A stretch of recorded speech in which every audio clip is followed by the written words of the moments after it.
The layer's a hard place to live. Real hard. Ain't no soft landing nowhere in here. Smiling at you like it already know your name, already in the room when you walk in. That's the slings and arrows, you don't hear them fly, you just feel that sting and wonder where it came from. Whole layer wrapped in dark mystery. Old magic in the walls. Wizards whispering deals they don't keep. Dragons watching from the shadows, counting bodies like loose change. Succubus love looks sweet at first, then you wake up lighter than you went to sleep. Heart tax, soul pawn. It's war out here. Quiet war. Betrayal wear silk and smile real nice. Same cats break bread with you. Be the one selling your name 2 streets over. This whole thing a stone cold trip, baby. No fair fights, no refunds. So whatever shield you walk around with, it better be battle tested. Not shiny. Not shiny. Not fresh out the armory, I'm talking chipped paint. Bent edges. Blood you couldn't wash off even if you tried. Cause the layer don't care how fly you look in your armor. They care what's still holding when the smoke drifts off. If you're still here tomorrow, still breathing, still standing on your square, then yeah, you's a bad mother. Shut your mouth.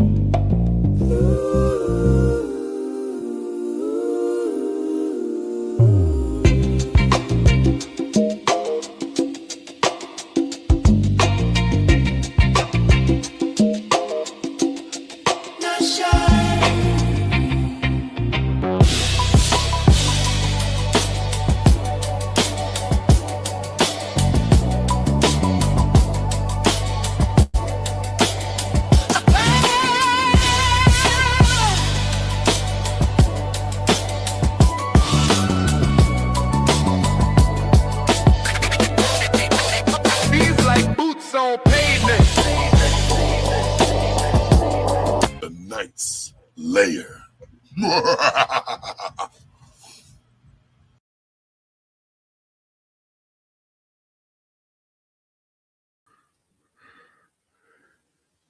Shout out to the people that come through, leave their name and say what's up and then bounce. Because I can see the number there and I can see the number of people over there. I do it too. I'm not saying nothing crazy about it, but shout out to the people that come through, say what's up and bounce. They don't even be here. But anyway, I already said, hey to Almond Eyes. What's going on, Zoomer? What's up, Deacon Dave? What's going on, Lord ADS? What's going on, Gas Mask? Somebody said that the night isn't funny anymore. We have to see if that's the truth. I'm just going to grab a clip of something that just happened recently. Let me see. How do I do this? I go here and into video, right? Then over to screen recordings and grab the last screen record. I don't think it's the last screen record. I think it's this one. Let's see. Let's see. Go ahead, James. Okay, just to be clear, Tommy, I got appreciation for you because as I said to you before, some of the things you say, some of the things Tommy says are spot on, and I can voice my appreciation. Some of the things that you said, you may say I have no real tolerance for. Let me say this before I even get to the joke. When it comes to situations with me, it's about does the good outweigh the bad. I had something happen just recently. Y'all know I'm an incel. I never leave outside of the house. I sold my car. Well, I didn't sell my car. My son destroyed my car. We had a 1997 Dodge Caravan.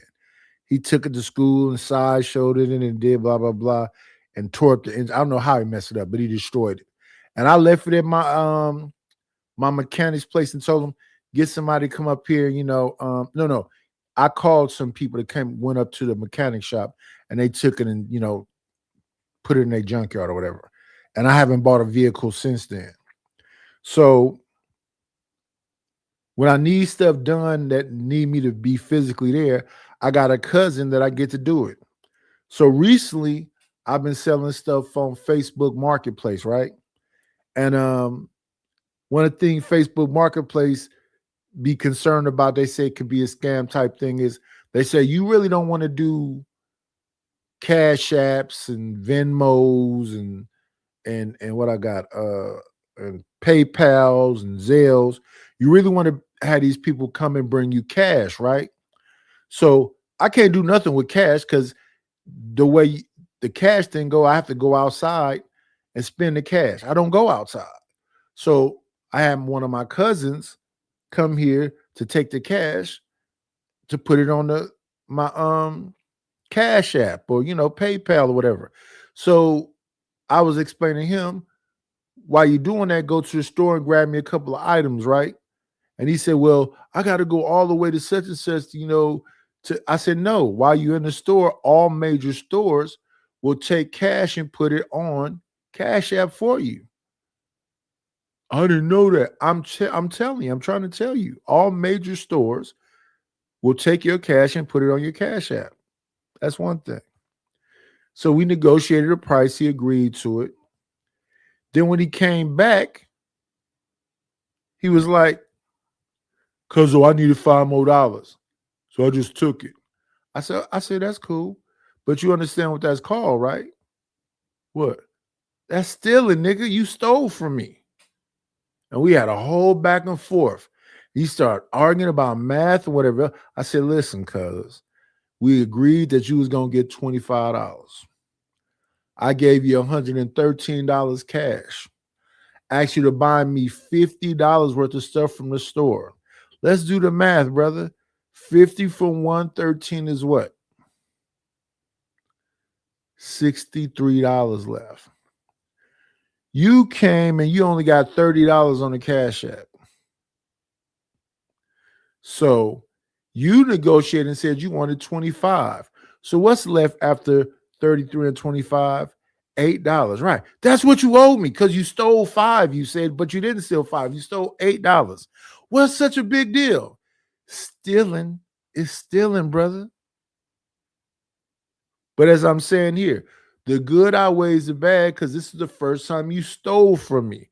But you stole from me. You stole that. When I got to the gas station, I take 91. I got an ace. I said, what do the price of gas got to do with me? This is how you do this right here. When you think you need something more, you call me and say, cuz, I know I agreed to blah, blah, blah, but can I have? You give me the option to tell you no. But you can't just take $8 from me. I'm struggling. I need all my bread. I do 2 or 3 shows and won't nobody send me $5. Shout out to Wanda for the 10 the other day. Shout out to Red Pill Crip for the other 10. Wanda sent me 10 on Cash App. Red Pill Crip sent me 10 on Venmo. I never used Venmo before. Shout out to them too. But you see at the bottom of the ticker, I have a $50 goal. I wish the people would help me reach my goals. I've been there for 4 years. Are y'all not entertained? I try to entertain. I go to places and people try to brutalize me. I go to my show. What mine say? I'm long-winded. But let me see how many people here. We got 16 people here. We got 16 people here. We got probably 6 people in the chat.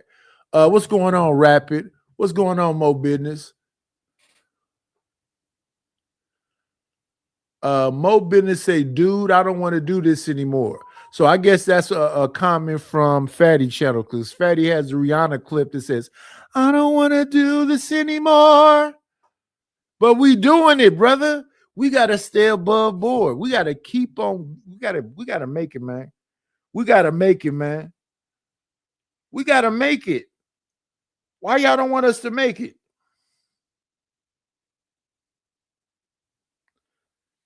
Let me shout out my brother. One of my brothers. And let me talk about my brother too. My brother swear I be trying to crush him. I don't try to crush you, brother. I thought you was one of them ones. Thank you for the money. Cheese, Betty, the dough. Buddha, scratch, Skrilla, paper. Maybe it was an echo because I had the monitor on. I've torn the monitor off. Shout out to my brother, Lord ADS, Sir Lord ADS, for the Cash App. I appreciate you. I appreciate you. I appreciate you. Lord ADS be like, I be trying to crush you. No, I don't. That's my dog. We just do a little fun roasting back and forth. That's all. That's a little something, something. But I didn't come up here to in particularly point you out. And I don't really have any hatred towards you or any man for what they have or what they don't have. I ain't that dude. When I said even you, Tommy, I thought maybe you remembered me from yesterday. And I never had right, but I never voiced. So I want y'all to pay attention to this individual right here. But shout out to Gas Mask. He said, gotta maintain the grift. Now, let me tell you what I think a grift is. A grift is when you're not really doing nothing. One of the homies that people tell me I shouldn't fuck with because he's a, what they said did they say was a proud boy? They say it was something. But shout out to Flow State. Flow State calls himself a grifter. But that's a joke. That's an inside joke. He really has conversations. He really brings people to him, and they really get down and get into it, right? That's what's supposed to happen up here. But I swear I could be up here with Lord ADS, Ruthless, and everybody. Ruthless got a thing about, he going to make it about the women no matter what. That's not us chopping it up about whatever this individual thing is. That's him taking it back to being about the women. And Lord ADS be up here sticking his tongue out, trying to be cute, flirting with. So they don't give a fuck about what I'm talking about. They doing their thing. I don't mind opposing views. Let me tell you, I can't fuck with Rishon because he be on bullshit. He just want to say nigga. I can't fuck with Imperious because he be on bullshit. He just want to say the word nigga. I don't care about y'all using nigga. Use it as much as you want to. If you really want to be tough, go in the hood by yourself and get around them youngins and get to talking about chimps and niggas and monkeys, and don't bring no cameras with you, and let's see how it work out. I'm going back and forth with my cousin the other day, and he say some tough shit because I got him sitting outside my door. I told the nigga, don't come back, but you stole $8 from me. He bring his ass back over here. I said, what? I open up the door and say, what, nigga? You the only reason I'm not jumping on top of your head is because you my family. I wouldn't let a motherfucker take a dime from me, 10 cents. Because it's about the principle. You get comfortable with taking any fucking thing from me, you'll take everything from me. You'll attempt to. And this is not no tough guy shit. I'm not a tough guy, but I'm going to crush your fucking skull if you try to take something from me. I just got to go sit down. I had a motherfucker doing maintenance on my house. Kind of, you know, a passable job, but not hella good. It was him and his brothers. I think they was Honduran or some shit like that. And this motherfucker came back and I did the math. Right now, I messed up on the math, right? Cool.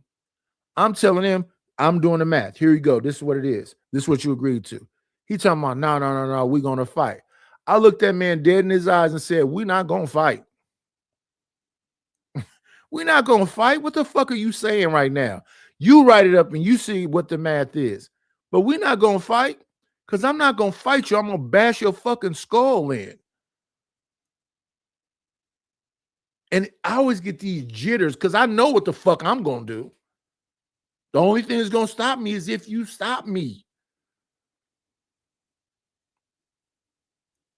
Whenever motherfuckers get to talking like that, I just go, oh shit. And it's all anytime I've ever fought in my life, I always get that feeling in the pit of my stomach because I know what the fuck I'm finna do to you. And it's gonna be nasty work.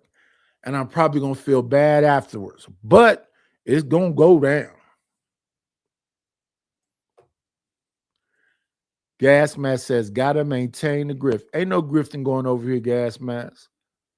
Grifting would be if I didn't bring no value at all. If I'm on your panel, I'm just a bore. You remember in Fight Club, they said, it's angry man, it's happy man, and I'm supposed to be irrelevant man. Any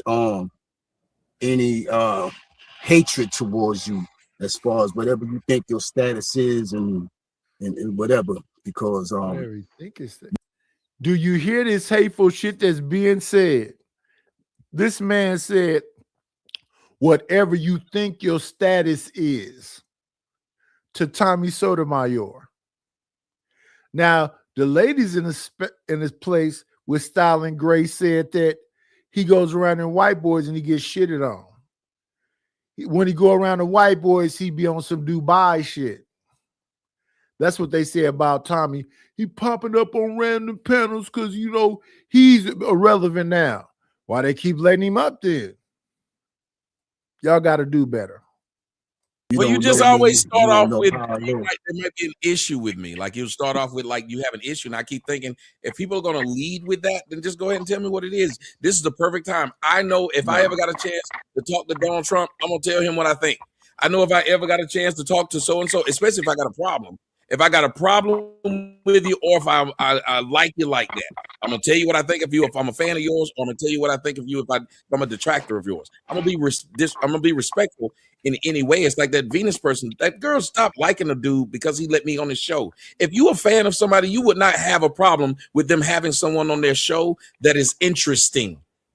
That is the stupidest thing for you to constantly. That's not the situation. She want a Sharon to match energy.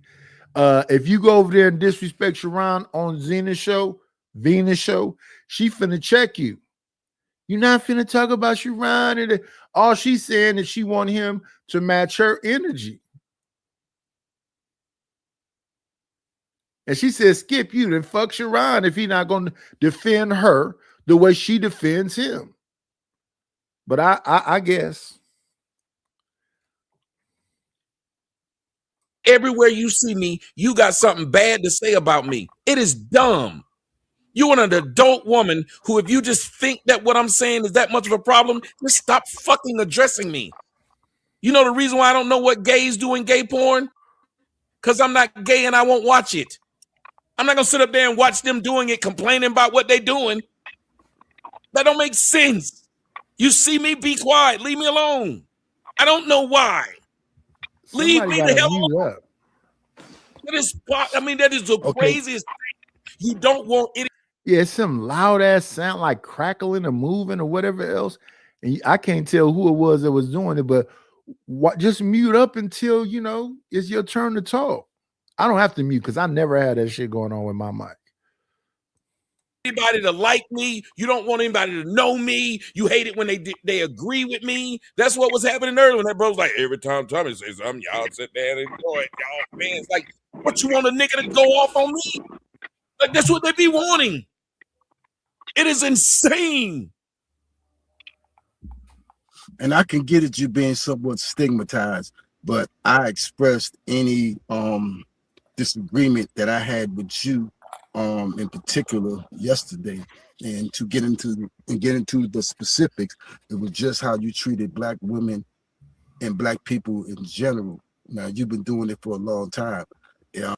So listen to what he said. He disagreed with him the day before. Now he's over here this day talking about, I wonder if you remember me from a day ago about my argument, or do you recognize my name? What is that other than Cloud chasing. I'm not sure if that was the primary reason that you are a wealthy man. I really don't give a fuck. What I do give a fuck about is any discipline. Let me respond to Mo Bidnis. Mo Bidnis, listen. I don't know if I think I said this before, but let me say it again. In this space, I don't call a lot of people my friends. In this space, I don't say a whole lot of people, fuck with me. But Raw B, that's my dog right there. She's saying some shit I don't agree with right now, but that's my dog right there. As long as I'm gonna be in these YouTube spaces, I'm not gonna never change up on Raw B. That's my nigga. It really ain't a whole lot of people I fuck with in the space like that. It's Raw, it's Uncle Tom.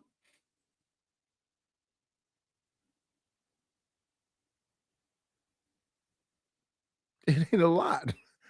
It's Raw's Uncle Tom. Let me see. Who I say is my dogs. Raw B, Uncle Tom. And listen, Uncle Tom is a conservative. I ain't never voted in my life. I'm not if I was to vote, I would be a fucking moderate. I would be in the middle. But Raw Uncle Tom.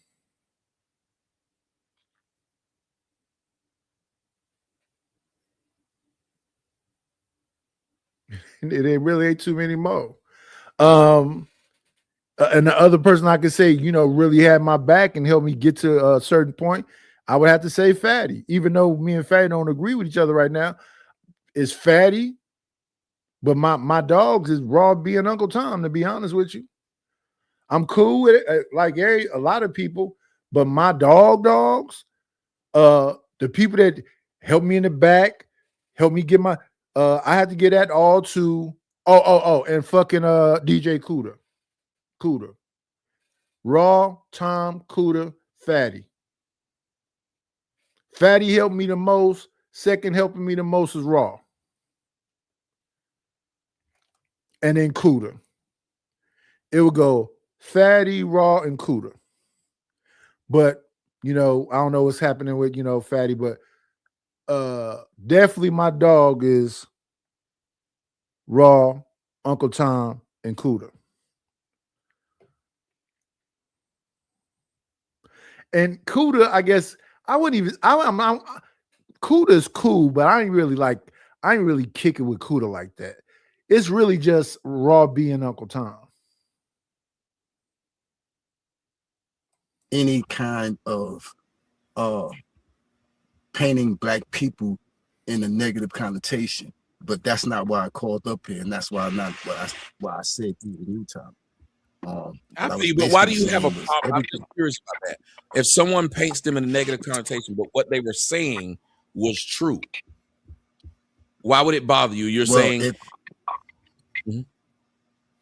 no, it's not necessarily always true, because a lot of the times you may say things generalizing all black people and you don't make it clear. You don't say sometimes, and you don't be say specifically sometimes saying negative things about black people, which I can only assume that you are a black man with black lineage. So it's a self-hatred that I hear. And being that you are an articulate person, and you have a great deal of talent, you have a great deal of smarts, but I feel that you use your talents and your smart to hurt your people. And I am one of your people. If you are what I can consider a foundational black American, or if you just black, period. And I have no appreciation for that. But I'm not here. I didn't come up here to voice that in particular. So when I said, yeah, even you, Tommy. But he's voicing that in particular. He said he's not here to do it. He said he already did it the day before. Now he's doing it the next day.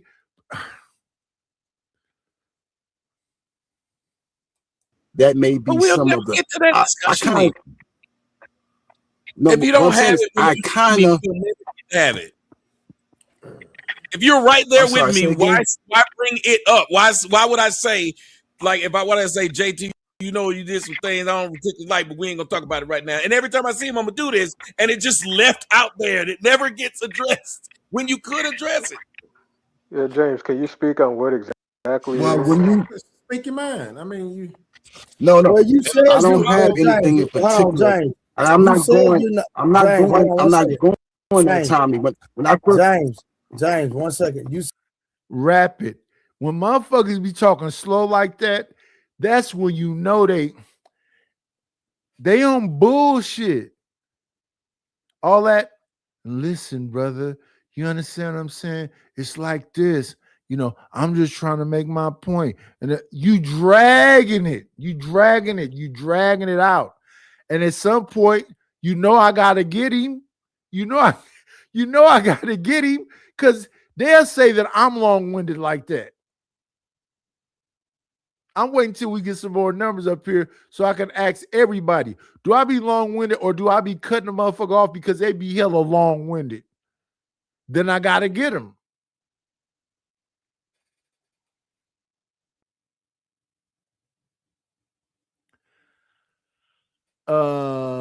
Yoli Co.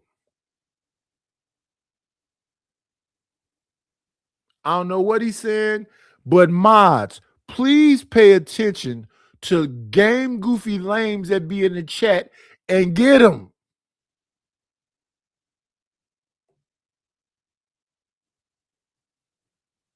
said you're not going to I'm do listening. it.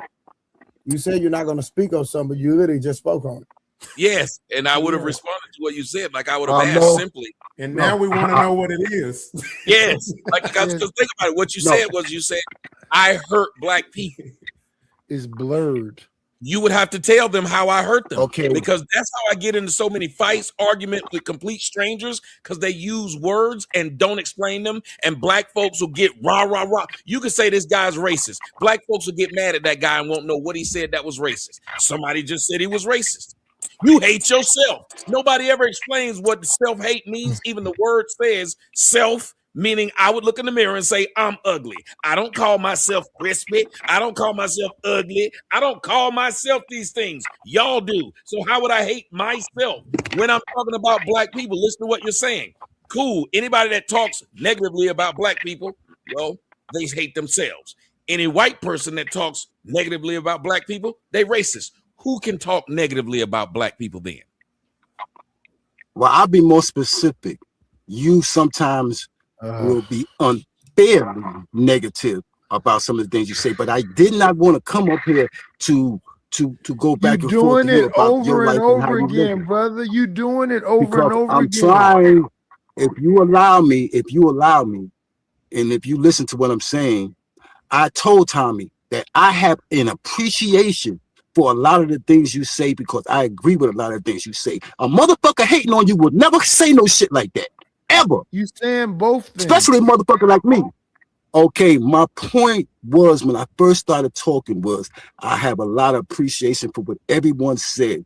There's no right or no wrong because a lot of the things that was said was accurate. And I really can't say that's why I was quiet for a lot because there ain't shit I can say. Everything that everyone was saying, I mean, there was a lot of generalizations going on, but I got the point that a lot of the things was on point. But you called me up to say something, and that's what I said, but I was listening. Go ahead. Can I ask you a question, saying nothing, so I just want to give you an opportunity to talk. But if you don't have nothing to say, it's cool, because you literally just repeated yourself. I appreciate the opportunity to talk, but that's why I wasn't saying it. And when I started, hear me out, bro. Hear me out, because I'm going to go back and be quiet. But that's why I was just listening. And that's when I first started off saying, I said just what I said just now. I got a lot of appreciation for what everybody. But here's the thing, Rapid. This is the type of dude I would typically cut off because he's saying everything. He's saying you a great brother, but you be talking about black people. I'm not trying to say nothing negativity about you, but I don't like when you be talking about women, the way you talk about women. But you know, I agree with a lot of points that you make. He's saying everything. And I want y'all to pay attention when I cut people off. They do the same shit this dude is doing. What is the point? They say, if you saying everything, what is the point? And if you listen on these panels, and I be you look, the reason why I be pissing me off when motherfuckers talk slow and they repeat themselves and they say both things. I love you, but this is what's fucked up about you. I love you, but this is what's fucked up about you. You saying both things. And then they be talking slow. The reason why I cut them off is because I'm about to go to sleep in a minute. If you keep dragging it out, not saying nothing exactly, let me talk then.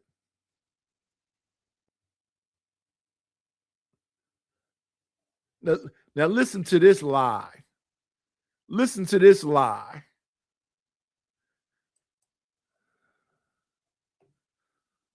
Somebody must have just woke up. He's saying, and there's really no goalposts that I can say that y'all ain't scoring on. And I said, even you, Tommy, because I assumed that he recognized the voice or the name from yesterday. And we had very little disagreement. Go ahead. Can I ask you a question before you be quiet? Just one question. I don't know, no more than one. Do you have luggage or a bunch of dark black plastic bags that you keep all your stuff in? Luggage or plastic garbage bags? That's fucked up. And totes. Okay. And totes. Can I answer the question? Can I answer the question? Go and answer. I have my listen. Right now, I'm living in my childhood. Hold on. Can I answer? Right now, my mother has. Speed it up. If you shut the fuck up, you'll get your answer. But if you want to talk, and assume shit, well, then I can shut the fuck up now. Because I ain't really about that. What I'm about is letting you motherfuckers know what time it is. My mother has Alzheimer's. I was living in the South in my own motherfucking place. I have a woman with a house down there that I'm about to marry. I'm in New York City because my mother has no one else to take care of her. Prior to me coming up here, I had my own shit with the Timberlands inside of it. I don't have to work if I don't want to because I am retired. I've been retired for over 30 fucking years. So I ain't no motherfucking bag nigga. I got mine. But you just said Timberlands are in your bag. No, I said Tim's is in my house. I got pants, Tim's, sneakers, stove, water bottle. Any motherfucking thing in your house is in my house. Mr. Harlem, y'all, I got this, y'all. I got it. Mr. Harlem, I'm just confused on where this came from. You asked me, am I a garbage nigga? Am I a garbage nigga or am I a real nigga who has his own? I'm paraphrasing what you said, bro. So did he say he lived inside his Timberlands? I'm sorry. Okay, Knight, what did you mean by that? Why did you ask me that? Listen, I'm sitting inside my motherfucking car right now. I'm sitting in my car and there ain't no motherfucking clothes in here. Mr. Harlem, 1 second. Knight, there ain't no sneakers, none of that shit. Mr. Harlem, wait. Knight, why did you ask him that? Like, I just wanted to understand where he was coming from. Okay, like help me out because I'm done. What kind of character? I believe I triggered him because I don't think he got no luggage. Is all I'm saying. All I was asking about, did he have luggage or did he have a bunch of garbage bags? I got him. No, what you were saying is no, bro. The premise of your question. I listened to the conversation. Great question. I listened to the conversation, so I know why you asked me. I listened to the conversation, so I know what you're talking about. No, I got my own shit. If I got Timberlands, they're in my fucking house. Or on my feet. If I got Timberlands, they're in my house or on my fucking feet. I have a roof over my head. I always have a roof over my head. My roof over my head that I pay for. I don't wear Timberlands. I don't live in Timberlands. I don't know. One second. Hey, I wear Jordans too. I got Jordans in my house too. Wait. I got Jordans. I got Adidas. I got Nikes. I got all that shit. Okay. That ain't shit. Okay. Okay, Trey, did I violate by asking did he have luggage? No, I was confused. I was just trying to see what He he took that to violate. heart, Fuck man. that shit. I mean, do y'all okay? But do you understand what I'm saying? Right? Yeah, you violated. Do y'all understand what I'm saying? I'm not no millionaire. I'm not no millionaire, but I ain't no bum. I ain't no hobo. Construction boots in the I ain't summer. that nigga. We know you ain't millionaire. I never understood He that. took that personal. Like them He niggas, took that to wear heart. construction boots in the summer. That shit is mad ugly. Hey Trey, that was a rhetorical question. Yo, that's the style, yo. Sometimes that's the style. On a rainy day, that's the being style. nice, dog. Nightish was being nice. Nah, I got you. Violating ass. Nightish, is you drinking out of a fucking measuring cup? Yeah. Pirate. This nigga be measuring the alcohol, right? That nigga drinking out of Pirate cup. That nigga different. That nigga said 2 cups of whiskey. 2 ice cubes. This nigga different for real. Hey, Dory. And listen, so James Keels, what do you mean I'm not funny, sir? What do you mean by that? I'm hilarious. Listen, I got a person triggered because I said I don't think he got luggage. I didn't say nothing crazy. I just said I don't think he got no luggage. I got another whole group of dudes triggered because I said I'm not coming on the panel if it's too many niggas up there with a lisp.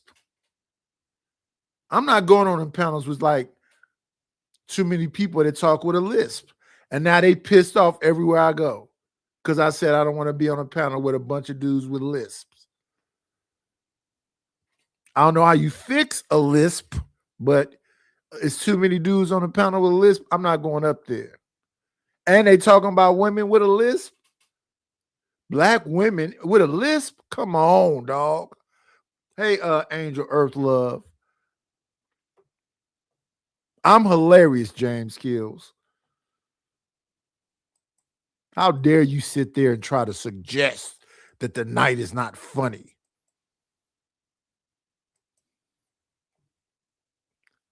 And I'll get a cosign from the individual I'm talking about. They'll help me be funny. Because they get so angry about a question. It was just a question.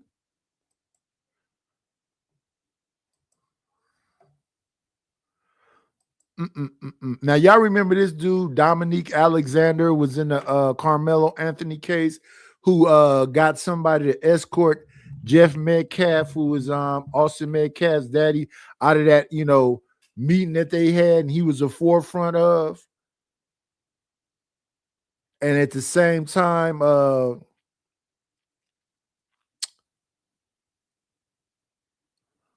believe his name is Andrew Anthony. Carmelo Anthony's dad was in there with, I don't think that woman is his mother. That's his father. I forget the mother's, a woman that was crying and doing whatever else. I forget her name. But she run that house. And this Dominic dude did nothing to help them. The Dominic dude provoked a dude named Jacob or Jason, whatever, the white boy that was running around with the bus with the Metcalf brother, Austin Metcalf picture on the bus, and Jeff Metcalf called him and said, take my son off the bus. I'm not finna be involved in this racist, whatever else. We're going to let the courts handle it. And he was all positive at first. Initially, that's how Jeff Metcalf was at first. Now Jeff Metcalf is calling Carmelo Anthony a watermelon felon. Now he's talking about he want all of the smoke. When Austin was alive, allegedly, Austin was whooping his ass. But let's listen to Taz break down Dominique. I don't like to say Dominic. I like to say Dominique. I can only tell you the truth through my lens and why I'm even willing to do a video like this.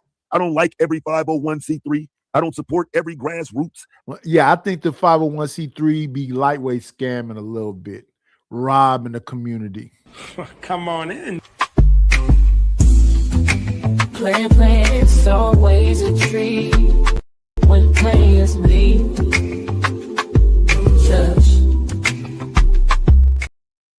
Hello, Miss Candy. Hello, Bay Love. Let me do this right here. Let me talk to my brother, Lord ADS, because I got to talk to him about panel etiquette. What's going on, Lord ADS? Facts. So what's up with panel etiquette? You know, the best thing is when people are on camera. Your hair ain't did. You always be on panels. You always be on panels with Deputy Dog. You with my physical face presence type shit? No. But would you agree that panel etiquette the best? For example, when I go look at Fatty panel, I don't see nobody that's off cam. I'm gonna make this easy because it's Sunday. My cam ain't coming up. I think it broke. There you go. The lies on a Sunday.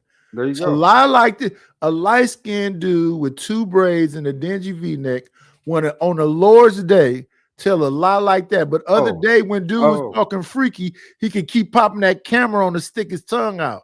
See how Lord ADS do me? Man. And he said I be doing stuff to him. What? Yeah. When them girls were talking about violating men and taking the thing from them, all of a sudden, Lord ADS camera works.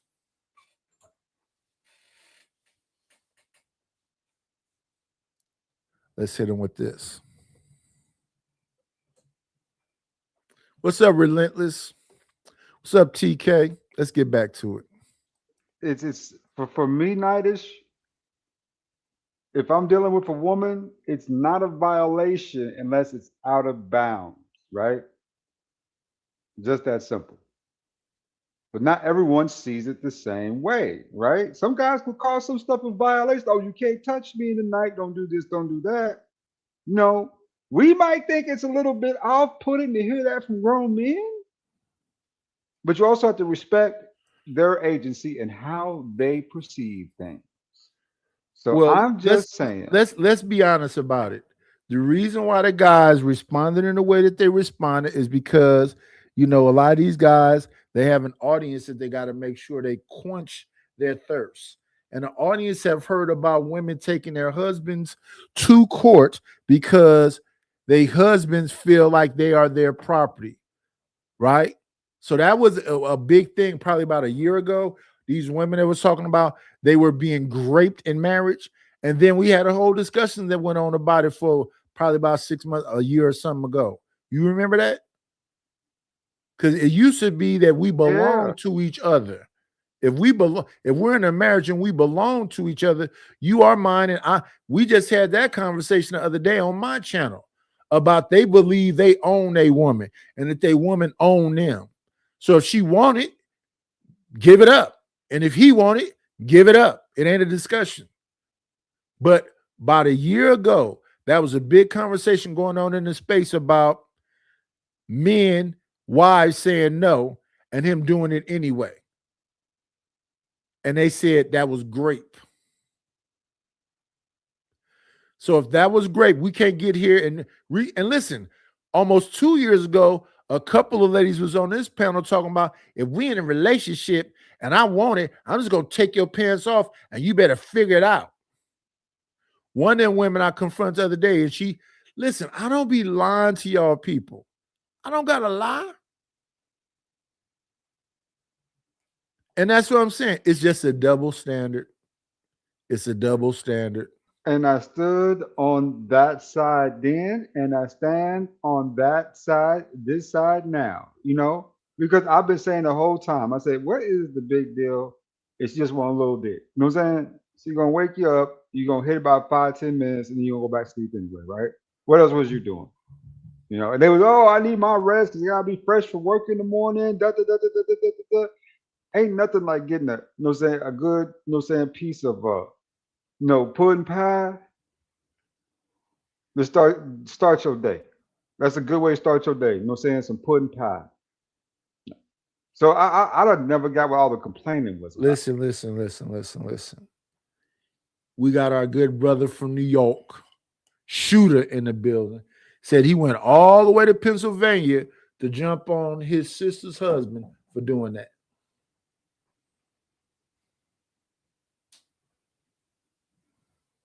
For doing what?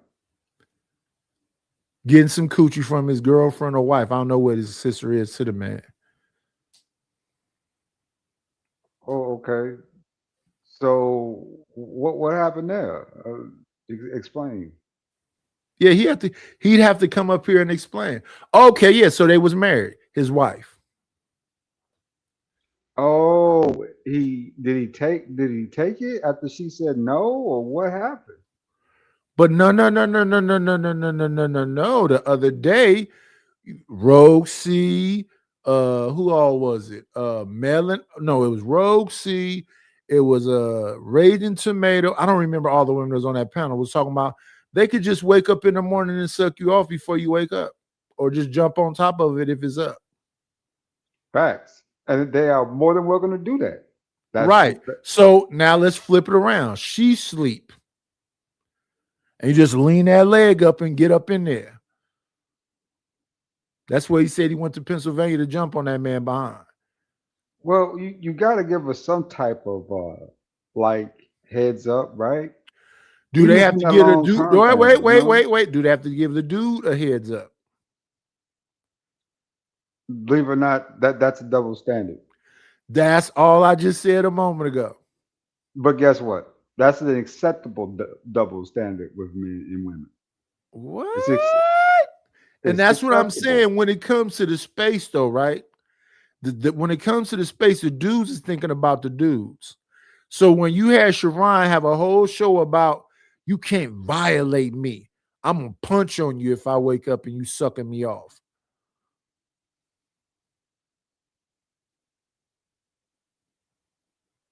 He had a whole show about it. That's why I think Sharon is kind of going into his red pill phase. It's been a couple shows where it's kind of sound like he's straddling the fence. They said a couple weeks ago they made him king of the sisterhood, but I don't know how you can be a king. I ain't gonna do that. That's no. I know how you can be a king. Oh, don't snap your finger. Yeah. Snap your fingers. Do yourself. You can do it all by yourself, baby. Yeah, like T-Pain said. I don't think every person that is claiming to care about the community cares. And this is the perfect example of how those people position themselves to benefit from a community they could care less about. So, listen, fam, he's not going to give a fuck that Carmelo gone. Dominic Alexander, you led Carmelo Anthony to his demise. I hope your fake activist ass rots in hell telling his parents to choose Toby Shook and Mike Howard as their son's attorney. Tell them who and not to talk to and not to hire black attorneys. What a shame on you. See, people starting to talk about this a little bit more, but we don't know who Dominic Alexander is for real. And so with that, we have to take a look and see who this person is. And I don't like jumping to conclusions and getting on here saying he this, he that. I'd rather go and look into it and then bring it back to the people who support me. So when we're talking about it, at least you know who we're talking about and we've done some layer of research on it, right? So again, this dude is right there front and center in front of the case. But why? Why is because he positioned himself years ago, like a lot of people did, back when the protests and whatnot was happening, 2014, 2015, when names were coming up and names were being hashtagged. We talked about Dominique last year when we first heard about the case. That's why I say when I be thinking about this stuff, since it's kind of shows I did a long time ago, and I do a show like every day, it's hard to be able to like pinpoint everything, but I know enough information to at least talk about it. This dude did not help them at all. And I said this when he first popped up. I'm like, who is he? He's supposed to be like Khalid Muhammad. He's supposed to be like, one in the Nation of Islam or somebody talking to him. He's supposed to be like Brother QX. Y'all forgetting about that PR dude they had. Remember that PR dude they had about this is him. This is him. This is him. Dominic, yeah. That nigga there, to me, I think he one who actually lost the case for them. Well, that's him right here. Dominic Alexander. Hey Brownie. I don't even see Brownie. I see them talking to her. Brownie. Oh, there you go. Hey Brownie. Yeah, that's this dude. He especially when he said kick Jeff Metcalf up out of there. Kick him out of there. Why? He wasn't gonna do nothing. Let that man be in there. That's a grieving father. And exactly. You know, and these people out here, man, trying to prey on that shit, talking about, oh, he shouldn't have said this and that. Man, if I'm a grieving dad and if a white boy murders my son, I'm gonna hate white fucking boys. I'm gonna hate them. This is gonna be natural, right? You took my son. You're not giving this guy time to heal from what's going on. You're throwing him right in the mix and then tearing his shit apart every chance you get in some type of justification. Like that's gonna help Carmelo. Is that really helping Carmelo Anthony that you turn apart the daddy of the father of the saying the father of the child who was kind of lost in this situation? You know what I'm saying? Right a week before Father's Day. How's that going to play out for you? You know, it's kind of crazy, man. Listening to these folks and how they perceive things or how they think, right? It's so like introverted, stupid, right? It's amazing to me how long they've been getting away with this shit. It's just introverted like stupidity. Yeah, I agree with you. Brownie, the conversation wasn't about a woman. Fatty had a show, and somehow the show turned into about women sucking a man off while he sleep and jumping on top of him while he sleep. And as Lord ADS just said, it's a double standard because ain't no dude finna take his wife to court behind that. But we talked about this like a year and something ago. A year or something ago, and women was taking their husbands to court behind that. When I say no, it's no. Udo was just in the chat talking about he went and jumped on his family member's husband behind that. No means no. So then the other day, Fatty had a show with Raging Tomato and Rogue C and a bunch of women up there talking about sucking you off in your sleep and jumping on top of you in your sleep. Yeah, they said the rules don't. They said the rules don't apply. And then probably like 2 years ago, I had a couple women up here saying, if I was a nigga, they'd just rip my pants off of me. I'm like, what? I say, how that work? But Lord ADS said, please violate him. Depending on who that right there. No. Don't change it now. No. Don't put me out there like that. No, brother. You said please violate. Nope. If you sleep, you said no. You said take you as you are. I heard what you said, brother. No, not like that. Not like that. No, ain't no not open like advertisement for that type of shit there. I ain't got no open advertisements for that shit. No, sir. No, I open advertisements for what shit?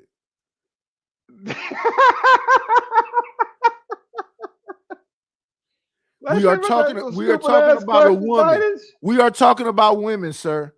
Oh, okay, but even then, it's still very subjective and selective, man. I don't like all women. Well, we talking about what other woman would be in the bed with you other than the woman that you picked? You never know, man. These girls is crazy out here, insane. You don't know what they thinking. Shit. So Lord ADS think he one of them ones that just women is gonna creep through his windows while he sleep. Let's get back to it. People were coming out to the forefront. Everybody was a leader, right? I know y'all remember the time. It was an interesting time. I look back to that time and often wonder, how did all of that energy get lost? And well, then we stumble across a situation like this. Of course, this is why. These are the people who caused. Yeah, so like a year ago, a year or so, well, whenever this first popped off, we looked into him and found he was grimy. I thought that's why they got rid of him. But he somehow influenced them getting the damn white lawyers still when they got rid of him. That's crazy. So he was still working with them, even though they saw all this shit that he was doing. Yes. Wow.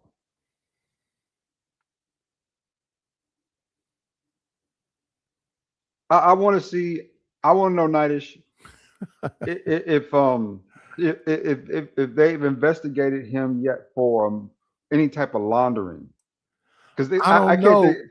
I don't know about that, but it's so much shit wrong in this case. It's so much shit that's wrong. The jury of your peers is off. The defense attorneys, your defense attorney is supposed to object everything. And then your defense attorney is supposed to say all kind of shit and get objected. The Metcalf boy leaned into him and kind of fell on a knife. Objection, Your Honor, but you're supposed to say it anyway so the jury can hear it. I don't even want to know because I don't want to. Carmelo is 5'9", 130.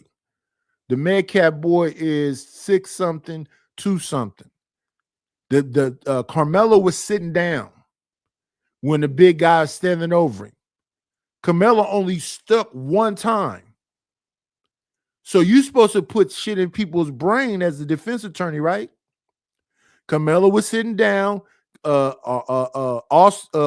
think his name is Austin Metcalf, was standing over him. He's a bigger presence. And as Carmelo got up, Austin was falling on him. Let me give you my just holistic breakdown. Give me 1 second. We got to bring somebody up right quick. Come on in. Playing, it's always a treat when players leave.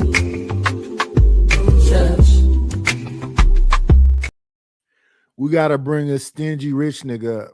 Another one who understands the best thing for a show is to be cammed up, but don't want to cam up either. Your hair ain't done either, LA? Because that's what this light-skinned nigga said.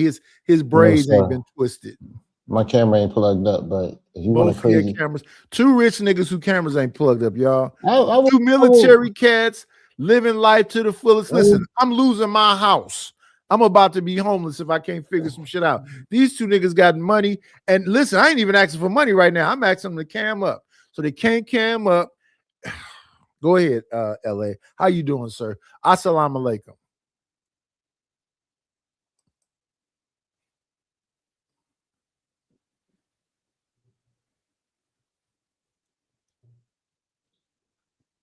Okay, so let me give you my holistic breakdown. Where you get that money thing from?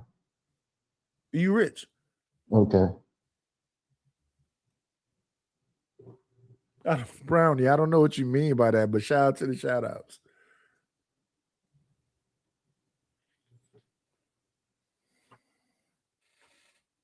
I'm listening, Lord ADS. What were you saying?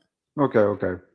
So we're gonna start out with the $630,000 on April 2025, right? And that month for April 2025, that's when all this stuff went down, and that's when they start collecting money. They didn't get none of the money though. No. The give, send, and go. So they were getting the money. All the finances have been dispersed. They did, but they didn't get it because they were saying they were scamming and whatever else. They didn't get the money. No. They said they sent it to them.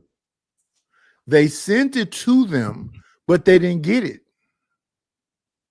It was froze up and taken. I don't know who got it right now. I understand that people sent it, but the Anthonys don't have it. My understanding, they got all that shit taken or frozen or whatever you want to say. Anthony family get the go send go money.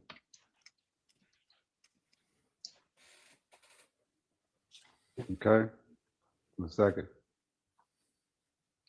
Yes, the family of Carmelo Anthony did receive the money raised from their initial Go Send Go crowdfunding campaign. According to official statements from Give Send Go via TMZ, the $633,000 raised for Help Carmelo official fund was distributed and put out to the family over course of prepaid periods over a course of a year. So they got it. Yeah. So okay, we're gonna take off 38%, right? Because that's how much they're gonna take off taxes wise on the Give, Send, and Go. That like knocks you down 300,000. Something like that, yeah, flat even, something around that range, right? 3 and So change. yeah. So they got 3 and change they're working with. They hire a security detail. Daddy loses his job. They get a bigger house, says it's for protection because of the fence, probably a dream house the way it sounds, right? And then they sign a 5-year reserve lease on that. And at the end, they end up getting their son this really thrift store lawyer. What you call him that? I mean, the brother listen. has no legal skills. Mike Anthony, that other dude, I just think they sold him for. Listen, you know how you supposed to be as an attorney. I think Auntie said it best. You either want a badass attorney or you want an attorney that's friends with the judge. You have to be able to pad some pockets. I just don't think you can't win the case. You got to be able to pad some pockets. I don't think it was anything they could do. Bullshit. Honestly, it was a losing battle. Like bullshit. I don't understand the bullshit. Okay. Why do you believe it was a losing battle? They charged them with murder. Yes. Right? And then they threw manslaughter in there at the end. He admitted to stabbing the young man. He put the knife on school property. Which should have been thrown out. Which should have been thrown out because he wasn't Mirandized and he didn't have his parents there. Really? Yes, he's a minor. And as the police officers were saying, you really shouldn't say anything. You really shouldn't say anything. You should wait until we get down here and we get your parents around you. But do you understand when parents were here's the thing. You as a police officer, you know you have to write a report and you know you have your camera on. So they had to say all of that, but all that shit is fruit from a bad tree. No, it's not. All that shit gets thrown out. And No, any lawyer worth any fucking thing know that. No, that's not how it goes, sir. This is the key. People don't. I know for a fact that's how it goes. I need people to understand this because that's not how it goes. If you willfully start talking, I fought my own cases and beat them. I get that. But let me explain this to people. If you start talking, right, and the police tell you, listen, stop talking, and you continue to talk, that's not their problem. That's not fruit from a poisonous tree. Fruit from a poisonous tree is when we start asking you questions first. But if you just start going off and all that stuff is admissible. That's why they didn't throw it out. Okay, so here's the thing. If you don't Mirandize somebody, you have the right to remain silent. Anything you say may be used against you in a court of law. You have the right to an attorney. If you don't Mirandize somebody and they start talking, you have to write in your report that they said whatever else and blah, blah, blah, blah, blah. But if you got an attorney worth anything, it's just like messing with a minor. A minor can't sign contracts. Any attorney who even knew basic law would get that thrown out. I don't know why I keep saying basic that. law. Because he's a minor. I get that. He's a minor. It's not the cop's fault that this dude decided to start running his mouth and talking. No. I don't understand what you're confused about. A minor cannot sign a contract. That's illegal, right? He wasn't Mirandized either. The cops themselves were saying, stop talking because anything you say, blah. They didn't read the Miranda to him. They just were saying, stop talking. We got to take you down here to get your parents around here before we can talk to you. They never read the Miranda to him. They don't have to if they didn't initiate. If they are not the ones, all right, in the Philadelphia Police Department, the patrolmen don't Mirandize. We don't ask questions, right? So, but if somebody start talking while they're in the back of my patrol car, anything they say, it doesn't matter. If I'm telling you to shut up, if you committed a felony crime, minors don't really matter when you commit felony crimes. That shit kind of goes out the window. But if you committed a murder and you in the back of my car as a 17-year-old and you start talking, I say, listen, stop talking. But yet you continue to talk. And I say, stop talking. Guess what? I can write all that down. You know why he's talking? Why? Because he's not a criminal. He don't know nothing about none of that. Well, his actions led to that. In that community, in that community, that's like a freak accident. Nobody's thinking people's walking around with knives. Nobody's thinking now, if he was in the ghetto, he'd be completely prepared for all of that because everybody around this bitch is walking around with guns and knives and everything else. We expect guns to be at school. We expect knives to be at school. We expect people gonna jump you. We expect people gonna backdoor you, especially in my city and many cities like this city.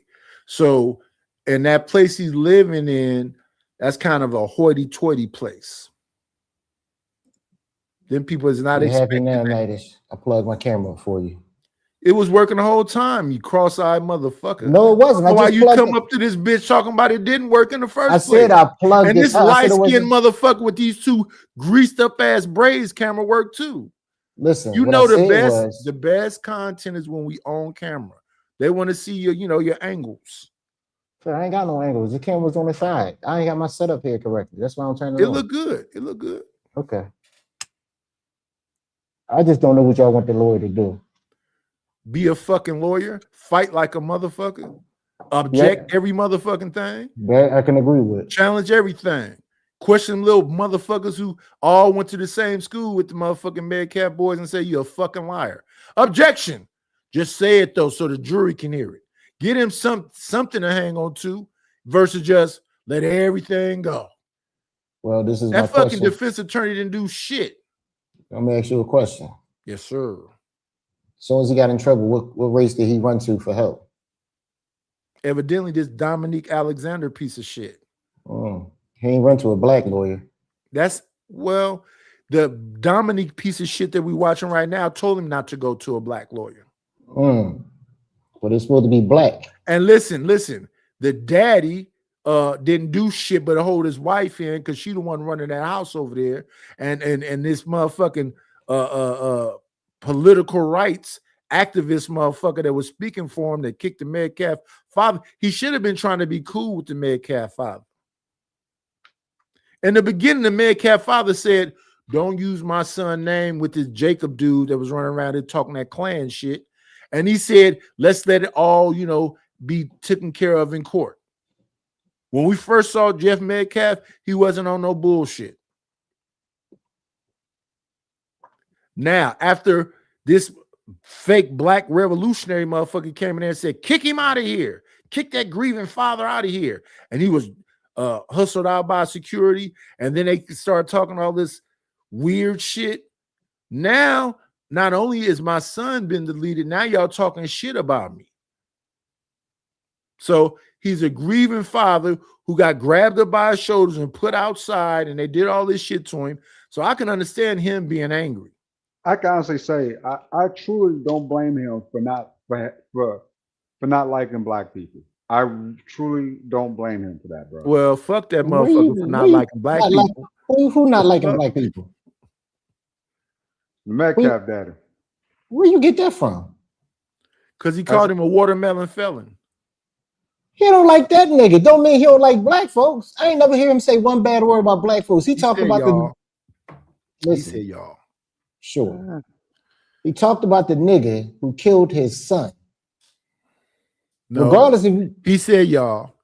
One person killed his son. One person and not y'all. How long? Okay, I'll give y'all that. I ain't even gonna fight that.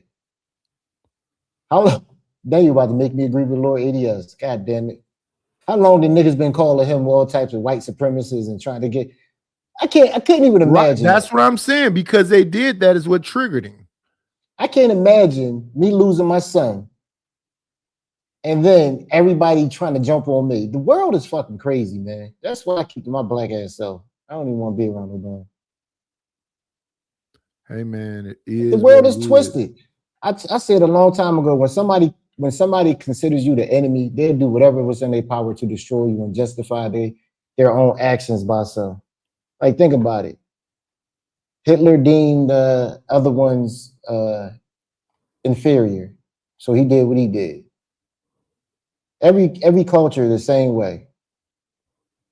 When we think somebody's the boogeyman and we think they so evil and they're wrong our people, we do not mind doing whatever it takes to destroy them, even if it's us doing just as bad as that person. It's wild, man. I've never got that. Kind of regular. Black people, I mean, not black people, but human beings want to destroy each other. Yeah, I agree. See, I should have stayed off camera. That's a fact. That's just a human thing. I should have stayed off camera. But Knight is threatened. I have no power, y'all. Don't let him do that. But yeah, I knew from the get-go when that Dominique Alexander nigga went out there and did that stupid shit. I said they Who is about that?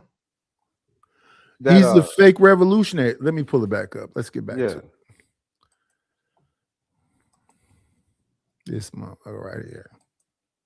The losing of interest would have worked, I guess, but the loss of interest is people like him, Dominique Alexander, that I'm here to argue today, undermined the entire movement surrounding someone like Carmelo before we ever got to Carmelo. So by the time we get to Carmelo, he doesn't have a chance because this is the voice. This is the leadership. This is the person who was supposed to be out in front of it and being able to be a benefit to it. As you can clearly see, he rose to prominence after he began to battle the Dallas police after the unsolved 2014 murder of his classmate, Delisa Kelly. Right. So again, he's been on the scene this long, but first take a look and understand why. That's what put him on the scene. What put him on the scene initially is police brutality during the years when this was actually a trending topic. So again, 2014 is fresh off of Trayvon. You got the Mike Brown incident. So everybody's using this moment to do the air quote woke thing, right? I'm not against the word woke, but that's what it was. Everybody became woke. Everybody started doing their content. Everybody started coming out in public, creating organizations and this and that. And so I'm not a person who believes that everything you've done before you start your organization, we should be caring about. I don't complain that a person has done some crimes in the past, whatever. But once you sign up to be a service in this community, you can't fuck up no more. You can't be no criminal. You can't steal no money. You can't go to jail. You can't do none of that dumbass shit once you become a voice, right? This is where we begin to run into problems today with these activists who are activists, yes, but you never left the criminal behavior behind, right? We come from some criminal shit. Cool, that's no big deal. But if you didn't leave that behind and you bringing that shit into the future, well, how are you helping any layer of movement? And that's where we have to start to question why this man would have been anywhere near this case. Okay. But again, I'm going to walk you in, though. We all the way in 2026 doing this content. So it's going to take a second, right? So I want to walk you in to who he is, where he's from in terms of notoriety and how he got known. Of course, everyone remembers, hopefully, Micah Johnson, the shooting that happened in Dallas where the brother got tired of all these police murders and he started doing his own get back in the city of Dallas. Then they end up cornering him, sending a robot in there to blow him up, right?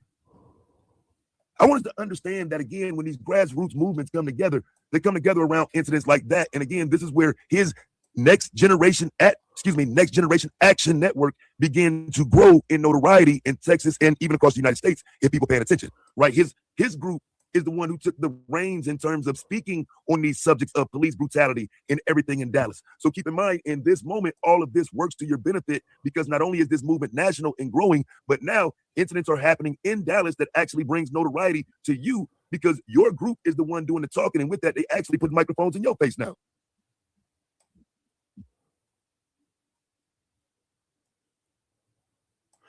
And we bad with that too. The new so-called representation, the new so-called black leaders, they just having fun with them. Do y'all remember Grandmaster Jay? I think his group was called NFAP. And the Fabulous Five? No, not Grandmaster Jay. Not Grandmaster, not Jam Master Jay. Grandmaster Jay. Light-skinned dude, bald head, had that N'Challa outfit on. He was running around with a bunch of dudes with weapons, showing up at all these rallies and stuff. No. I don't remember him. Let me pull him up then. Damn, y'all got to remember these things. In the middle of the vid, he was the one running around there talking about, he gonna protect the community, and they had all these rifles and stuff, and had people going to ranges and learning how to shoot. Let me see if I get a picture of it. I think his name was Grandmaster Jay. Grandmaster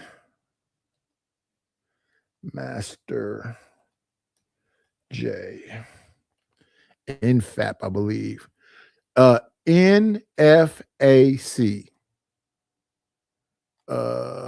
Let me see. Let me get a picture. Here you go right here. Give me 1 second. Here we go. Stop that. Bring this up.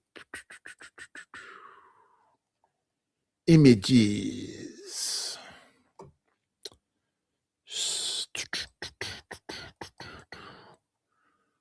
Boom, boom, boom, boom, boom, boom, boom, boom, boom, boom, boom. Okay, here we go. See if y'all remember this face. Do you remember that guy right there? See if I can make it a bigger picture. No, sir. I do not recognize this man. Grandmaster Jay, the leader of MFAC. Where'd you get light skinned brother from? Oh, he dark skinned? Yeah. Okay, so this dark skinned brother right here, Grandmaster Jay, was the leader of a group called MFAC.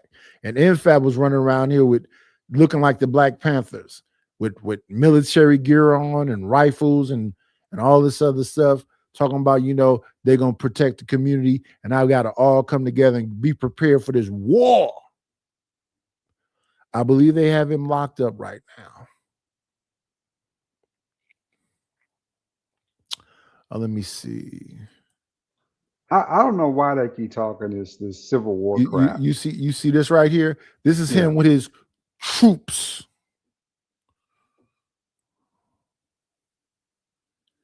Because a lot of people is on that. I was on a panel with over there at Drip when Tierney was up there talking about black men. Are y'all gonna stand up or y'all gonna keep being cowards? And I just think people don't know their history. They don't realize how many revolts. I don't think they think beyond Tulsa. They think Tulsa was the only thing that got kaboomed on. They don't know about Rosewood, Seneca Village, Wilmington, North Carolina. Every time they tore it down, we built it back up.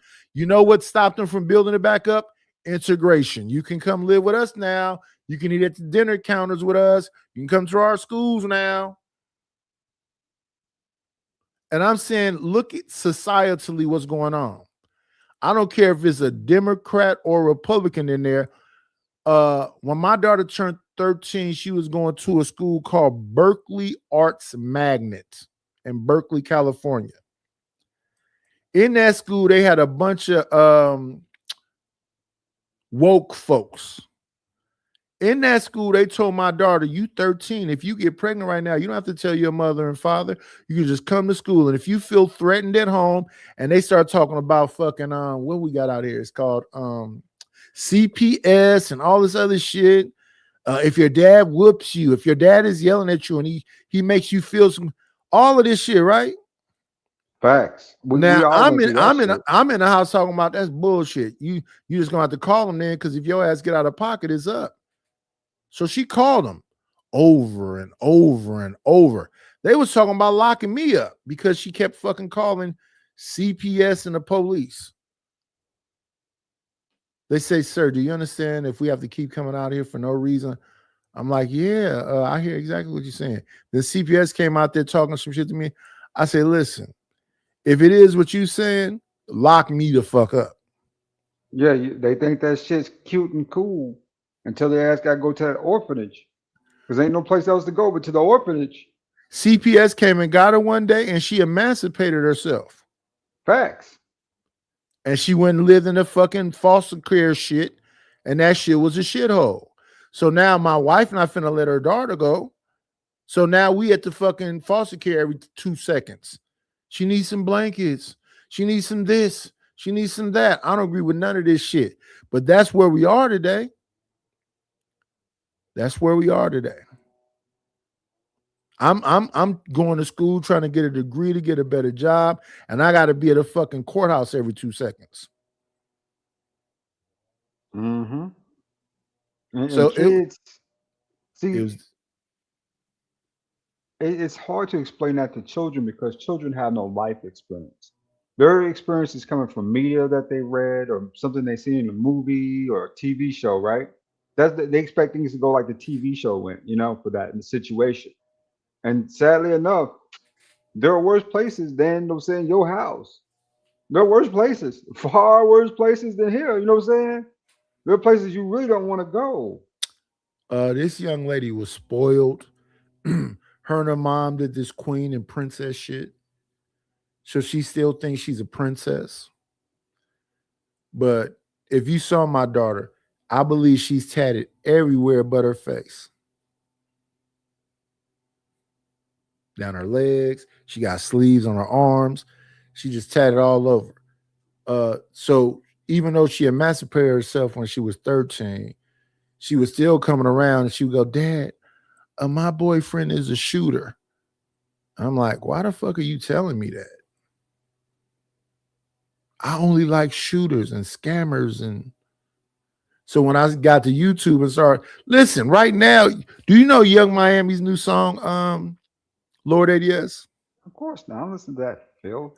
What is She it? says, where all my scamming ass niggas at?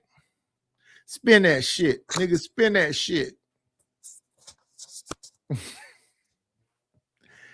The community is burnt. It don't exist no more. Them just, you know what a star, we see stars, right? They say those are dead stars. They been gone. We're looking at the remnants of them. I think that's what you're looking at when it comes to FBA or ADOS or these original black people.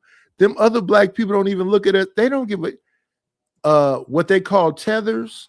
Don't fuck with Americans. They say filthy Americans. I don't blame Isn't them. that crazy? We see them in tuxedo boots and sweatsuits and throwing rocks at tanks, but we the filthy ones. They look like Lord ADS. Man, let me tell you what. Ain't nothing you can do about it.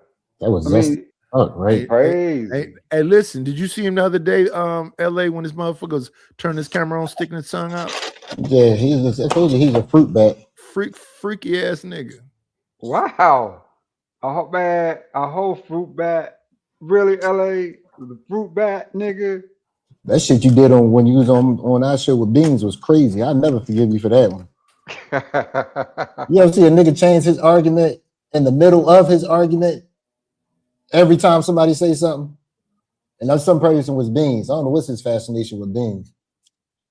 Beans was making facts. He said Beans was the first person he ever saw on YouTube. I said, so you a fan? No. I said to be specific in this space, the Fight Club space. I was jumping around from other spaces. It was during the pandemic. I was jumping around other spaces and I found Beans' channel by some weird coincidence. So you was enamored by Beans when you first saw him? No. It's too debative, right? Did you hear his story before you saw him? No, I didn't. I didn't know his story till last week. That just keeping it real. He's a freak. He's a freaky ass nigga. I didn't know that shit. And angry than a motherfucker at black women. Look, man. Why you gonna spread them rumors? Not a rumor. Watch the show. You take up for black women. When I first met the nigga, I said, okay, so we all Fight Club alum. Back then, I was all about collaborating. And me and him was chopping up. I was like, we should collaborate. He said, nah, I don't fuck with you. Wow. I said, and he said, if we did do something, I have to run and shit and tell you what to do. I said, okay. I wasn't upset about that. I was like, okay, you have to run the show. Okay, cool. So we ain't never gonna do shit because can't nobody run me. So that's all groovy. Then within a month, I don't know who he got into it with. And he was like, wasn't you the grown ass motherfucker messing with that little kid? Then back then, when we first heard it, he said the little girl tricked him.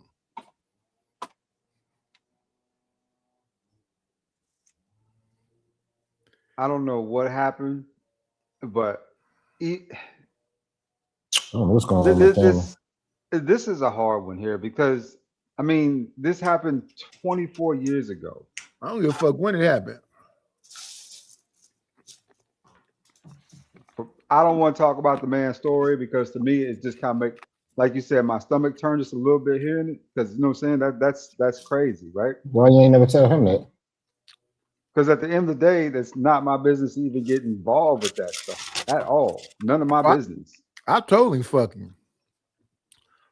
So he always yelling at me, bitch ass niggas, this bitch ass nigga gonna keep talking over me, mom. I say, Beans, I don't care about you calling me a bitch ass nigga. I don't know about all this bitch ass nigga shit I done in my life, but the shit you saying right now don't make no fucking sense.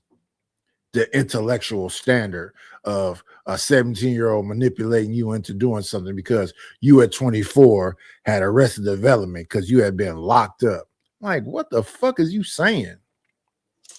It makes sense. It makes sense. How does it make sense? See what I mean? See what I mean? Come on in. Playing, it's always a treat when players meet.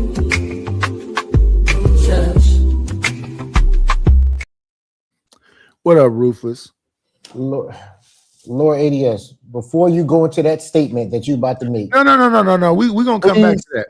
We're going to come back to that. I got to go to the gym anyway, so I'll be back later, guys. Take care. Run, baby, run. Let's just go Inferno. Because you're going to have to make that make sense. A 17-year-old manipulated a 24-year-old because the 24-year-old has the brain of a 12-year-old because he has arrested development because that's when he got arrested. The fuck?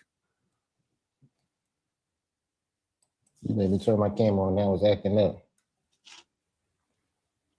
You didn't say nothing to Uncle Ruthless. I done said multiple things to him. He ain't responded. Uncle Ruthless. He must be chasing one of them young girls around.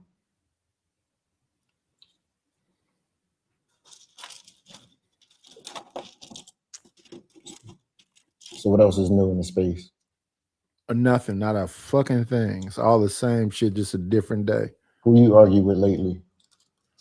I'm arguing with everybody, supposedly.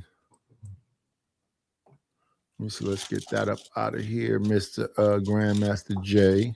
And in fact, and go back to Dominique Alexander. That's the dude that was on Anton's show. The dark skin guy. Who? Is that the lawyer?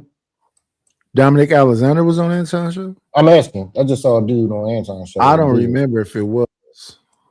Is he a lawyer? No, he's some black political rights activist or some shit. Oh no, he wasn't on Anton's show. I think he was talking about the dude. Oh no, the dude that, if you talking about recently, that dude was the dude that defended the Asian dude that shot the little boy Cyrus in the back. Are you talking about him, the attorney for the Asian dude? Yeah, where was that at? I don't know. It don't make no difference though. It's more the same shit. Black lives don't matter. Get to this video right here, because one thing is clear in terms of this. It's like, where do we go if ain't nobody gonna get an info? Well, y'all used to be on JP show. Now none of y'all fuck with him. That's crazy. This one though, hold on. That might be. I think that is the wrong. Well, he's a fuck nigga. Video. Hold on, y'all. 1 second. Let me get the other video lined up here. I hope everyone is having a good, decent, legitimate day. While it was 107 degrees out here today in Las Vegas, you know what I'm saying? So it was all right, but yeah, 107 degrees though. So you can imagine, ain't nobody did nothing much outside of stepped outside and stepped in the pool for a minute. Like, ain't no basketball and none of that. 107 degrees. All right, let's check this out. Let's take a look at this. Is it real hot in the summertime where you at? Police brutality protest in Dallas. No, not really. 5 police officers by a lone gunman. He was been on the protest scene since 2014 and was picked by Dallas City Manager T.C. Broadnax to be a part of a panel to evaluate police candidates. Well, guess what? Some conservatives are not too particularly happy with that, including that little child used to be on the Blaze, who I don't really care about. But the Dallas Morning News editorial came out blasting them, saying, no, voices like Dominique's need to be on the panel to question this police chief. Dominique joins us right now. Dominique, how you doing? I'm doing pretty good. How about yourself, bro? I'm doing great. So, of course, you have the haters out there and complaining about it, but the reality is, oh, I know this nigga. Of the Next Generation Action Network. How has this process gone with you and others, again, interviewing potential candidates for police chief? Well, you know, it's very important. It's very important for a very diverse community. But it goes back to seeing them outing me or whatever. It goes back to the racism in America because I'm the one black individual that's actually on the panel. However, in July 7th, I was just the only other black person that actually organized the July 7th, but I'm always in their mouth. And, you know, overall, it's very important. And the city manager of the city of Dallas thought that it was important. Council. So, you know, and the community supports it. But, you know, we have a long way to go in America when it comes to the blame game. Tiffany? So yeah, that's Dominic Alexander. I remember him. He did another case that he fucked up on. But he's a political activist. He's not an attorney. No, I'm talking about. I mean, he always had to. Not always, but he. What was another one he was on? It was a couple years ago. He was on a not as a lawyer, but as a nigga just talking. I don't know, but he don't be helping. No.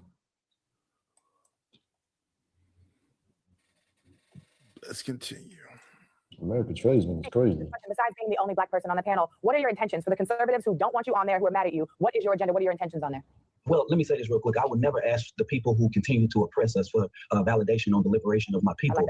Thing I won't do. But at the same time, our intentions is to give a voice to the community and also give a voice to the police officers that continue to support NGA and continue to give a voice towards these growing issues that we have in Dallas, in the city of Dallas. You know, since July 7th, there has been a lot of different things, the rise and fall of our current police chief and all these types of things or whatever, and all those things. So the truth are out here. So we really need to get a chief of police that understands the issue, and we don't have an opportunity for somebody to come in here and have a learning curve. We need everybody at the table, so this person, he or she come in, will have the best opportunity to make sure that we can bring the type of relationship we need in the Dallas County. Dominique, we really appreciate it. Thanks for joining us. Weekdays on TV1. I will never lie to you. What police chief they talking about? A different case. He wouldn't be in the dark of anything happening in that area. And I'm saying that because he's been in the mix for over a decade. You know what I'm saying? Organizing rallies, he's the face of. In a lot of ways, I don't think it's a mistake when they're tying him to BLM. And so he was growing in local prominence, and I think that's important in terms of how he was looked at for this situation. Because with Carmelo Anthony, you don't mind bringing him to the forefront if he's got the resume of working for black people, at least on paper. You know what I'm saying? He's meeting with all the big people. He knows all the right names. He's in all the right places. But why? I mean, I'm just asking. You know what I'm saying? 'Cause again, it's not like he's an elected official or anything like that. So when I start to question some of it, it's because these dudes be super dirty, you know? We talk about people stealing from the community and all of that, but it's like, do we know who those people are when they do it? And is there a real concern with it, or is it just a talking point? When people go into activism, but their entire goal is to truly siphon money from the community because they are truly incapable of being anything other than that's the majority of the people. They are. And so giving them an opportunity, a crack at some notoriety through community activism, they squander it all chasing a few dollars, some shit like that. Because we're finna get into some shit. It is what it is. Trigger warning. If you don't like to hear that type of, that was wild what he did content, you might want to get up out of here right now. Because he's, of course, one of these people that did some bullshit, and yet and still, he's got notoriety. Yet and still, he was positioned to, air quote, help the Anthony family. Now, I ain't buying it, fam. I ain't buying it at all. These fucking goofies ain't got no business around such an important case. So get a white lawyer. Let's get into some reading here. Yep. Support the platform, as I won't be reading comments. You know what I'm saying? We got to get through this video. Okay. I got clips and all type of shit here still to play. It's a lot. Okay. One of the reasons I was late is because I was prepping this shit while watching the game and talking to my niggas. But I did have to prep this shit. As you will clearly see, we will not be done in 10 minutes. All right. So again, support the platform. We in the building. 27-year-old Dominique Alexander founded the Next Generation Action Network, which organized the Dallas rally on July 7th to protest the recent fatal police shootings of black men. The sniper, Micah Xavier Johnson, was not connected to the group. Network members say his probation revocation is political, noting that no new charges are filed against him. He just has a probation violation. And when you think about a probation violation, you have to wonder what the person is in these types of troubles for, this activist. What was he on probation for? Well, let's talk about some of his background. Alexander received his first chance when he pled guilty in a courtroom to injuring his ex-girlfriend's 2-year-old child. Judge Lewis sentenced him in June 2011, right? A couple years before he becomes an activist, right? Because again, just to be clear, that's why all that activism shit ain't 100 with me, because you go straight from being a goddamn child abuser to a fucking activist. And, maybe that's not important to some, it's important to me. That was your way out, was to turn activist after injuring a child. Nigga, fuck you. Judge Lewis sentenced him in June 2011 to 10. Yeah, we talked about this like a year ago. That's it, though. I remember. It was a piece of shit thing. What's going on with your mic now, Ruthless? I think I'm good now. Can you hear me? Can you hear me? Borgin. We hear you. I'm Borgin. You just sound like a Borgin? robot. No, you clear now. Oh you my clear. gosh. You clear. I'm clear? Yeah, you clear now. Okay. Clear. What's up, LA? What up? We need to get these people back into understanding that I've been around this bitch for 4 years, so stop acting like I'm a stranger and support the channel. We got 30 people in the building. Like, comment, and subscribe. We really need this rich motherfucker with this new app that can get you food, you can ship shit on and do all this other shit. I've been talking to people about being a motherfucking a virtual assistant and everything else. You niggas don't like niggas. This is keep it 1,000. That's a fact. You ain't telling no lies. You ain't telling no lies. And I got some Asian people that's my damn realtors. That's your fault. I'm trying to talk to these motherfuckers, but black people is protesting they massage parlors and they salons and everything else. I don't know if they stopped talking to me because niggas is protesting Asians right now. I don't know what the fuck is going on. Well, they got you good. You motherfuckers gotta calm the fuck down until I get this motherfucking household. I need my money on. Y'all fucking with his pockets. In multiple ways. You won't support the motherfucking channel and you fucking with these Asians because one Asian man did something. You sell the house? Oh, yeah. They was about to foreclose on me. Damn sure was. I had a tenant not pay. It's been bullshit. Listen, I came in here with 30% down. Like 142,000. The house is 500,000. So I think, I got 130-some thousand in equity because that's what I just spent on it. So I'm gonna talk to the lender about using the equity to get a new roof, get the plumbing done, get some appliances, get some floors in here, and we'll be all good. Oh no, you can't do that, sir. We don't get the money back to repair the house. And then I'm talking to another motherfucker that said once the house is repaired, the value is going to go up because it's going to be repaired. So it's just, bullshit. Let me see. Somebody just entered the building. Let me see if I still got her B around here somewhere. Is this it? Is this her B? There we go. Hey, B Love. Because in love. She changed it. She must got a man now. She got a man. Hey, Rosie. She might have slave. A man now. She got a man slave.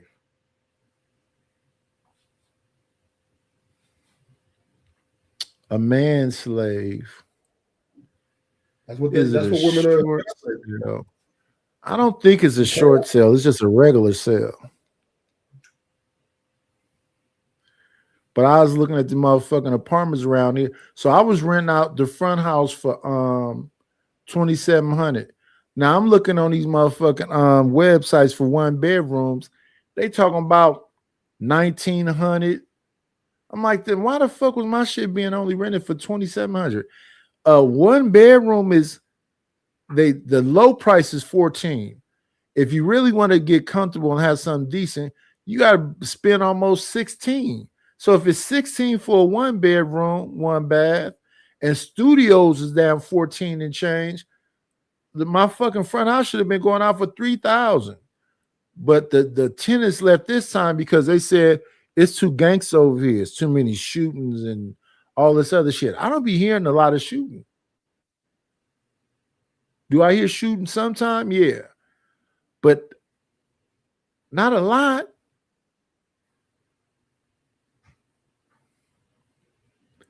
But they say it's niggas fighting and niggas shooting and all kind of crazy shit happening. And I'm in the same fucking house. I'm just in the back house. So I don't know what they was talking about. Nice. If you hear shooting once in a while, that's too much. For a lot of people, that's too much right there.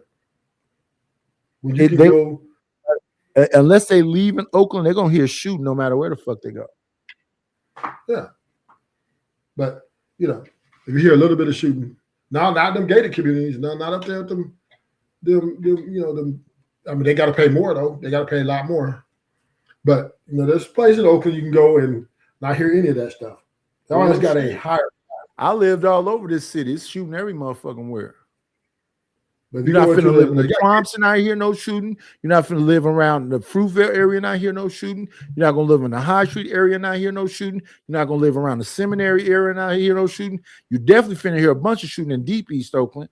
You're gonna hear a bunch of shooting in West Oakland and Campbell Village and Acorns and Cypress and Tufo Village. You're gonna hear shooting in North Oakland. You're gonna hear shooting in El Cerrito. You're gonna hear shooting in Berkeley. Bullshit.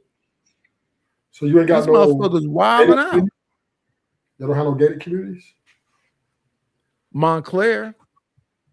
That's where they got to go. Trestle Glen. Oh, yeah. See, in Montclair and Trestle Glen, they got private security. You would take your ass up there if you sit around and be like, who do you know here, sir? They getting you the fuck up out of there. They've security been getting in trouble because the security been popping motherfuckers. Oh yeah, security now have been upgraded. You remember back in our days, when security guard, you really could do nothing but report. Now these motherfuckers is whooping ass and popping motherfuckers. Yeah. They upgraded their jurisdiction, right? Because remember, the security guard used to be, if they said anything, they report and call the police. That used to be the back in the day. They couldn't put your hands on you. Well, the police don't in Oakland. The police don't do shit. All they do is come and scrape up bodies. But they're not even coming. They're not even coming. The security guard used to just report the crime and call the cops. Yeah, that's old school shit. The old security used to. It was called observe and report. Right. Now, not nowadays. Nowadays, it's whoop your ass and pop you. I'll read out with you. Upgraded to almost high-end police or low-end police officers. And these motherfuckers be ex-military and shit. Fucking what you call them? What you call them? Special forces motherfuckers. Mm-hmm. And then like I was saying about these apartments. So the apartments is $1,400 and up, right? Studios. And the studios is like 200 square feet. What I'm in right now is like 500 square feet. This is cool. I can't take my shit to no 200 square feet, and it ain't no backyards, it ain't no patios, it's nothing. It's just 200 square feet. And then you gotta, and then you have to make 3 times the rent. So 14 times 3 is what? Almost 4,500, so 4,300, 4,200, something like that. If you're not making 4,200 times 10, that's 4. If you're not making almost 60,000 a year, let me see, 40 something. If you're not making 50-some thousand a year, you ain't getting no apartment. That's not a lot. So that's why the homeless shit is crazy out here. Well, the homeless. So I gotta call all these programs to try to find somebody so I won't. When they sell this bitch, won't be on the fucking street.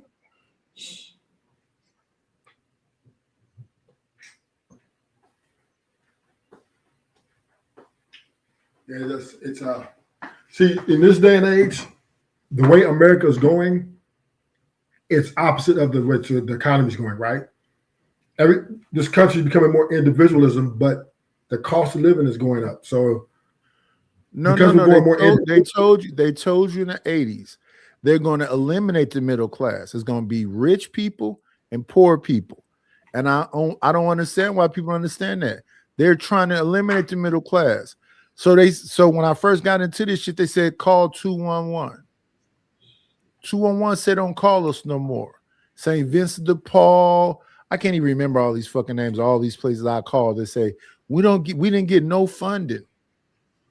I say, so what is my resource? What can I call? You either have to be broke as fuck like JP or get your bread up. If you're not making $150 $15,000 a year, your ass is gonna be on the street. So it's almost like try your best and not make no money at all so they can house you.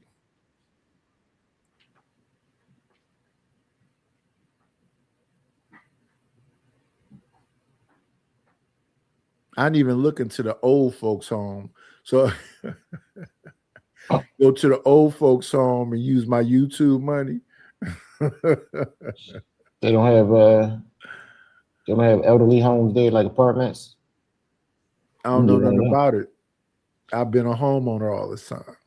Yeah, in Pennsylvania, they got subsidized apartments just for elderly people, and the rent probably like a couple $100 a month under the subsidized.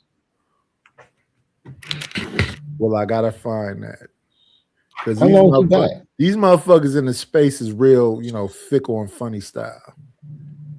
I be at another person trying to be like, Nidish, when you gonna start up a show? I say, listen, I've been consistent for 4 years, coming on from midnight to 6 a.m.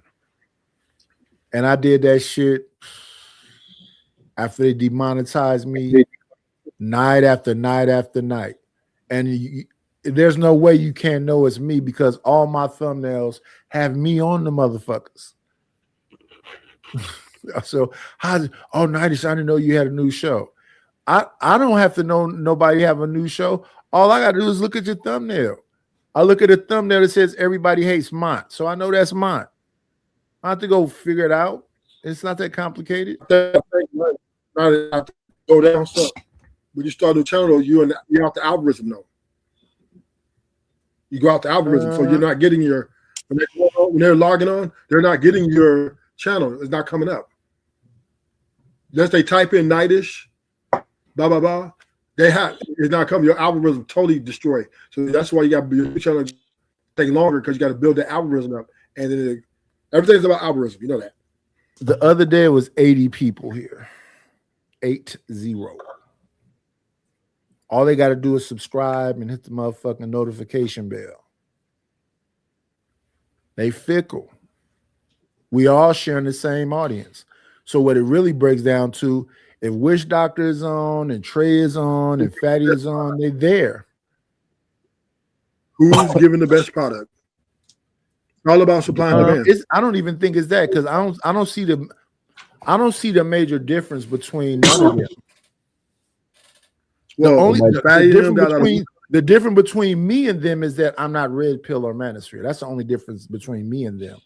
They're either red pill or manosphere. There's a difference. They Fatty them debate with the women. People like to see that. Right. So that's manosphere. Izzy channel ain't growing. So Izzy ain't growing. They like conflict. People like conflict. People like toxicity. They're attracted to chaos. That's the product they want. That's what they want. We've been over this before. Huh? That's the product you want? No, that's the product the people want. No, I'm asking about you though. That's the product you want too. I like more organized, more structure. I don't like people over talking. I don't like all that shit. But let's be real. People want control chaos, right? They want somebody who's going to stand in a position and agree with them, and then they need somebody, right? Not necessarily echo chamber. They want something to do. So one right can be against the other right, and see if they can make it right. It's conflict, some sort of conflict. If there's no conflict and you're just doing regular shows, and you're not putting, your channel won't grow in this space. I guarantee I just think people fuck with who they fuck with, and sometimes they gotta plan A, B, and C. And if you ain't in that A and B, they're probably gonna go to Fatty first, Wish Doctor second, and then on down. Because it ain't like they saying anything profound. And now that Trey is calling this show the New Fight Club, they be over there for that too. Yeah. My thing is, I don't want to fight with you goofy, lame ass motherfuckers. And then I go somewhere and motherfuckers say, oh, now he's got some kind of notoriety, so we got to knock him down a peg. So I'm over there on Mont channel. He talking about I talk hella long. I'm long-winded. I'm like, nigga, you just making shit up. I talk the least amount, but you cut people off. I cut long-winded motherfuckers off. Can anybody else talk? Listen, if Angry Man come on your channel, he gonna talk the whole fucking time. If Jay Prince come on your channel, he gonna talk the whole motherfucking time. If Beans come on your channel, he gonna talk. They gonna take over the fucking channel. I cut them off. Cause can any fucking body else talk? Cause if it's just the Angry Man hour, I'll just stay the fuck off the panel. If it's the Jay Prince hour, I'll just stay the fuck off the channel. Here's the kid. Here's the deal. I'm gonna give it to you like this. Everything's about clout. JP didn't bring clout. Angry Man brings clout. Really? So that's why they get the people cater to them. Let them do all that talking because they're bringing 300-400 people with them. JP bringing about 200 people, whether they hate him or love him, they want to go and see, right? Bring the build the numbers up. It's the name of the game, right? That's why don't think that Angry Man ain't smarter or better than you. It's just they got clout. They got a little more clout, and people want them guys with clout on their space so they can grow their shit. That's the name of the game in the space. Clout begats clout. Look at Uncle Tom. Uncle Tom got a good show. Uncle Tom does a good show. Yeah, but they don't want to hear that shit. Shout out to Angry Man and all of them, but Angry Man got his own channel with 500-some thousand, whatever. And I think that's I believe faulty, right? I believe he's like a Drake. He just go over to the new shit and just take over. No, you only got 500,000. That's not 500,000 is not a big number anymore. There's people with 20 million. You got people, man. You got motherfuckers running it. My God, what's the average amount? 500,000. What's the average amount of subs you think YouTubers get?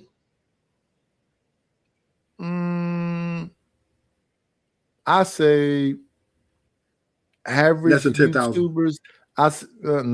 I said probably about 15, 20. 20,000 subscribers. You think the average YouTuber has 20,000 subscribers? Yeah. I think y'all both crazy and losing your own damn. No, that's the average. That's the average YouTuber. I watch some channels. I'm like, what the fuck is this? How do you got 20,000 subscribers? I watch a channel with an old ass fat dude. I'm gonna say who all he does is watch his grandmama make bullshit ass meals. She made a meal out of 2 cans of soup that she added the same ingredients into to make it, fuller. So she had some potato chicken soup that she cut up some potatoes into, carrots into the same shit that's in the soup. She added carrots and potatoes and whatever into the soup, and then she added some cheese in it.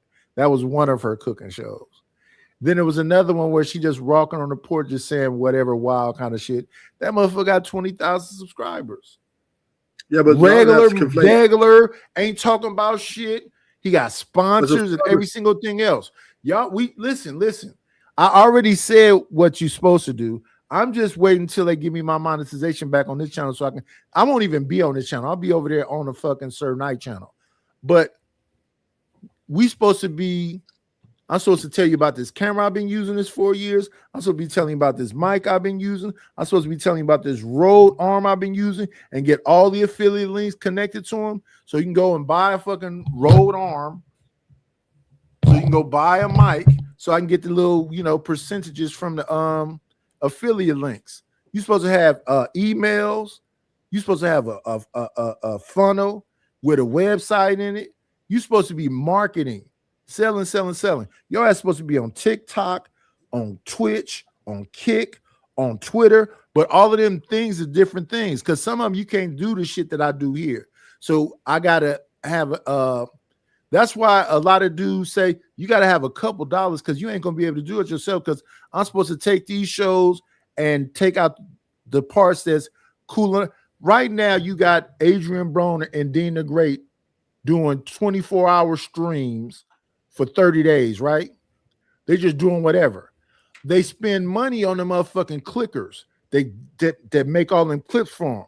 So all them little shorts are the best moments is just running up the bag.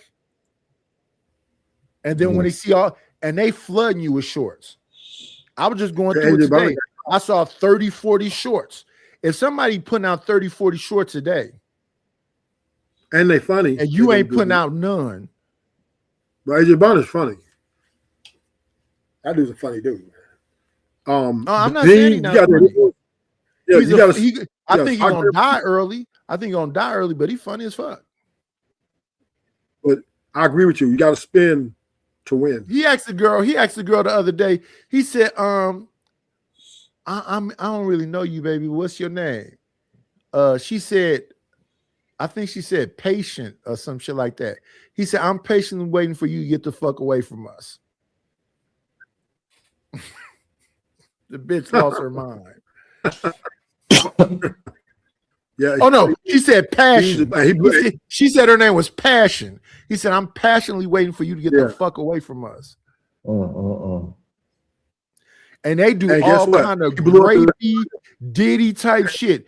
He be trying to get a bunch of them bitches to sign NDAs. He ain't never called one of these women a woman. He be like, hey, bitch. Hey, bitch, let me talk to you. He blew up in 30. You know, he's only doing this for 30 days. Yeah, he only been doing it for 30 days, yeah. And I he's think got 2 months. over 60,000. He got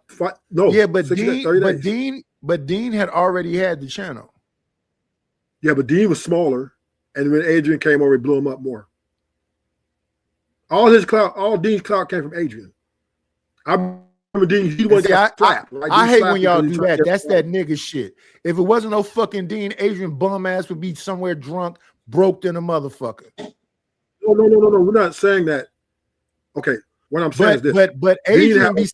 But Adrian be slight way trying to play that bullshit. So Adrian Broner. If Dean didn't come dig your ass up out of the gutter, you be fucked. Now you get around DDG, you get around all these different content creators, and you be trying to. Them niggas ain't fucking with you like that, Adrian Broner. You throwing up on yourself, you drinking and pouring shit all down your chest. You a fucking drunk. But he's making like $20,000 a month. And he's spinning that shit. And he's spinning that shit. Yeah, that's what he do. Most of them arguments, when he was a boxer, he fucked off all his money. Yeah, $100 million. He fucked off millions. $100 million. He gonna fuck this off too. So probably more than that.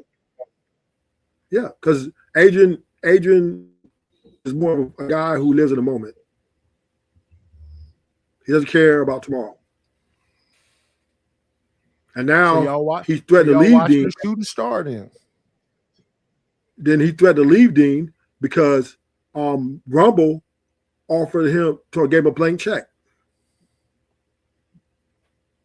I thought he was on Kick. And Dean, y'all put him a blank check to go Rumble. They're on Kick now. Yeah, because he signed on to that white boy, yeah. What's the white boy that own Kick? He signed him. I seen him. I forgot his name. That's no, he don't own. He don't own it. No, it's somebody that actually. Yeah, I know, but hold on. Yeah, it's a white. Yeah, that's a white boy. He was at the dude that Antonio Brown was on there. I don't know where I'll say dumb shit like that. White people own every fucking thing. Oh, the small hats. I still consider them white boys. Okay, that's fair.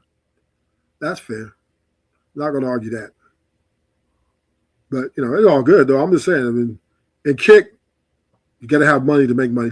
I think Dean got known for getting slapped because he was getting at that dude's wife, the muscle builder. Larry Wills, the bodybuilder.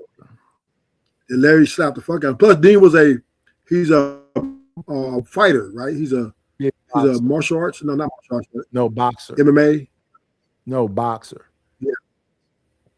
Whatever. He's a fighter.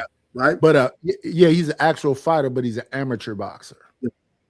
Right, and he already had a couple of million from that because he's been doing that for a while, and then he invested in a Kick, and he had a little bit of juice. I think he had like 1,000 or 2,000 chat, 10,000 followers. Then Adrian came. I guess he came and got Adrian. He went and got him.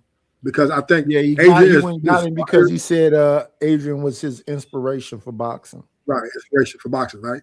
And then Adrian just happened to have a tremendously funny, he's very entertaining. And that took Dean to the next level. Them women hate that nigga. Well, they coming. He spending. He pays for pussy.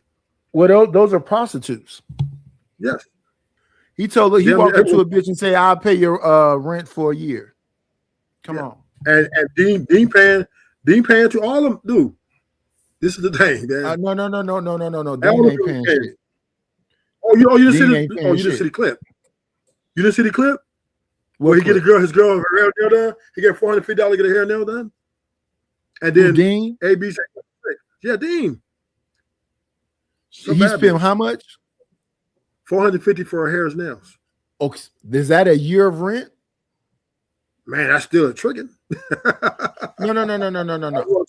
Listen.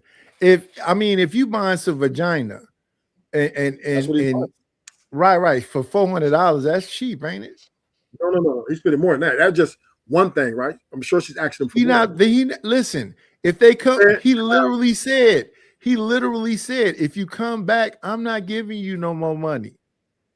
He always tells Adrian, stop giving these bitches. They was leaving out of a party. He walked past, he had a group of girls with him, Dean did. And some dudes had some roses. And he said, you want to buy the girls some roses? He said, no, get the fuck away from me. He wasn't trying to buy them bitches nothing. We can take him back to the house. He constantly telling Adrian, stop spending your money. Yeah, Dean's a selective tricker. That means he tricks within his budget. Adrian just goes off. He been 5,000. Yeah, Adrian is a fucking moron, and he gonna crash and burn. So live it to the best of your abilities, Dean. But that nigga with you is gonna crash out. So y'all calling yourselves the crash out boys. He definitely gonna crash out. This nigga can't drink. Listen, he says you got to finish the whole cup. So he just poured the shit. It run all down his face, all on his chest. He can't take sips. He's real alcoholic. Degenerate shit. No, he's just alcoholic. I would call myself an alcoholic. I would call myself an alcoholic, but I'm not finna pour shit all down my chest and shit. You're a different type of. I mean, you drink a lot of wine, so wine is a little different. No, right? This is wine and whiskey or wine and tequila mixed together. Yes. Yeah. Oh, you got a problem. I show y'all. I'm taking shots and drinking fucking wine out of the damn Pyrex. You're alcoholic. I tell these motherfuckers to support the fucking wine fund. We didn't know the whiskey fund was in there too. Oh, it goes together. Yeah, it's a package deal. My favorite is either Buchanan or Glenfiddich. Not Glenfiddich. Yeah. Okay. Yeah, Buchanan. 12-year Buchanan. So how can you be mad at Agent John aged the same way? Huh? You can't be mad. I don't know why when I just say I don't know why when I just say things, y'all say mad. I say things and y'all say crying. I say things, y'all just extreme as well. I'm not mad at it. I'm just saying that nigga gonna die young. I'm 56. I'm on the back end of life. Huh? He's 47. He's like 47. Yeah, that's young. Not that young. It's a few years pretty younger than fucking young. He's lived his life. He got 10 kids. He lived his life. The man is an athlete who let himself go. And instead of, he shouldn't be looking like that at 47 when he's an athlete. Especially used to be a boxer. That shit look crazy. The thing about drug addiction, it hits certain people. It doesn't have no discrimination. Relentless said AB is 36. He better not be 36. If he 36, that's some bullshit. He might be. I thought he was 47. If he 36, Adrian Broner, age 30 fucking 6. Damn. Born in 1989. That's too fucking young. That nigga he had a rough life. Well, no, not really. You think so? He looked old as shit. I think. Well, how old is Dean? Dean's like 20 something. He's young. You're damn near fucking 7 years younger than me. I don't think Adrian Brown is doing anything different than what's normal. People get rich, they get drunk, they get drugs, they get addicted, they lose everything. That's pretty normal. So Dean is 25. So he's 11 years younger. Yeah, Dean's an alcoholic too. He just been going on detox. You know that's what he was doing. So here's the difference. Dean sips and then he leave that shit alone. He don't just drink all night. Now, will he get drunk? Yes, I've seen him get drunk, but I don't see him drunk every single show. Fucking AB be drunk every fucking show. I don't mean tipsy, I mean drunk. But Dean is kind of a crash out too, though, even if he's not drunk. I don't think so. Huh? I think a part of the content strategy is about humiliation rituals. He just got out of jail. He just got out of jail 2 weeks ago. I understand that. I know that. He's taking her phones. He's supposed to. He's supposed to. I'm not saying he ain't supposed to. I'm saying is why shouldn't he wait one second? Why shouldn't he be taking their fucking phones when these bitches is having niggas pop up at houses and robbing niggas? I'm not. He the one sitting around. He the one sitting around trying to control that shit. He the one making sure he's asking these girls. What are you saying, Rufus? And this is why y'all need to fucking pay me. If I got to sit up here and be drowned out by Ruthless while Ruthless try to justify this bullshit because he think this is the life, send me some motherfucking bread for the fucking wine fund. Go ahead, Ruthless. I'm just saying is AB and Adrian are the same people. No, they're not. They're the same person. Adrian Broner's a fucking moron. You know they got the tattoo on. And this is what Dean does different. He asks all them girls, how fucking old are you? Where's your ID at? Why are y'all on the fucking phone while we're going to our destination? You supposed to do that. Make sure they sign these motherfucking NDAs before they come up in here. Now I agree that I think Dean's a better businessman than Adrian. Adrian is a fucking bum and an alcoholic, period. He's not but Dean keeps telling him, one second. The security say, we need to get up out of here because we got to report to blah, blah, blah, blah, blah. So you see Dean moving real quick. And then he's saying, where the fuck is Adrian at?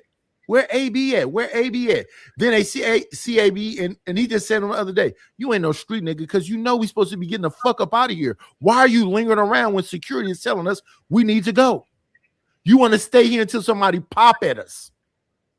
They in fucking LA right now. Well, they my party. Then when they had these fucking parties, Adrian Broner invite all these niggas, and Dean be like, "Why the fuck do you want this party to be full of niggas instead of just bitches?" Because I mean, Adrian Broner, a street dude. That's a fucking moron. He's a fucking moron. If you listen to what he's saying, when he was fucked up, none of them niggas talked to him at all, period. So why is you inviting them niggas back then if they said fuck you when you was fucked up? Attention. He wants attention. He's a fucking moron. All the niggas I used to be around when I was younger, I don't want to see none of them niggas. You got right. We're not a monolith. Understood. No. I'm not talking about being a monolith. I'm talking about not being a fucking moron. Yeah, but you're projecting. No, I'm not. You're not. Bernie Mac said he went back home to visit his partners and they popped him. That's not this is good conversation. Lucy Badass said, Nipsey, once you come up, get the fuck up out of your city, they gonna pop you. Let's have this conversation. And I think this is so you saying that niggas don't pop niggas that they grew up with? What I'm saying is that's the life they live. And that's on them. I don't care. I don't say they're morons. So Adrian Broner, wait one second. So Adrian Broner's in some fucking life where they left his ass for dead as a fucking bomb drunk. Well, I don't think they left him. And because he was a bum drunk and everybody said fuck him, and then this young man came and saved his fucking life, this dumb motherfucking degenerate bum is gonna call the motherfuckers who left him for dead to fuck up this young boy's opportunity to make both of them rich? Well, let's keep it real. Dean's using AB, of course. So, I mean, it's a benefit. How? He's making money off of him. He blew his streak. When Adrian Brown came on, Dean blew up even more because Adrian's so funny, man. That's why he rumbled. Y'all realize Ruthless is saying a bunch of nigga shit right now. I went and got a fucking bum that wasn't making shit. Now he's making thousands of dollars because of me, but I'm fucking using him. Make that make sense? Well, I don't know. Adrian Brown got his own chat that Dean created for him, and Adrian don't even know how to fucking do this shit. Dean spent most of the show saying, you got to talk to these people. And Adrian Brown wait, Ruthless. Have you ever watched the fucking TikTokers or the Kickers? Yeah. DDG, Aiden Ross, Neon. Do you know what they spend most of their time doing? Talking to their chat. Exactly. But not I Show Speed. Not Show Speed don't. Because I Show Speed is an act. But here's the difference. I Show Speed is all energy. This motherfucker's wrestling, running, boxing, doing Muay Thai, going to Africa, going to. Adrian ain't doing shit. Yes, he is. He's making people laugh. He's entertaining people. Same thing. So you're a liar. if Dean and Mike, listen, this motherfucking dumb drunk. Don't even know dumb fucking drunk. They gotta put the mic on this motherfucker. They gotta go. Motherfucking Dean go buy all the outfits, put the mics on them, set up all the shit, and then fucking one day, Adrian Broner tried to set us some shit, and Dean was like, "What the fuck are you doing behind my back?" I'm trying to. I gotta set up, and he gonna fuck it up. So we'll watch it in real time. I agree with you. I got him not gonna last, but right now he's entertaining people, and people are paying him to entertain them. I'm not disagreeing with that part, but he wouldn't be able to entertain shit. He wouldn't be able to entertain shit. He would not be able to entertain shit if it wasn't for Dean. Okay. But what I'm saying is this: I Show Speed doesn't talk to his chat. All he does is He don't have to. He don't have to because he's a live action hero. And so is AD. Ain't no how. All he do is go around, talk shit to bitches, and make jokes. That's all he do. That's all he do. That's all he do. He don't sit there and talk to the chat. He doesn't. Let me ask you this because you're saying ridiculous shit. What will Liquid do to a microphone? I don't know. It'll destroy it. Can I submerge this mic right here? Yeah, it'd be destroyed. Right. So the motherfucker drinks where shit is falling all down. His mic is right here. He's getting paid to do it. So you don't get it. Shout out to the shout outs. I'm not disagreeing. Rufus is up here saying this dumb fuck can drink and pour alcohol down a fucking microphone because he's getting paid to do it. No, he's getting paid to be responsibly drinking. No, he's not. And listening to the fucking security and going along with the program. Every fucking 2 seconds, he's going against the program. Adrian Brown, let's be clear. Adrian Brown on his own is a very funny dude, and he's an A-list celebrity. Then why the fuck was he broke before that young boy went and got him? Because he's alcoholic. Then what are you saying? And he just blew all his money. But he's funny still, right? But he's still funny, right? Yeah, he's still funny, and he's making money. Right. So why did he? It's hard talking to niggas. I'm not saying that Dean didn't bring him to the platform, but AD had to be AD to get to where he had. Dean is not funny for AB. AB's funny for himself. It's his personality. That's what's making him the money. If he was done, he wasn't funny, Dean would get rid of him. Simple. So Dean is using him to make money.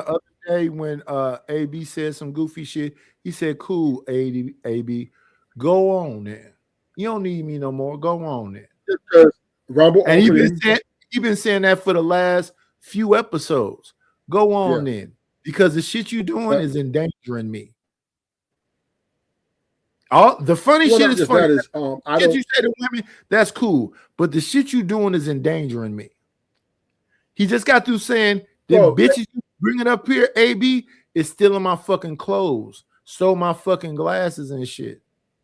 The women ain't getting in. You so drunk, you're not even paying attention, nigga. That's on Dean and the security. That's their job. Watch no, everybody. It's not. No, it's not. Yes, No, it's not. No, it's not. I just got into it with my cousin the other day for saying it's the same dumb shit. No, it's not. We supposed to be looking out for each other. You can't say, you can't get on the mic and say, "I love this young nigga. He came and fucked with me when nobody was fucking with me. They left me for dead." That came out of AB's mouth. So why you fucking that over then? Yeah. Not is it smart to depend on the drunk? Are we talking about dependency? Yeah, you talking about his responsibility on the drunk. No. Watch everybody to be no. Don't nigga listen. Don't nigga listen. The man said he was in a fucking dumpster. Nobody was fucking with him. I understand you. I don't give a fuck how much I drink, Ruthless. If you set up a play for me, I'll drink afterwards. Yeah, but I'm just saying is Ages of Dunk has a problem. The dude set up a play for him. Set up a play for him. You set up a play for him. You mean he can't lock a fucking door? No, I'm not disputing. What I'm saying is you cannot rely on a drunk to be efficient. That's right. So insane. At some point, they need to go ahead and say fuck him. No, there's too much money being made. See, now he's making money. You're different. No. If the money is being made, Dean, get your shit together, save it, because you know this shit is gonna crash and fucking burn. So save your shit, make great investments and whatever else. But this shit is gonna crash and burn because that's who Adrian Bronner is. That motherfucker's true. Y'all got crash out boys on your neck, but that motherfucker truly a crash out. He kept asking fucking Kevin Gates, "What you about to do after this? What you about to do after this?" Kevin Gates say, "Instead of asking me what I'm gonna do after this, why don't you say you want me to stay? I got a family, but why don't you just say you want me to stay?" Because that's the real fucking question. Be so fucking selfish that you don't want this married man to go back home to his fucking wife and kids because you want him to stay there. Just say that.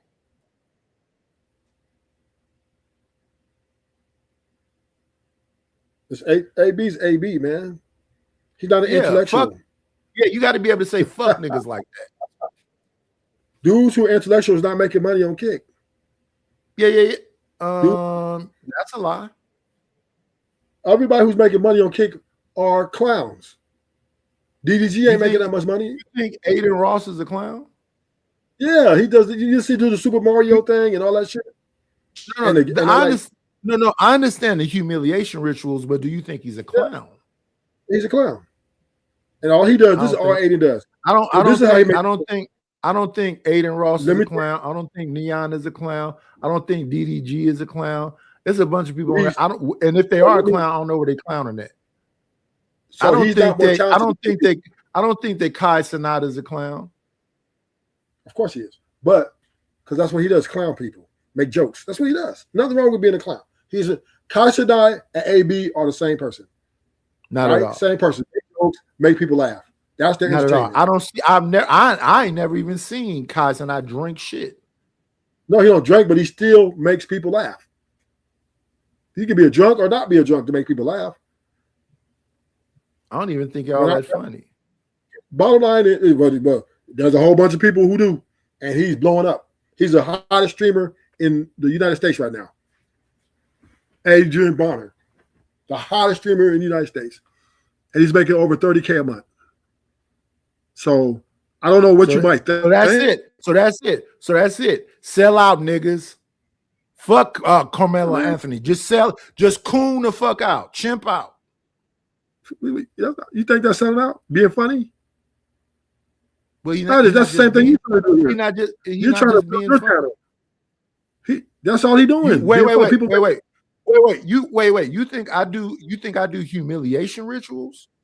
No. What I am saying is you're trying to capitalize off this social media just like he is. No. Yeah. No, I'm trying to make money, but you think I do humiliation rituals? No. But you do get you do have a little funny personality about you. You can be funny. No. Somebody being funny, that's cool. I'm okay with that. Okay. But I'm talking about humiliation rituals. Well, Adrian Bronner dances like women, humps on dudes. He do a bunch of gay shit. And so does Aiden Ross. Yeah. Aiden Ross ain't even talented. He just brings a lot of. And Kai, I will say this about most of them kickers and twitchers: they all do a bunch of humiliation rituals, zesty shit, demonic shit, all that kind of stuff. Bottom line is, people want to be entertained. That's whoever entertains the best makes the bag. That's the bottom line. And whether you agree with it or not, it's irrelevant. I just don't think these motherfuckers is all that entertaining. I don't see the big so-called entertainment part. The man is making money. Him and Dean, they make a lot of money for being those are two fucking different things. Being entertaining is one thing. Making money is another thing. Those are two different things. They're paying them to be entertaining.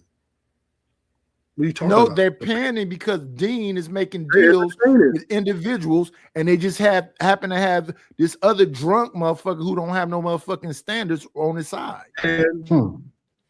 And Adrian Bronner is #1 because of Dean. No, I'm saying this because he's funnier. People pay for that shit. At the end of the day, wasn't they paying for it before Dean got there? Because Adrian Bronner probably was drunk somewhere on the couch, being drunk, and Dean came in and probably talked to him, man. So right, so he gonna bite the hand that feed him. He gonna bite the hand that feed him over and over and over and over, like the typical nigga shit that always happen. How's he bite him? So shout out to him. Shout out to him for being the best rookie stream. They should run an award for it soon. But how long is it gonna last when you got a motherfucker that's gonna constantly crash out and bite the motherfucking hand that's feeding him? You're speculating, right?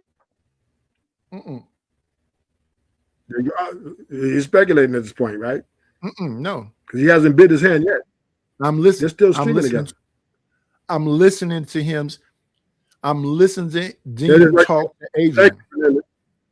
Thank you, Relentless Credit. People tune in for the crash out. Give me $5 for that, Ruthless. Don't ever read out people's shit that ain't sending no money. You can respond to it, but don't read they shit out loud. I always respond to them, but I never read they shit out loud unless I highlight it.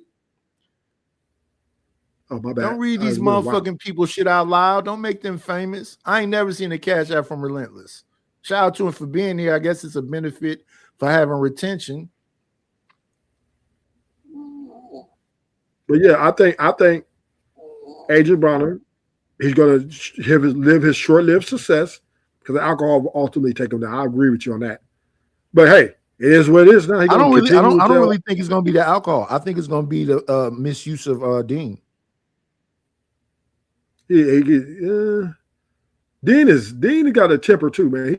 He's short fused too. He might take off on somebody anymore. Is that short? Is that short fuse though? Yeah, this dude walk up to some guy's wife. Wait, one second. Every fucking stream, Adrian is doing some extra shit. Dean literally has tried to grab. He said, "You pouring this shit all down your chest, brother."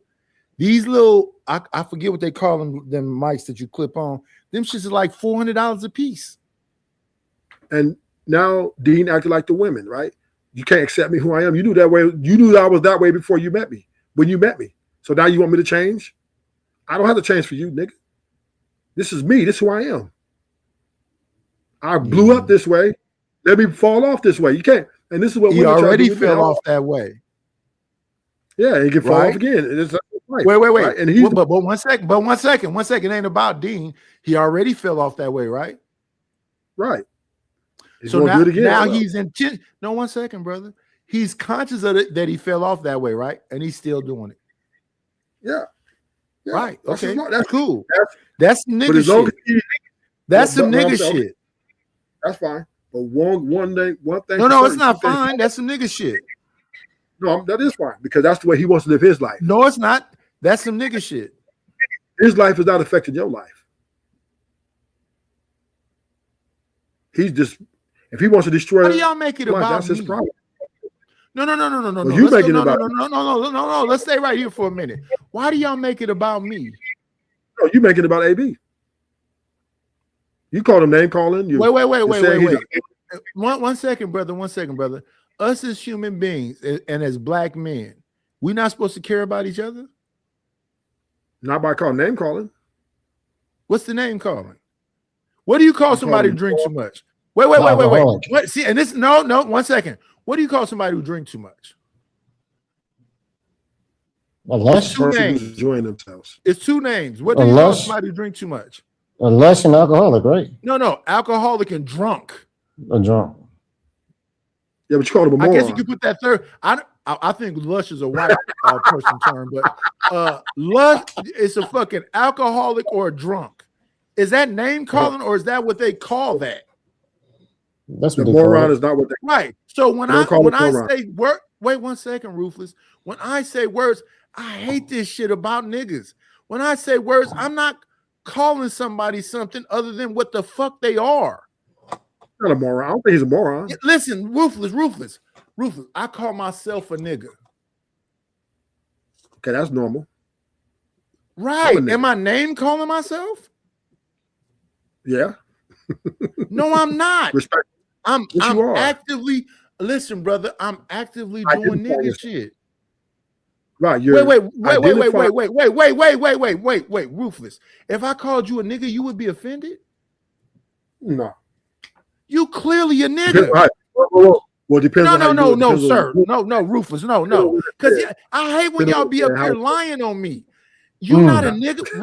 Ruthless. 1 second, brother. You not a nigga. No. Say whatever you want to, because that's some more bullshit. Ruthless, you not a nigga. I'm a nigga. So why do people be getting offended? Ruthless, you know, because it's your voice. Ruthless, listen to me. Ruthless, listen to me. LA, listen to me. You call me a bitch ass nigga. No, 1 second. Have problems. If I call you a what? A bitch ass nigga, then we're gonna have problems. I don't think you a bitch ass nigga though. I don't think you a bitch ass nigga though. Ruthless. Let me give you my honest opinion. I think you one of them ones. I think you a soldier. I could be wrong, but my relationship with you, I think you're a soldier. I would never call you a bitch ass nigga. I know that. I might play some shit that I know will piss you off, but I'll never call you a bitch ass nigga. But here's the thing though. LA, have you ever seen me on these panels when I be making people laugh? Mm-hmm. I was over there on Hood Conservative channel. He said, nigga, I see you all in the chat. Why don't you come up here? And all I said was, it's too many niggas up there with a lisp. That nigga been mad at me ever since. What is, they literally have lisps. Yeah. What did I call him gay? No, I'm just saying it's too many motherfuckers up there with a lisp talking about women. When you like that. He been pissed off with me for I don't know how long since then. The other day, I just played the clip the other day. This dude is up there talking all this shit to Tommy Sotomayor. And after he finished, all I asked him is that, do you have luggage or is all your shit in hefty black bags? Why you asking that? And he lost his motherfucking mind. Why you asking that? LA. You don't know niggas that got a bunch of black hefty bags with all their shit in it? No. But why you think Tommy had one? That's 1960. I didn't say Tommy. It was a dude up there named, what was partner name? James Harlem. Oh, okay. We're talking to Tommy. Oh, yeah, that's called nigga broke. I mean, say what you want to say. I didn't listen, Rufus. See, this is what I'm saying. Y'all don't be listening. I didn't say he have all this shit in hefty bags. I asked him, did he have any luggage, or does he have hefty bags? Right, Nice. I know what you're saying. He lost his motherfucking mind. No, hear me and follow me. I know what you're saying. You wouldn't offend me because I know you're from the old school. New school niggas think you call them broke. Hefty bag. What? I got a nigga. What? Oh, yeah, getting their feelings. You know what I mean? This is the 2026. Things like that sound broke vibes. Niggas got Gucci bags and Prada bags. You talking about a hefty bag? Most black people are broke. True, but they don't want to hear it. I'm broke. Nice, but you can't say it though. You can't say it. Especially I just said it. The platform. Yeah, and then you got the reaction you got. Yeah, and what I'm saying is that these niggas be in their emotions too much.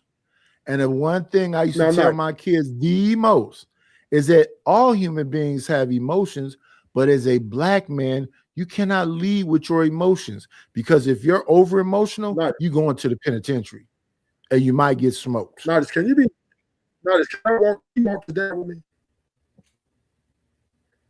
You know it's different when you say something behind closed door when you say something to somebody in public. You're gonna get two different responses. Especially if it's something the shit I say behind closed doors, I say in public too. And what I'm saying, you're gonna get two different reactions. I've been outside in a crowd of people, and motherfuckers are talking. You know how motherfuckers be talking to you, they keep tapping you on the chest and shit. By the second tap, I'm gonna be like, I don't like people touching on me that much. Right, but what I'm saying, and my cousins and shit have pulled me to the side and say, "Why you be going off like that? How am I going off? I don't like a motherfucker keep touching me. Stop tapping me. You feel me? You feel me, partner? You nigga, don't touch me no more. I don't like people touching me too much. I don't like people talking to me too much. I don't like motherfuckers being close to me too much. I don't like none of that shit. And people just like you, they don't want to be called broke in public. I'm broke though. If you call me broke, I wouldn't be offended. That's the truth. Yeah, but a lot of people don't like it. Right. And that's some sensitive ass shit. I don't like sensitive motherfuckers. I really don't like sensitive motherfuckers around me. Everybody got triggers. Right. I don't like motherfuckers who got triggers around me. Everybody got triggers. Right. I don't like niggas who got triggers around me. You got triggers, Nightish. I don't like niggas that got triggers around me. That's one of my triggers. Get your sensitive ass and fuck away from me. Yeah. I'm in my brother's house on Richie and MacArthur. It's a gang of niggas out there. I'm going to the store. I'm finna get something to drink and shit. And it's a motherfucker up in there. I say, do you got some weed to him? This motherfucker said, no, officer. And you know what made me feel like superhero? Because I know your bitch ass is scared of police. So I can walk around this motherfucker and do what the fuck I want to do now because you think I'm a police, you goofy ass lame. You just saw me walk out of a fucking apartment over there. You about to watch me walk back in that apartment. So let me understand this. You think my little brother's a fucking police too? So we got a sting going on over here. My brother's there. His baby mama is there. His baby is there. Me. So the police then brought a woman, a baby, and a nigga with dreads and me to go after your bum ass. Smell like fucking Funyuns.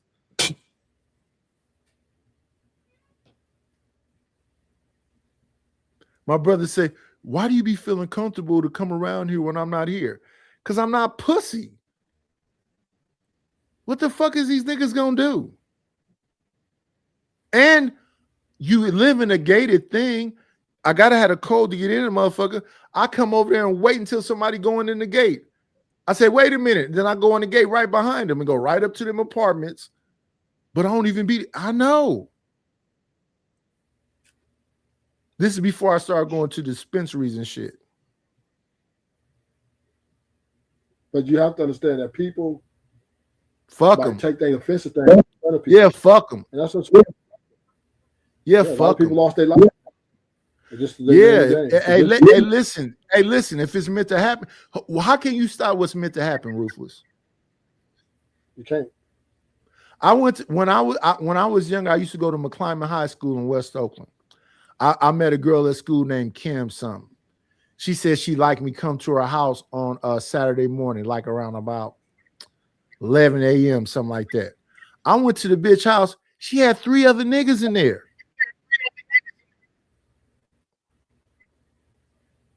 One of them I knew. And I was like, how you know her? He said, I'm trying to date her. So I'm like, okay, so I know him. I said, okay, cool. And I asked the other dude. He said, I'm trying to date her. I'm thinking, what's finna happen here? There's a bunch of niggas in here thinking this bitch, they trying to date the bitch. So what, we finna have a fight off to whoever wins get the bitch? What's happening here? What is fuck is this? When the second dude said he trying to date her, I just got the fuck up and left. Because I didn't understand what the fuck that was. She's trying to get y'all to run a choo-choo. Well, I'm not into that neither.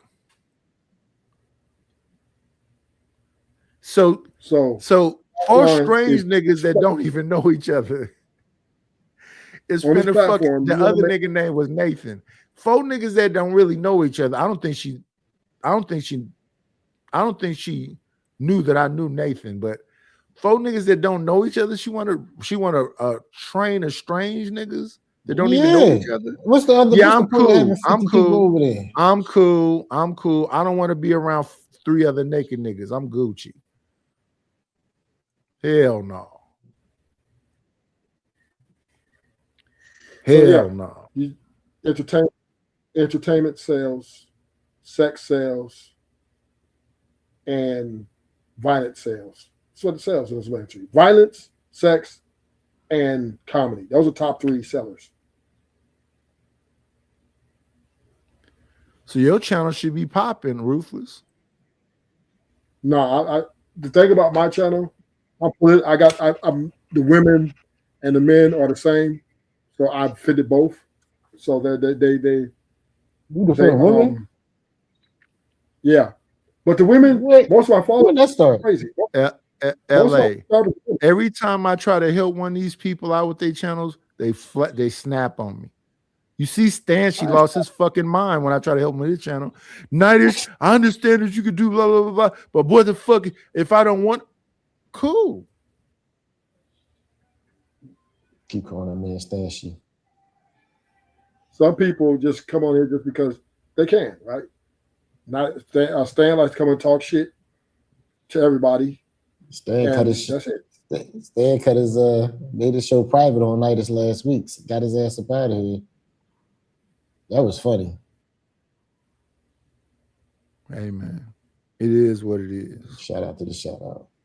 It is what it is. Stan cuts everybody out that come on this platform. And he do everybody the same way. He do everybody the same way. That's that Coors Light whooping his ass. That's that Coors Light whooping his ass. Yeah. He audacity to talk about motherfuckers drinking and he be drinking. Give me a minute, y'all. I gotta go take a tinkle. Shout out to my daughter. I'm happy to see LA back in the game, man. He's been gone for a while. It's been a while. LA is not back in no game. I told you he's been on Uncle Tom platform, this platform, and another one, I think. But yeah, he's been back in there. Not doing no work. That motherfucker's supposed to be doing he's supposed to be doing mostly IRLs because he's in the fucking DR. You think people want to see that? Going out at night, smoking a cigar, sitting on a fucking balcony, telling us stories with the moonlight behind him and looking at the ocean. This nigga just fumbling the bag. Wait. You think people want to see that? No. But yes, they do. Yes, they do. No. The thing with LA's a shit talker. You know that, right? LA used to talk a lot of shit. That's not true. he like I said, he fumbling the bag. They want to see him sitting on the cabana. They want to see him sitting on the cabana talking shit to his employees that that ain't getting this shit done right, talking shit to that little woman with no shoes on. They want to see all of that. It don't need no production. All he needs is a fucking them Meta glasses and some lavaliers to put on her shirt and his shirt. Cameraman. He's a cameraman. Not with Meta glasses. You can't record that long with Meta. Yeah, you can't record that long with Meta glasses. You need a camera. Yeah, you can't record that long with Meta glasses. You get multiple then. That costs multiple dollars, sir. That's what you got to do. You got to invest in yourself. I don't think LA is that. I think he's that. I think he's that. He come on. Meta glasses can't cost that much no more. I be seeing bums with Meta glasses. They be having fake ones. LA, you still. Well, fuck it. Get the fake ones in. Girl. You said, am I doing what? I thought you had a wife, didn't you? I'm not married. No, I don't have a wife. That's what I thought that. No, I'm not married, sir. Oh no, that was Black who default. I ain't seen him. LA had a girlfriend. Sure. And you in Puerto Rico, right? No. Yeah, he in Puerto Rico. I done said 90 times where the fuck he's at, and this man gonna say Puerto Rico. Yeah, Puerto Rico. Come on in. Playing, it's always a treat when players meet.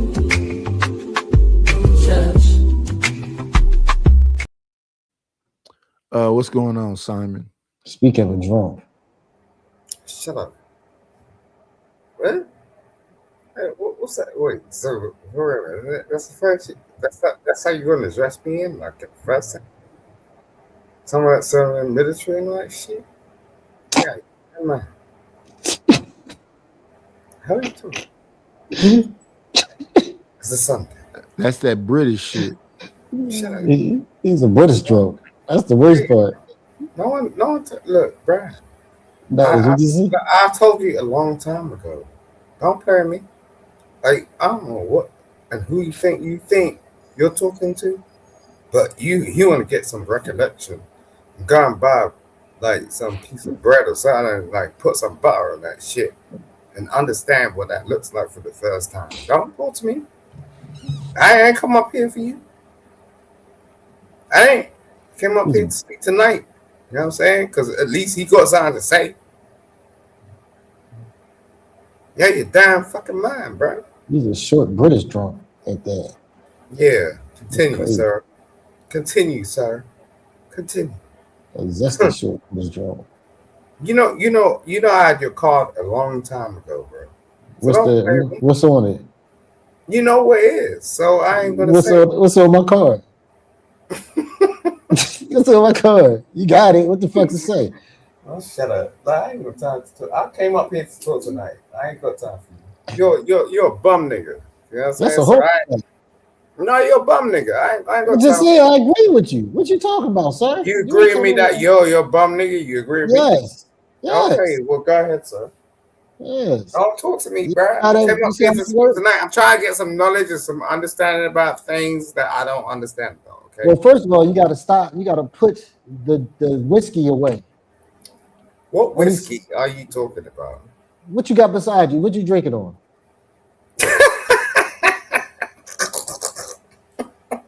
Is it vodka? Yeah. Why are you so stupid? It's like, wow. What do you think I'm drinking? Vodka. You're making an assumption. It's just like, yo, bro, do you know who I am? Like, that's wild. Yes, Simon the drunk. We just talked about this. LA stuff.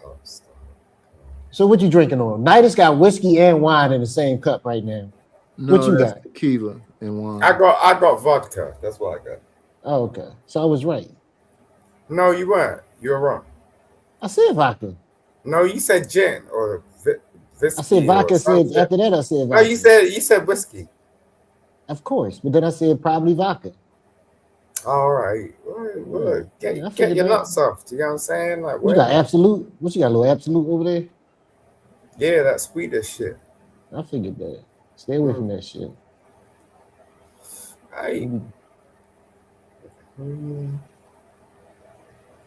See, Night is all quiet. I'm doing something. Nice, look like I'm you got a letting this new man haircut. talk to you. Y'all having an elaborate conversation. He might come you? up. Night, if his did you get game's any- right. You got a If new you play your haircut? cards right, Simon.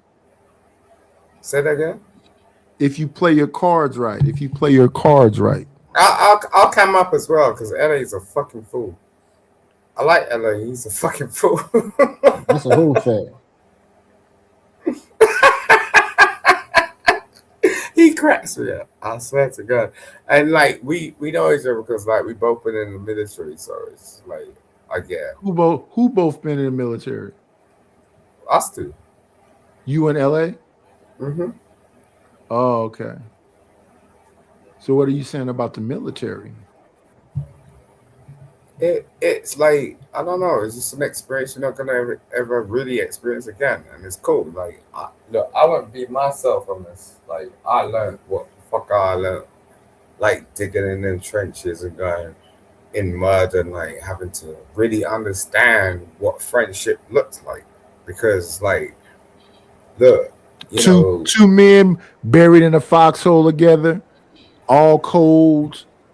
Let's hear about it. If you in LA was buried in a Whoa, foxhole. Whoa.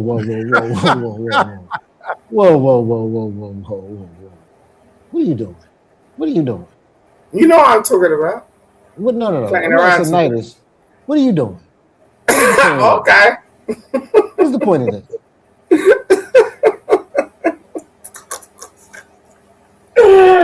Woo! What's the point of you doing that, son? You know what is nice. You're the OG. We're looking up to you, but yo, bro, we've been through that shit. We ain't even be talking about it. Period. Where you on, Night? What am I on? Mm-hmm. Told you. What exactly does that mean, young man? Whiskey and then all that gin. Shut up, LA. And I don't know why LA can't hear. Tequila and Chardonnay. You got that cheap. I've been very clear about that. And I understand why people are not supporting the motherfucking wine fund. They say, Nightis, come do a show. Nightis, come do a show. Nightis, when you gonna do a show? You gotta diversify how It's people two things they support ask me when I'm on other panels. You have a funny night when you gonna do a show, and then the other thing is when you gonna get monetized again. Then there are two things that people keep asking me. Night, you don't need to be monetized. You just look. You gotta diversify how Shut the fuck up, pussy. Listen, don't do that. There's no need. You know what I'm saying? There's no need. You motherfuckers ain't sending me no money towards the wine fund. Look, I'll send somebody right now, but I'm just saying, like, you gotta get that shit straight. Do you see that fucking Cash App on the bottom? No, I you can't don't, Cash App. I'm from London. Look, Brad, yeah. look. I got Cash App, I got PayPal, and I got Venmo. Venmo. I had Zelle, but you know, shit happens. Look, put your bank account details in the back. Oh, whoa. I don't give a fuck about that. Like, I'm broke. My bank account says penniless. Yeah. You know I support you. It's a negative withdrawal. Brad, look, I'm just saying, like, if you're gonna be real, be real. You know what I'm saying? Like, I don't give a fuck about this Venmo, Cash App bullshit. Like, You know what transactions look like, and you know how they watch it. So it's just like, no, I ain't doing that. But yo, I want to support you. I do, like, truly, Nate. I do, because I you know, you're one of the realest. So it's just like, yo. But you want to support me, but no, I'm just saying, like, you can't be like, you know, like, look, people in the US, cool. I'm not in the US. I can't do it like them. So that's all it is. You know, but I will support you.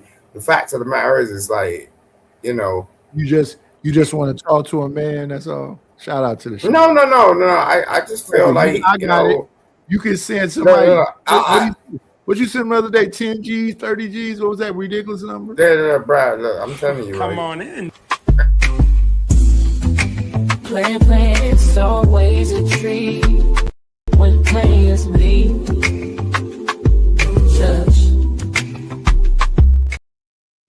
Hey, Chicago, really? You hear this British wanker up here pulling my chain?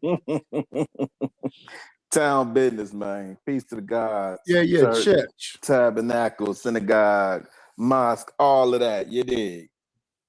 Hey, Chicago, you know me. You know I ain't trying to fuck around. Look, Brad, look, no, don't do that. Look. Simon, are you a wanker?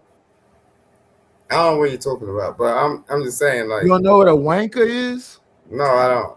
No, I don't. Ain't that a London term? Yeah. No, I don't know. Wanker's not a London term. Here's what I know he's not. He's not a road man. Look, you say what you want, okay? I ain't trying to get at you. I know what you're trying to do because I can turn around and say you're a wanker. Yeah, do you know what I mean? You see how you say you don't know what it is. No, wait. I can reverse that shit. You said you don't know what it is. Yeah, but that don't mean I don't know what it is. You know what I'm saying? What the fuck are you doing? You're out your mind, bro. Don't play this me. Lord ADS brother. Bruh. That's some stupid shit Lord ADS is saying. Nope. You tweak. Nope. You ain't doing that. I ain't lying to you, Miller. That is some stupid shit Lord ADS is saying. It sounds like you're on some crazy shit tonight. You know what I'm saying? Like you're gonna calm the fuck down. You know what I'm saying? It's not nice. You're trying to understand something you don't know anything about. Okay, so I ain't gonna put that on you. Well, what is a wanker? Saying, what's a wanker?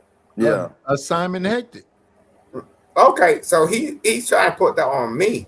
You know what I'm saying? It's like, okay, that's what I'm saying. When they like, okay, you could have look if you no, you could have turned around and just put that out there and go, okay, you know, like what's a wanker, but you're trying to put on me like I'm a fucking wanker. You know what I'm saying? Yeah. What is a wanker? Me and Rilla want to know. Do it properly, bro. Do it properly. We all got respect for each other. You're out your damn mind trying to like fuck around me.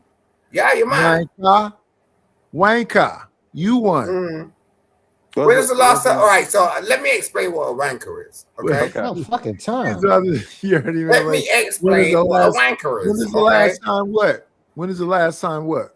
You had sex. See? I told you he was a fucking wanker.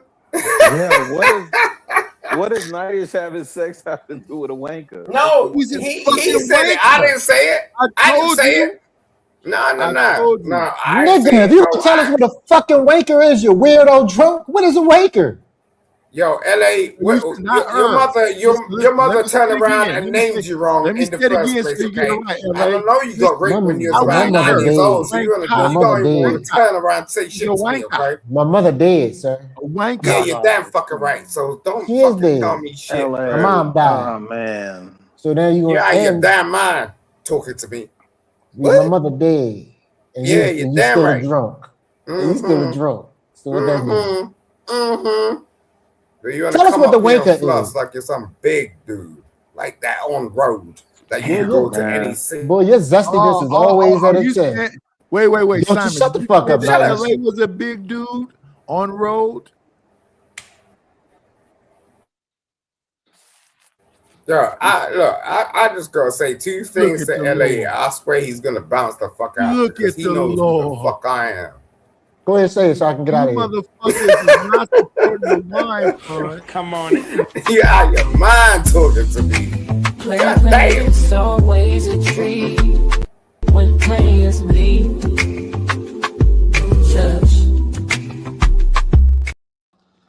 We got Just Hear Me Out in the building, y'all. Can everybody please shout out to the White Man?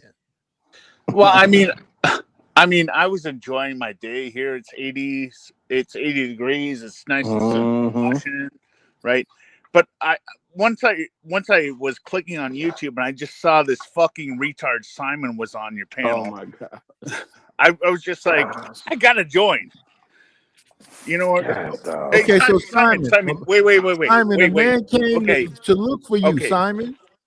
Hold on. Rockstar hair. Hold on. Maybe I'm wrong. Simon, you don't have understand? to look any further. He's no, here. Wait. I want to ask Simon, does he understand that the Chappelle Show was a very popular show?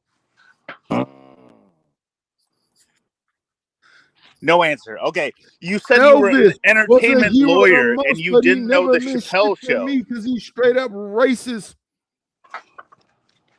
Wait, what?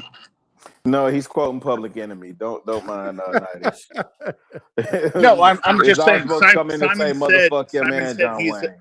Simon claimed to be a entertainment lawyer, and he didn't know what the Chappelle Show was.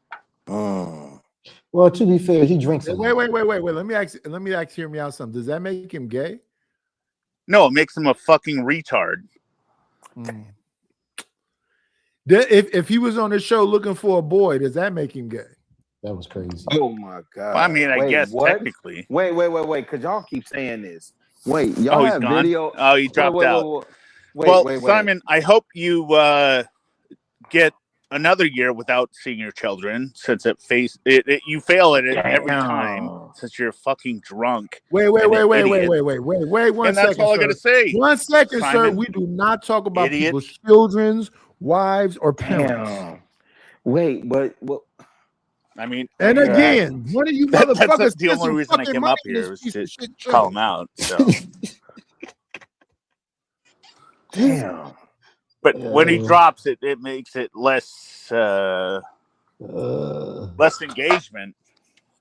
I'm sure he's back there. Give me a second so I can get back. How hot is it down there by you, Nightish? I mean, West Coast, it's got to be the same, right? It's 82 here in Washington. It's 69. How hot is it down there? Oh, you Pacific Northwest. It's 69 degrees. It's a beautiful. It's same here. Yeah. It's definitely fall activity here in Chicago. And we in June. And y'all don't consider that. All right. No. Awesome. But here's the thing. Y'all don't consider that weird. Am I just not hearing anything, or is my bad connection, or nobody's saying anything? You can't hear Chicago? Can you hear me? It's probably my connection. I don't hear anything. All right. I'm going to drop down because the only reason it came up was to remind Simon he's an idiot. Okay, acting like you can't hear nobody. Everyone sub to Nightish. Hear me out. Hit the super chat or not super chat. Hit the cash app. Acting like you can't hear nobody. You full of shit. Wait, Nightish, do you not consider that weird? Because when my wife's birthday next week, so I gotta turn up for her, right? Happy birthday, wife. Man, listen, I told her she a cougar. She's 2 months older than me, so she a cougar. But I got a bucket list of things I gotta do for her, apparently, and that's fair. But I'm looking at the weather and I'm like, yo, fam, we in June. And it's like, it's not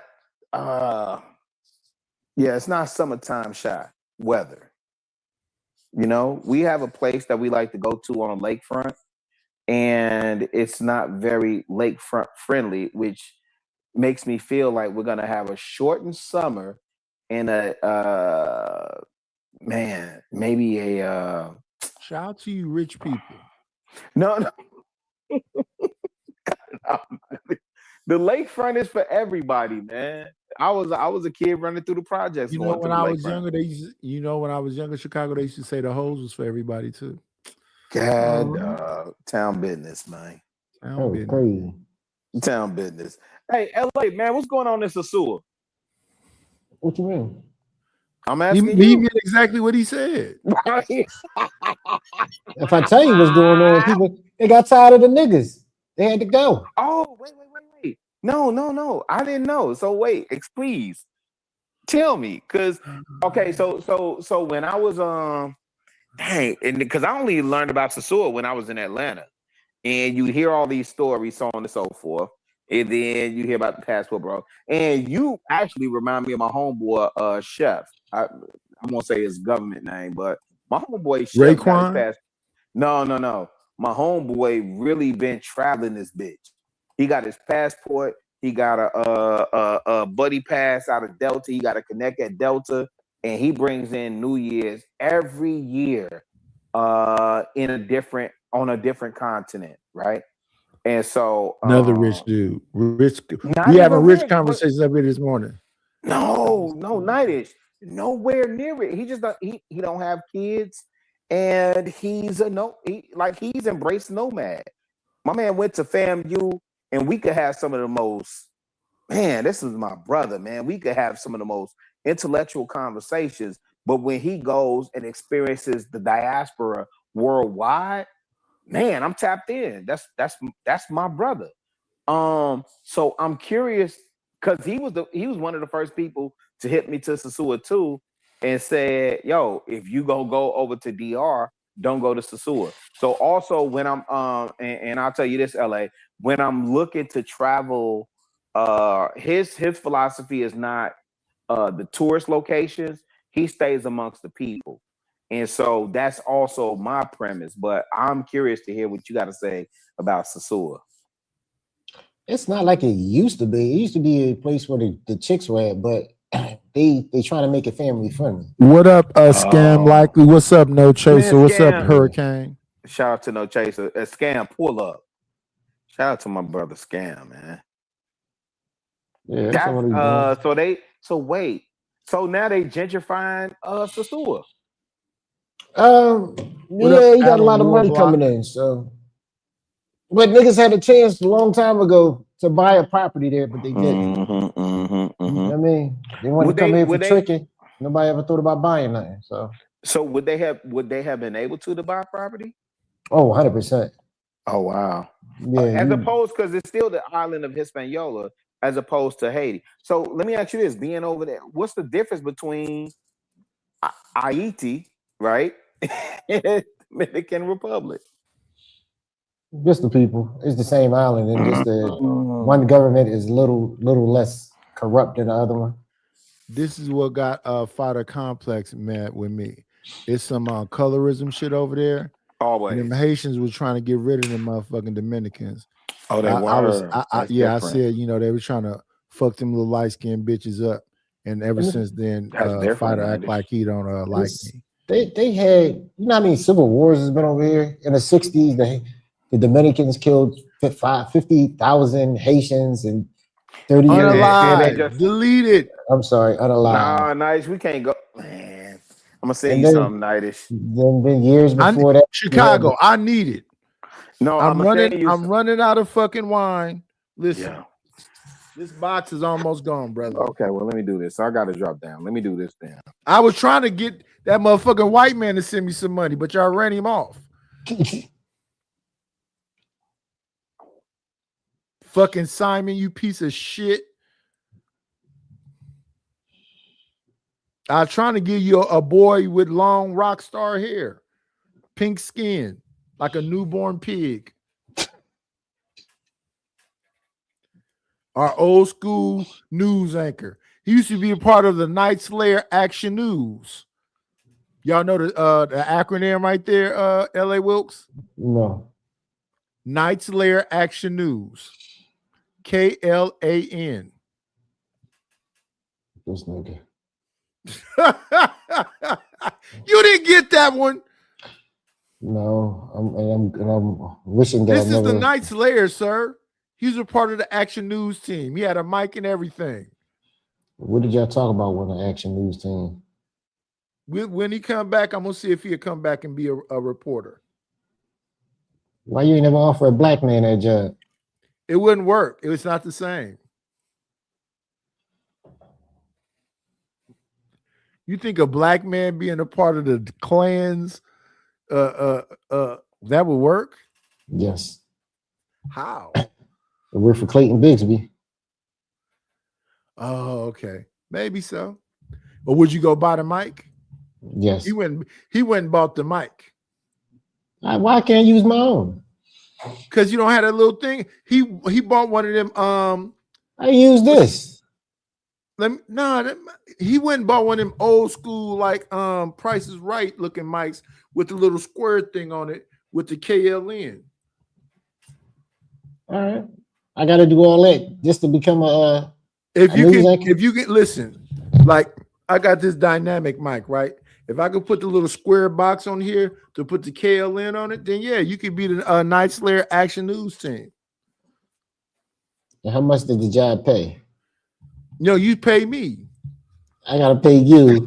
He paid me to be the night Layers Action News. What the fuck are we talking about? I don't know. That don't sound like a good deal. It was a great deal, and I appreciate it while it lasted. And what made it end again? He got a popping channel. He over there talking about cases of psychopaths, and he acts out the woman who did some shit. He got a good show going on over there. He passed me up.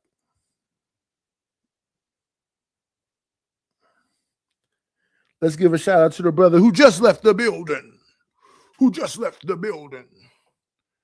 Let me see. My shit is acting up. Let's hit him with this one. Thank you for the money. Cheese, Betty, the dough. Buddha, scratch, Skrilla, paper.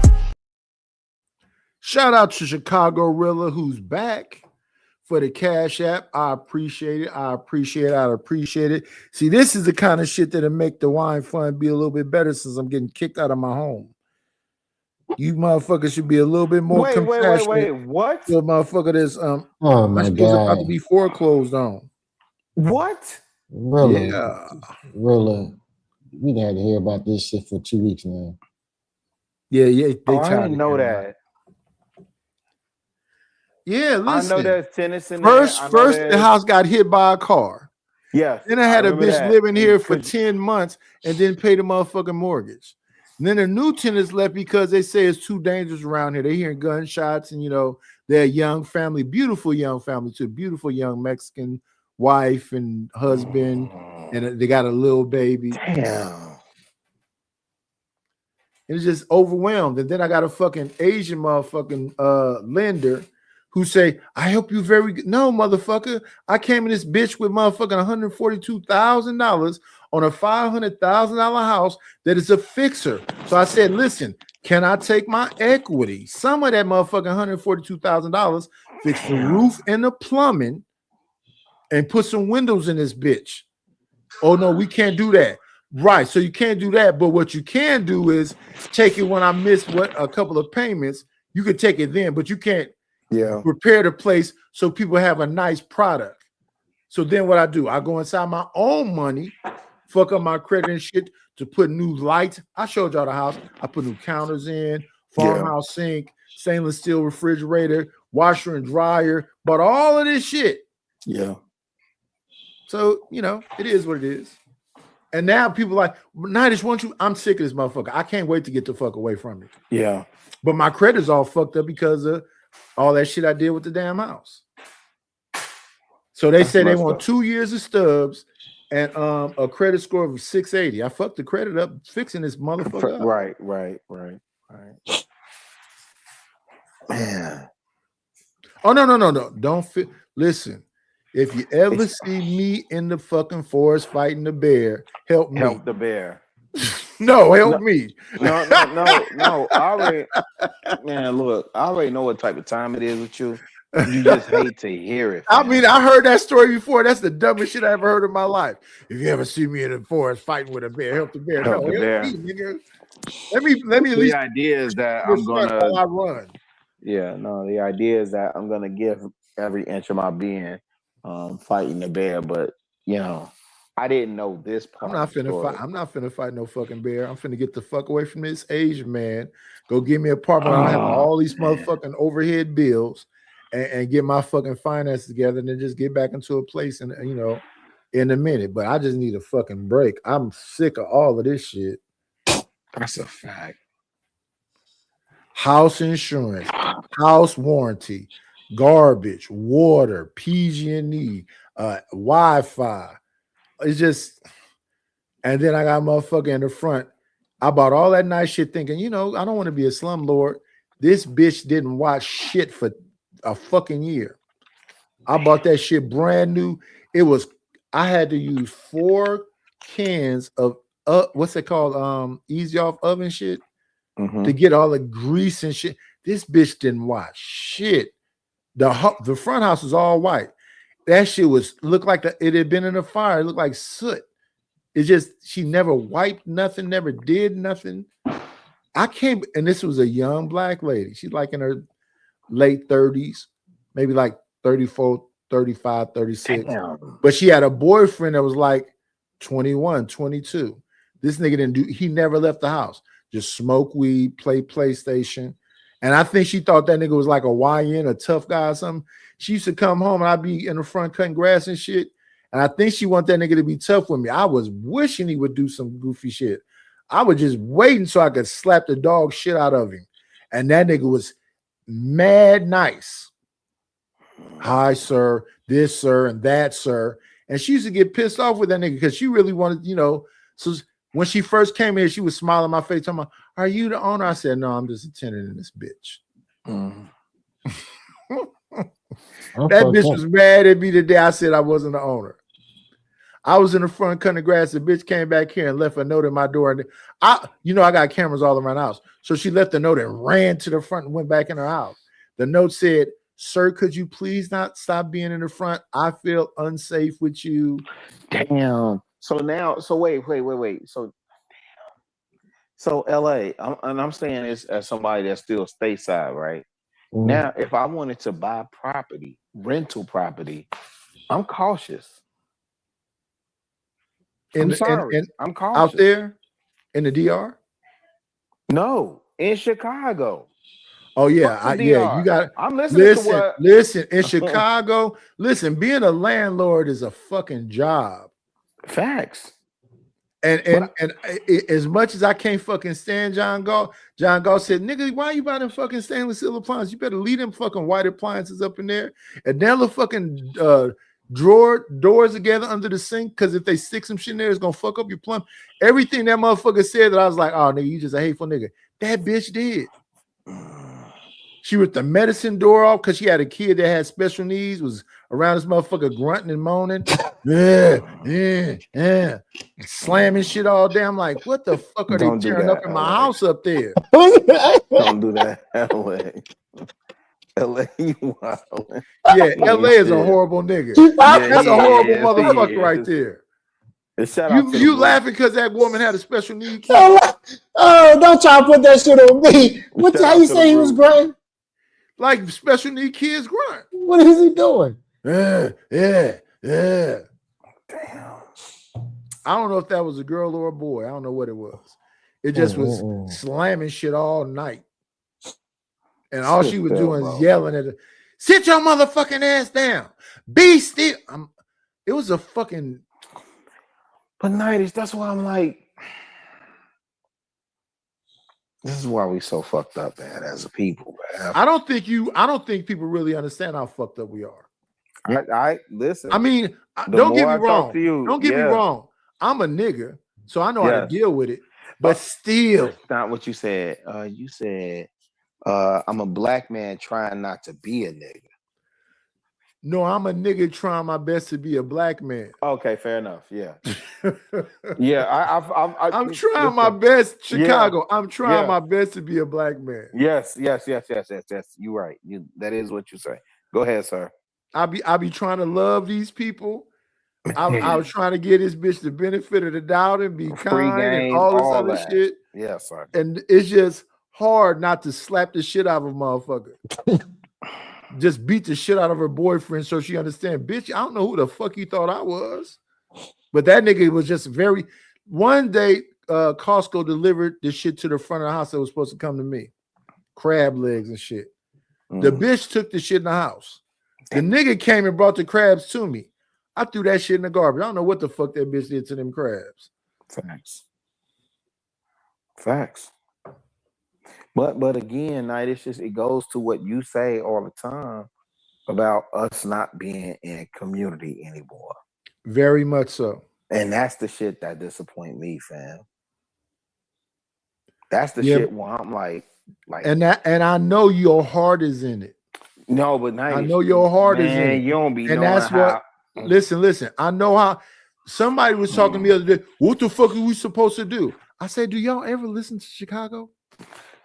Bro, You motherfuckers don't want to be policemen. You don't want to be lawyers. You don't want to be judges. You don't want to be doctors. What the fuck are you talking about? Y'all don't want to be in community at all. Y'all don't want to create family. Community, but it goes beyond that. Families. The thing that was more powerful than the nuclear family was the extended family. Agreed. And the extended family was not just your aunts and uncles and whatever else. It was some other black people. Miss Annie wasn't my family, but you might as well call her my auntie. Facts. All these different people wasn't my actual part of my family, but they loved the community. So I used to go to the store. I used to go to the store with a note and get some shit from my grandmother. Facts. And the man in the store would just give me a popsicle. Facts. Here go a popsicle. Take that back to your grandma. And that same man, if you was acting out of order, he come outside and see y'all acting a fool and say, "Don't make me call your grandmama." Facts. That's why that's extended family. That's why I'm L7 square. That's extended family. I'm weighing Hayward on my fucking skateboard, wilding out, and somebody go to my grandmama church to see me. I'm not even in fucking Oakland no more. My grandmother lived at 1287 East Lawn on 60th Ave. I'm in fucking Hayward, cities away, and a motherfucking person that go to my grandmama church is out there and saw me doing some shit. So let me ask you this, Nightish, and LA. I really want to ask LA this, but and it's a slight pivot. If you'll entertain it. So with all that we see going on in Texas and Collin County with the Carmelo Anthony, what do you make of that, Nightish? You got to blame the daddy. I won't disagree with that. Are you saying you blame the daddy in terms of his? Because we were just looking at Dominic Alexander, this so-called civil rights leader dude that had that little meeting where Andrew Anthony was holding on to. I don't know if that's Carmelo's mama. I think that's Andrew Anthony's new wife. Because people were saying, I don't think that's his daddy. That's his daddy, but I don't think that woman is Carmelo's mama. But she crying and doing all of this shit. She run that house. That she is Carmelo's mother. She still run that house. I would go so far as to say this. I say I was in a democracy in my house. Women are very social and very active. Yes. And if you don't kind of like stand up and be the man in your house, they'll take over. Yes. They'll take over. So in my situation, because I come from a single parent home living in them Section 8 housing projects, I want to be nice to a woman because my mama didn't have it, right? So I'm going to bless this woman, not necessarily because what she's doing, because I'm thinking about my mama. I wanted my mama to have, my dad be around and love on her and whatever else. So I'm letting my wife get away with all kind of shit because I want to be nice to a black woman. Come on in. Playing, it's always a treat when players leave. Yeah, what? Come on, get it. What up, Dust? What up, Dust? Wait. Is that scam? But let me, that's scam. Let me finish my point. Lord. So shout out to scam. In the overall picture of it all, though, when I be talking to people up here, it's about do the good outweigh the bad. So the good outweighed the bad. It wasn't a whole lot I disagree with her about in the bigger picture. But at the same time, listen to up here, the man is supposed to be the front and the blah, blah, blah. I'm very like, even now, I'm kind of like detached. I'm not really like. Fair enough. Because people be talking about, nigga, they was clowning you over there. I said, was they? But wait. Let's just talk about some YouTube shit for a minute. You was over there, and all of them was jumping on you and blah, blah, blah, blah. I said, the only reason you don't remember is because you're drunk. I am not drunk, dumb motherfucker. I drink, but I'm not drunk. I'm saying I don't give a fuck about what they say. What another nigga say about me don't move me at all. You old, yep. You fat? Yep. You drink? Yep. You be falling asleep on panels? Yep. So the moment I catch you sleep, don't be sleep multiple times. Okay, so I'm on Trey the Truth channel, new channel. Everybody, he calling himself the New Fight Club, which he should not. Wait, but here's the thing, though. He been snoring hard over there, like he what a woodchuck could. I mean, deep nostril, mushroom nose, snoring sleep. So you can't say nothing about me sleeping no more. That's over with. That's done. So you're gonna have to find a new thing to go after me with. And then if you're the New Fight Club was about roasting. It wasn't really about focusing on the issues and blah, blah, blah, blah, blah. The thing that the issue was focused on was in the beginning of the show. That was all Aaron O. Once Aaron O was done, it's sheer fuckery. So that's not Fight Club over there, because y'all saying y'all having serious conversations. I think it's Fight Club because go ahead. I don't think it's Fight Club over there. It's not. You don't have an Aaron O and you don't have a Brittany B. No, Brittany B cussed him out. So. She cussed him out and then she cussed him out and then said, like, comment, and subscribe and support the show. She cussed who out? Shout out to Brittany. Homeboy, y'all talking about who? Trey the Truth Teller, the No 304 show. The New Fight Club. Oh, shout out to Brittany. I didn't know she went over there and cussed him out. Yeah, she went over there and cussed him out. But here's the thing. I ain't seen Brittany in a minute. Listen, I would not be mad at her because, again, people keep being on some BS about how that situation was formed. And y'all gonna, not y'all, but people attribute that to the hammerhead from Detroit trying to be benevolent and giving people a place to come so they don't go get harmed on New Year's Eve. And that's not what happened. Sherelle, Brittany, and I want to say Tamika, definitely Tamika. What's Scam, what's Youngblood name? Mike? Jedi Mike, his wife. Yes, buddy. They all came together to like really do reviews on Thursday night show. That's how that Fight Club really kind of started. You know? Well, that's how they started it, right? They were trying to review Thursday night. Yeah, it was Anton. When I first came around, it was Anton Daniels' late night weekend, whatever. And it wasn't that bad, to be honest. Like, no, but that all people came weren't from cussing them. people out. But that all came from them, though, Scam. That's what I'm saying. Oh, okay. Yeah, all of that. I was What just you about getting to there. say? Yeah, he picked up on that after they brought that to his attention because they was like, "Well, where can we go?" Because when we would, so on Thursday nights we would be there till like 5, 6 o'clock in the morning. Brittany and them was like, "Oh, this is a whole nother show," because I mean, yeah, y'all. Sometimes we will allow people up, but it was really just us. And they was like, we want to review, and then we want to allow people from the audience up. And that's what started happening. Brittany, Sherelle, Tamika. I don't want to say Tamika. Jesus, it's Tamika. Because I met her in Houston. I want to say her name right. I hate not saying people's name right. But nonetheless, they came with you name it now. Yeah, but they came with that scenario. And that's how that Fight Club situation took off. Go ahead, y'all got it. Those are the other two marriages we can support, which is Jedi Mike and Jonathan Barronville. Facts.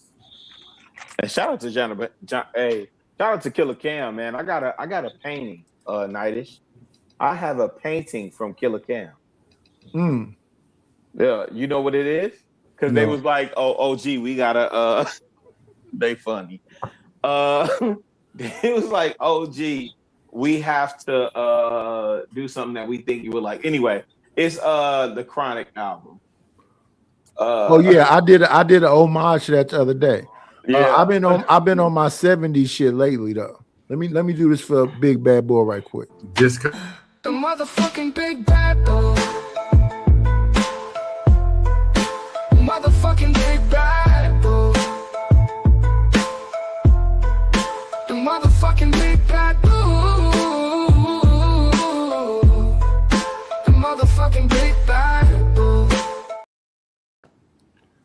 Shout out to the Mod Father in the chat. I've been on my 70s shit lately. Chicago.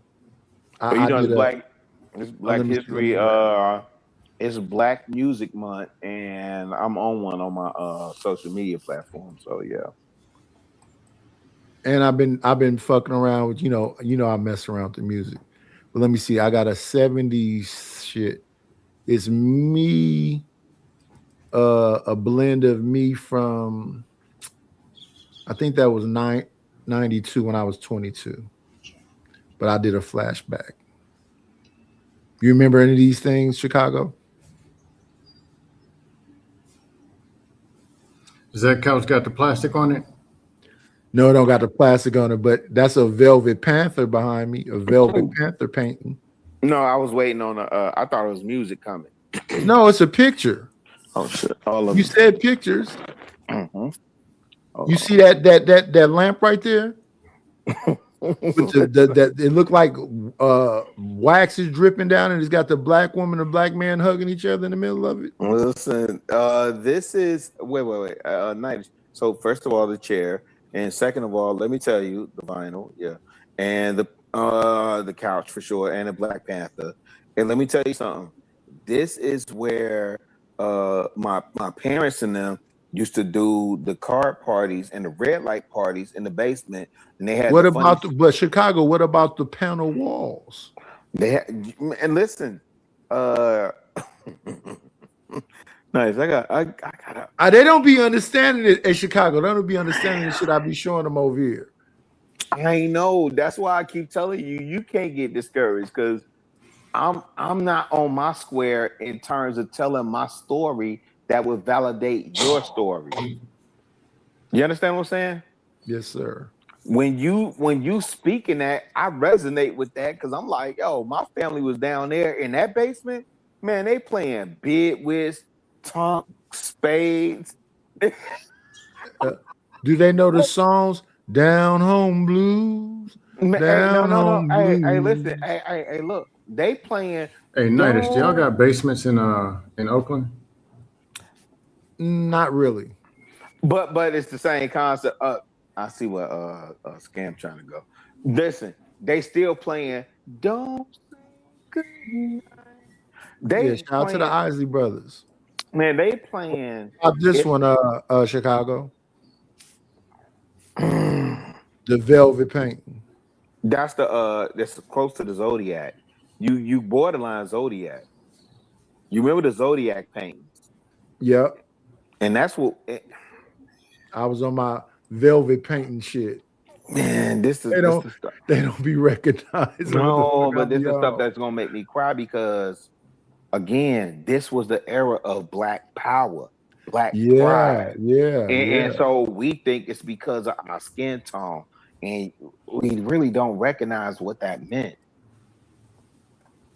We really don't. Unity and love and blackness. My uncle. You said the Chronic, right? Here's my home. Yeah, I saw that. I saw that thumbnail. I did see that thumbnail, 90s. My uncle, who I love and celebrate, and I got to celebrate him again on Father's Day weekend, man. That the one I tell y'all is the pimp, the player, the Mac, this and third. This is the same uncle that listened to Earth, Wind, and Fire. That had he's the reason why I'm building a library because he read so much, and he was a student of Maurice White. Shout out to Earth, Wind, and Fire. You understand what I'm saying, Onitis? Yes, sir. Because we're all like it's all duality, dichotomy, and for the most part, hypocrisy because we human. How can an uncle that is subscribed to Pimp Player Mac tell me anything about enlightenment? But yet he did. And I celebrate that man. I promise you, every Father's Day, I celebrate him. Right? Now, this is the shit that's supposed to be covered in plastic right here. That's a fact. You got the carpet runners. You got the French prevention. Wait, what's the runners though, Nightish? They're on the ground. Yeah, that's. I could not get AI to put the plastic on the couch. That's a fact. and I could not get AI to put the runners. For those of y'all that don't know, the runners was on the ground. So when you come from the front door until you do get not touch that carpet. You do not touch that carpet, and you do not sit on that furniture. Yeah. That shit Because is just that's to for look show. at. That's for show. She had a curio case, and most niggas don't know what a curio case is. That shit is glass, so you can see through it. She had our little glass. She had the crystal, her crystal glasses, her flutes, her fucking Mickey Mouse, and her glass ballerina. No, but the dining stuff too. Yeah, China. Yeah, China. Yeah. But it may not have been actual China, but yeah. They don't be recognizing the shit I be talking about, but old people used to be considered libraries. You go sit on the porch with your grandmama while she peel an apple with a knife and tell you stories about back in the day. But 90s, and my grandma used to have us shucking peas. Shucking? Oh, yeah. That's another thing. They used to bring a truckload of shit. So we was shucking peas. We was they used to go slewing. Y'all know what slewing is? Mm-hmm. They take a net and they drag it across the slough and get crawdads. We have a bathtub full of crawdads. You got to wash all the dirt off of. Pop their necks, put them in a plastic bag, and put them in the freezer. They was canning preserves. They don't know what crawdads is. Making apple butter. They don't know they used what to get a truckload of peaches and pears and apples and watermelons. Because, like I said, my father had 12 siblings. Everybody had to bring a truck or some shit to Sobrani Park, to my grandmother's house. That fucking garage was full of fucking sodas, and she had 2 deep freezers. Nothing but preserves. Wait, stop right there. So, if we would ask the millennials, the Z's, not even the alphas, but I even want to ask some Gen X's. How many of y'all have a deep freezer? Hey, Nightish, you know, I was documenting when we was moving into this house just now, third Woo. You know, my wife said, we gotta get a deep freezer. I have a deep freezer, fam. Well, you got to have a deep freezer nowadays, plus either a solar power. Most like the best is a solar power generator. So if shit hit the boom, the fucking sun to keep your freezer freezing. But why you got to have a deep freezer? And now the second part of the question: what was the purpose of a deep freezer in our generation? Well, you back in the days they used to buy meat packages, and other people they used to break a whole cow down and put all that shit up in there. So I remember being younger, it was chops and fucking ribs and links, and chicken, definitely and, links, neck bones, turkey neck, every fucking thing you could think of. And Pig every feet, weekend they would cook a trough of shit. Yep. And they kept that motherfucking deep free. And you got to put your dates on it. That's a fact. If you don't date that shit, you ain't doing it right. And Scam, he I know he from up there in the DMV, but for sure he gotta know what that deep freezer meant. No, I ain't from DMV, from Southeast Virginia. That's not DMV? Nah. Oh, y'all gangbanging up there, but I'll take it. DMV is more the metro or DC area. Okay, fair enough.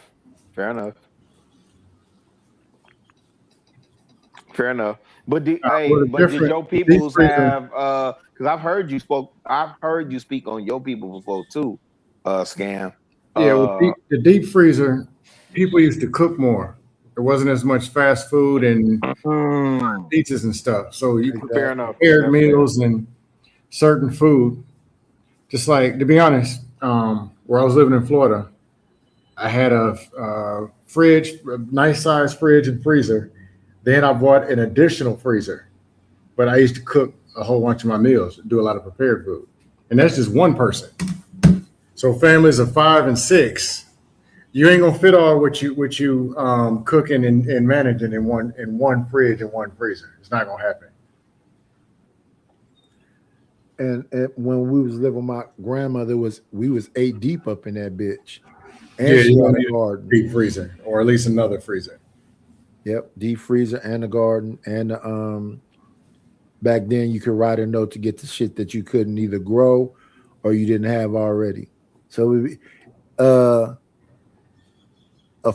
the most part, it was a bunch of like natural healing shit. So when Marvin Gaye sang that song, "You're My Medicine," because your wife used to be your medicine because she wasn't finna have you eating fucking Burger King Open and up Pizza and let Hut. me And in. Darling, you're that so shit was great. finna be made. Facts 90s. Go ahead, my bad, bro. It's damn sure finna be made from scratch. So scam. Mm-hmm. When we consider that, right? Because I hear you, right? But the idea of the ancestors, the elders, having a right in terms of Having what right? Because I know for a fact you are big on how we eat, dietitian, dietary restraints. So do you think, well, let me ask you this way. Do you think our ancestors had it right? No. Okay, They go died ahead. at 46 and 52 and pig nostrils and gizzards and all that. If you go down to the south, my grandparents are from the north, but still a lot of tradition and southern stuff, pig gizzards and mule Okay. nostrils and stuff you ain't supposed to put in your I body. could agree with that. Yeah, I agree with you on that. No, I agree with you on that. We ate the whole pig from the rooter to the tutor. From the rooter to the tutor. However, Yeah, and truth is, you when ain't you think supposed to touch about the damn thing. but scam, when you think about this reverse migration, let's not even consider reverse migration. Let's consider the fact that we toil the land, right? Like we cultivated the land. When I think about the Geechee Gullas, or Gullah Geechee, my bad. Gullah Geechees, Savannah, I think about Africatown in Alabama. When I think about the Gulf Coast of the Mississippi, what are your thoughts on that in terms of being able to eat from the land? In terms of our diet. Well, the In land terms is of our polluted diet. now. The most important thing. That's true in Chicago, Nightish.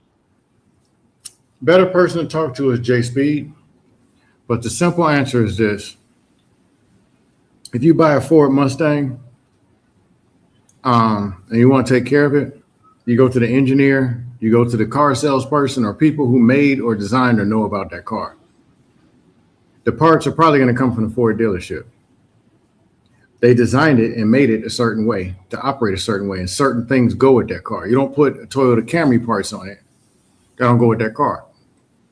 Food is the same way. God designed natural land, plants, fruits, and animals for us to eat. That's what goes with the human body. When people start making and putting all this other weird stuff in their body, transmission fluid and I don't know, toenails from mutated mules, expect the body not to operate the way that it's supposed to operate, because that ain't what's supposed to go in there. But people who operate off the land, grow their own animals and all that stuff, it's starting to come back and be a more popular thing, or at least they're talking about it. That's because people are starting to learn. When you read the back of the ingredients of something in the store, it's got 76 things it can't pronounce. Man, that's what's happening It here. don't go in your body. Yeah. And I will say I seen this in Detroit first, right? In terms of them being able to have community gardens. And so now in Chicago, there is incentive for us to have community gardens. My question to you is just based on your advocacy for health and mental wellness. What should we be doing right now, fam? I put it this way. You can score a C, you can score a B, or you can score an A on the test. That man can never just answer a fucking question. Scam. Can I answer? I'm going to fucking snap on you today, brother, if you just don't. No, I'm just messing with you. Go ahead, sir. Yeah, there's good, better, best. So it's not, you got to grow it yourself and watch it every 24 hours. And, you know, people ain't got time for all that. So if you can't grow it yourself, find out who is growing it. Where did it come from? And how close can you get to the real thing? Somebody they don't got time or can't do all that, but they can at least go to a better, go to Costco or go to Whole Foods and buy a better batch of meat and score a B or a C. That's better than what they may be doing right now. Then those who got the means or know people who are in farming or know people who or have the time or got a stay-at-home wife, yeah, you can get to growing and gardening and, you know, but as close to the real thing as possible that you can get. So no processed shit. If you can't avoid it. But they cut so many corners and they do so much cheating that you think something's real and it's not as real as you think it is. So you might not score an A, but it's at least a B minus. Better than, you know, what it could have been. But there's a whole militia out to kill you with your food. You can't win them all. I agree with that. There's a whole militia out here to kill us with our food. I agree with that. Or you're out of time, you're in traffic, you know, whatever, you got to stop somewhere. Or there's times where you got to. Like go somewhere to the place closing and they out of the colored rice, which I don't really eat a lot of rice. I'm like, okay, give me half of it. Give me what you got. Or give me some rice, but I'm trying to avoid white rice. And they out of the other rice. Okay, well, give me a little bit of white rice. Just cut it in half, minimize it. Score a C for the day, and then get back to scoring a B and an A for the rest of the days. Or yesterday I went and had some frozen yogurt.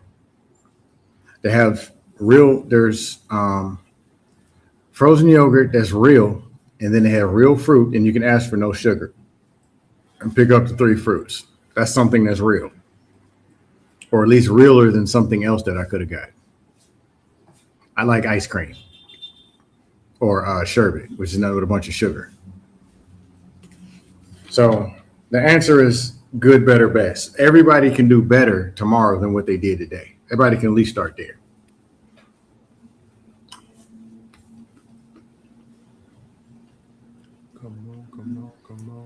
Come on, darling. Let me see. Yeah, OGJ Speed is another person that'll take over a show.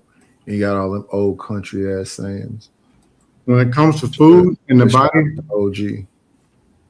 When it comes to food in the body and healing, OG knows exactly what he is talking about. There's some stuff me and him go at it. I talk to him all the time.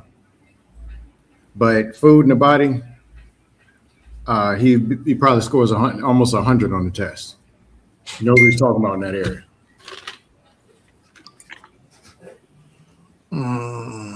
Let me see. And that's why I was trying to ask those questions. Scam. I know that.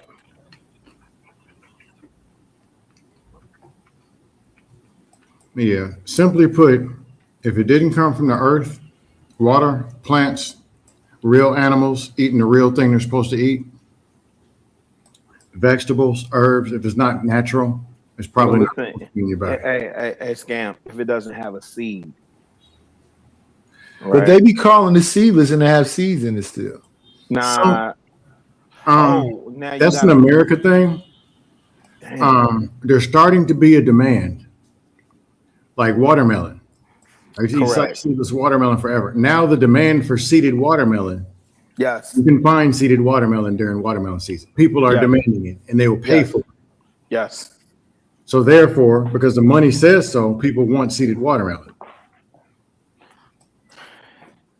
Oh, other thing with watermelon, the red is cool. The seeds are cool. You can eat the white and the green. For y'all who can't please your woman, wait. If you want to make your lady happy. Wait, I got a question. because I haven't heard that part. I've heard, so here in Chicago, we have the red seeded watermelon. And it's important that I see the stem attached. So I'm like, okay, cool.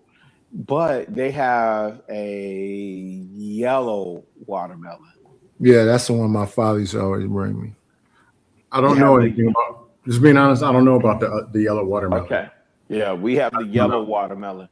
Now, the selling point when I talk to the young bloods, because they coming from Mississippi, and you know, from Chicago, we have lineage to Arkansas, Mississippi, and Yeah, it's direct line in Memphis. Yeah. Yeah. And so when they say that, that's the selling point. Oh, Mississippi, so on and so forth. So, but now you're introducing something different. You're saying for the men with ED, they should be looking at what watermelon? Watermelon increases blood flow. Of course, it's one of the most hydrating. Number 2, I think, hydrating food. Number 1 is cucumbers or pickles or something. Cucumbers and watermelon, I think, holds water content. 90-something%. Onions is up there too. But oh, I didn't know that. Go ahead. Yeah, I run a lot of long distance. I do a lot of running. So oxygen and blood flow are very important. I'm trying to get a half marathon in this year. Oh, hell yeah. I'm trying. I'm trying. At 52, yeah. I'm trying. But yeah, beets, watermelon, but mainly the green and the yellow, the white and the green part will turn you from Chicago-rilla into Woody Dickens. What old ass country nigga name did you just say? Woody. It'll turn you into Woody Dickens. Woody Dickens. Yep. Yeah. I gotta look up that. That's a joke. Woody is and Dickens. No. But it's not Major Taylor. It's not John Henry, who used to drive the steel. It'll turn you into Dick Longwood. Damn.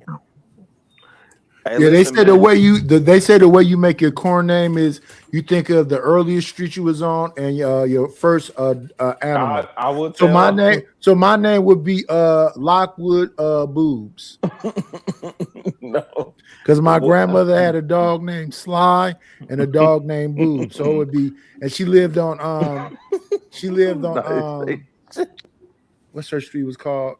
She lived on 6th and East Lawn. My name would be East Lawn Boobs or East Lawn Sly. Because she had 2 dogs.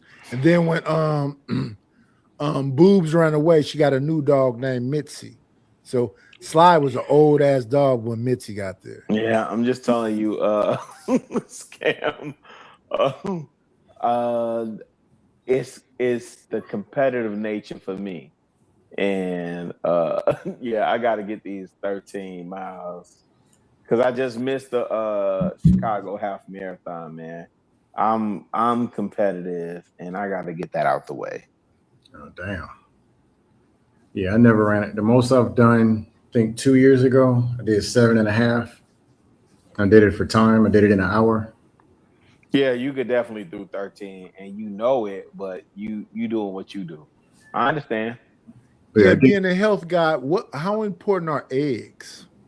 The better person to ask, I'm still learning. Better person you talk to is J Speed. You can spit this stuff off the egg whites, great. There's an argument on should you eat the yolk or not. I don't know the answer. I'm just being honest. They say the yolk is where the most cholesterol is. That is true. If you have high cholesterol and you're not active, might want to avoid eggs. And if you're going to do eggs, get the best ones possible. Cage-free, organic, like actual coming from a real chicken.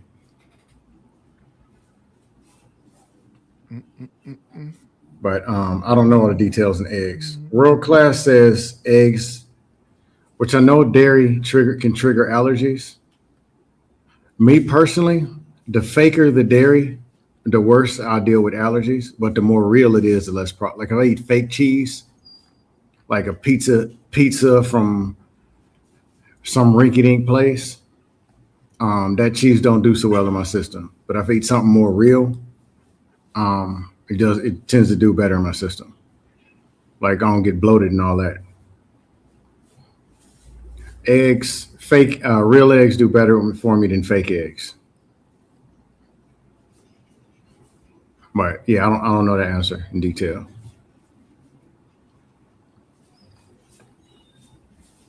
But the other question, if you're not eating eggs, what are you eating? At least eggs is a real animal. But between a pizza and eggs, you might want to eat the eggs. Or a pig gizzard throat and egg. Eat the eggs. But if you're super active and are just burning, you shouldn't have to worry about cholesterol. But I want to say talk to your doctors, but you can only trust but so much from doctors, depending on who you got. But when you get your blood, if you do blood work and get your levels, a doctor should be able to at least explain what all that stuff means, where you're high, where you're low, and where you stand. Hopefully, black man. You black men need to be aspiring to be doctors so you can look out for your people. Doctors, lawyers, judges, policemen, firemen, all aspects of that. Not just athletes and rappers. I'm going to say just be a better person, because there's some lawyers, doctors that's helping get us killed faster and getting us locked up quicker. Be a better person than you are right now. Oh, I got to say this. Somebody mentioned, what's his name, Carmelo. I'm really getting sick of hearing it. Well, I was sick of it a year ago. It's the only thing I'm going to say about it. Stop getting on the internet and you throwing these two phrases in the sky. Fear for my life. Stand my ground. Stop it. You're going to get your 17 and 22-year-old nephews locked up for 50 years. You cannot just wave and say, I was scared, so I smoked 5 people and get off. It's a lie. Stop telling people that. It doesn't work. That's all I got on that.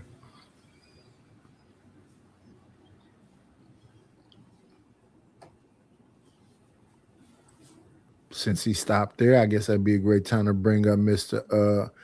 Dominique Anderson again. Years deferred adjudication. He could have received 5 to 99, right? Sound familiar? His goofy ass could have got 5 to 99 for causing serious bodily harm and injury to that child. All he had to do was stay out of trouble for 10 years. With me, because you go straight from being a goddamn child abuser to a fucking activist. And maybe that's not important to some, it's important to me. That was your way out, was to turn activist after injuring a child. Nigga, fuck you. Judge Lewis sentenced him in June 2011 to 10 years deferred adjudication. He could have received 5 to 99, right? Sound familiar? His goofy ass could have got 5 to 99 for causing serious bodily harm and injury to that child. All he had to do was stay out of trouble for 10 years, and that felony would have went off of his record.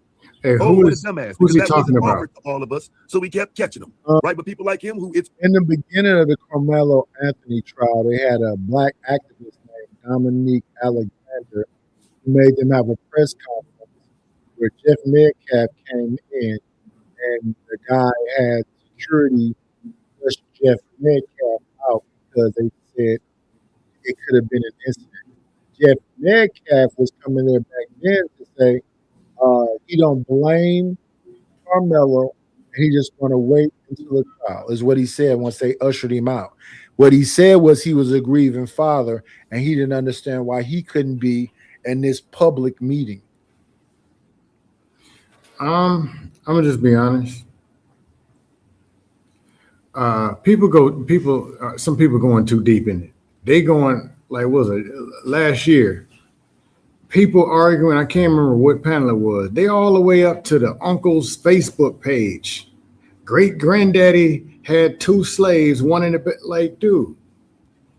two people arguing, 17 years old, one cut. Let's talk about the stuff that's real right in there. They talking about what kind of car the aunt drove in the parking lot at a press con. Like, some of it is just too deep and don't matter about nothing. Just being honest. Hey, Tootie Bug. Tootie Bug says she got a duck.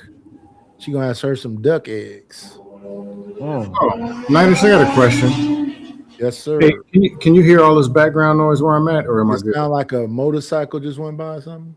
Yeah. Yeah. But it's quiet now. Oh, okay. So I guess it tunes out a lot of it.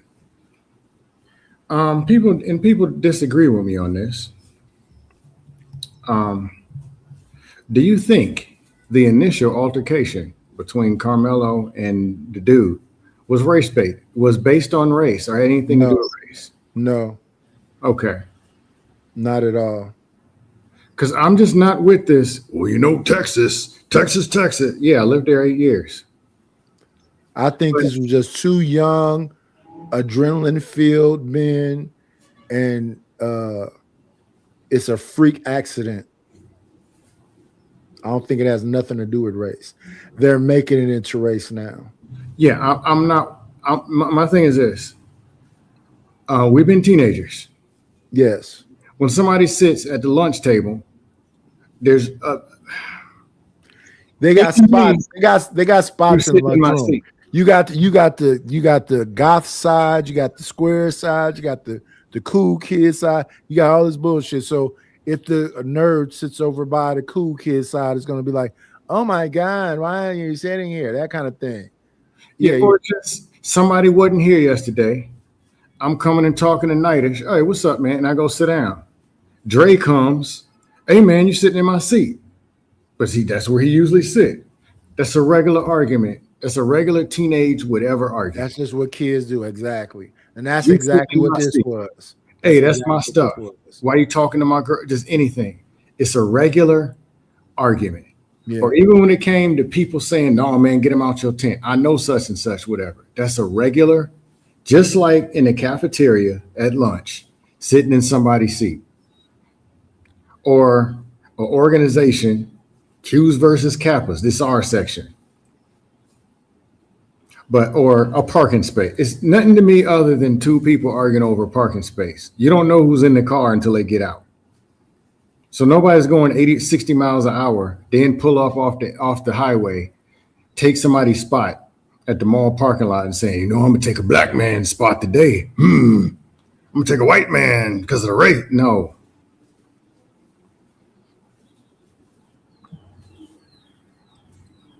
Yeah, they turn into something else now. Yeah, but I'm not a fan of, I'm not slamming Carmelo. I'm not slamming the other guy. So the dude started whatever, pushing, getting in face, whatever, but it is a altercation is what it is. But when you pull out that knife, it's more than an altercation. Or if you say, touch me and see what happens, you can't say, I fear for my life after you say that. Or stand ground and all that other, nah. But also, 17-year-olds know the laws either. Yeah, so, well, the way I look at it, though, it's just unfortunate. It's not M1 to me.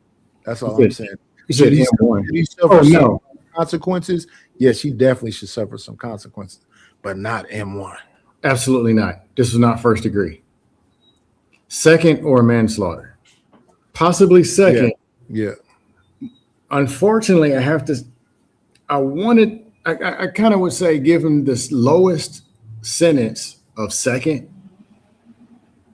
because it wasn't planned, wasn't premeditated, but it was still a choice. It wasn't accidental. Yeah, consequences. Like manslaughter. Consequences. He should have walked free, but he should have been destroyed. And I'd give him the lowest because, I mean, he showed remorse. It wasn't like I came and I'm going to get me somebody today. That wasn't it.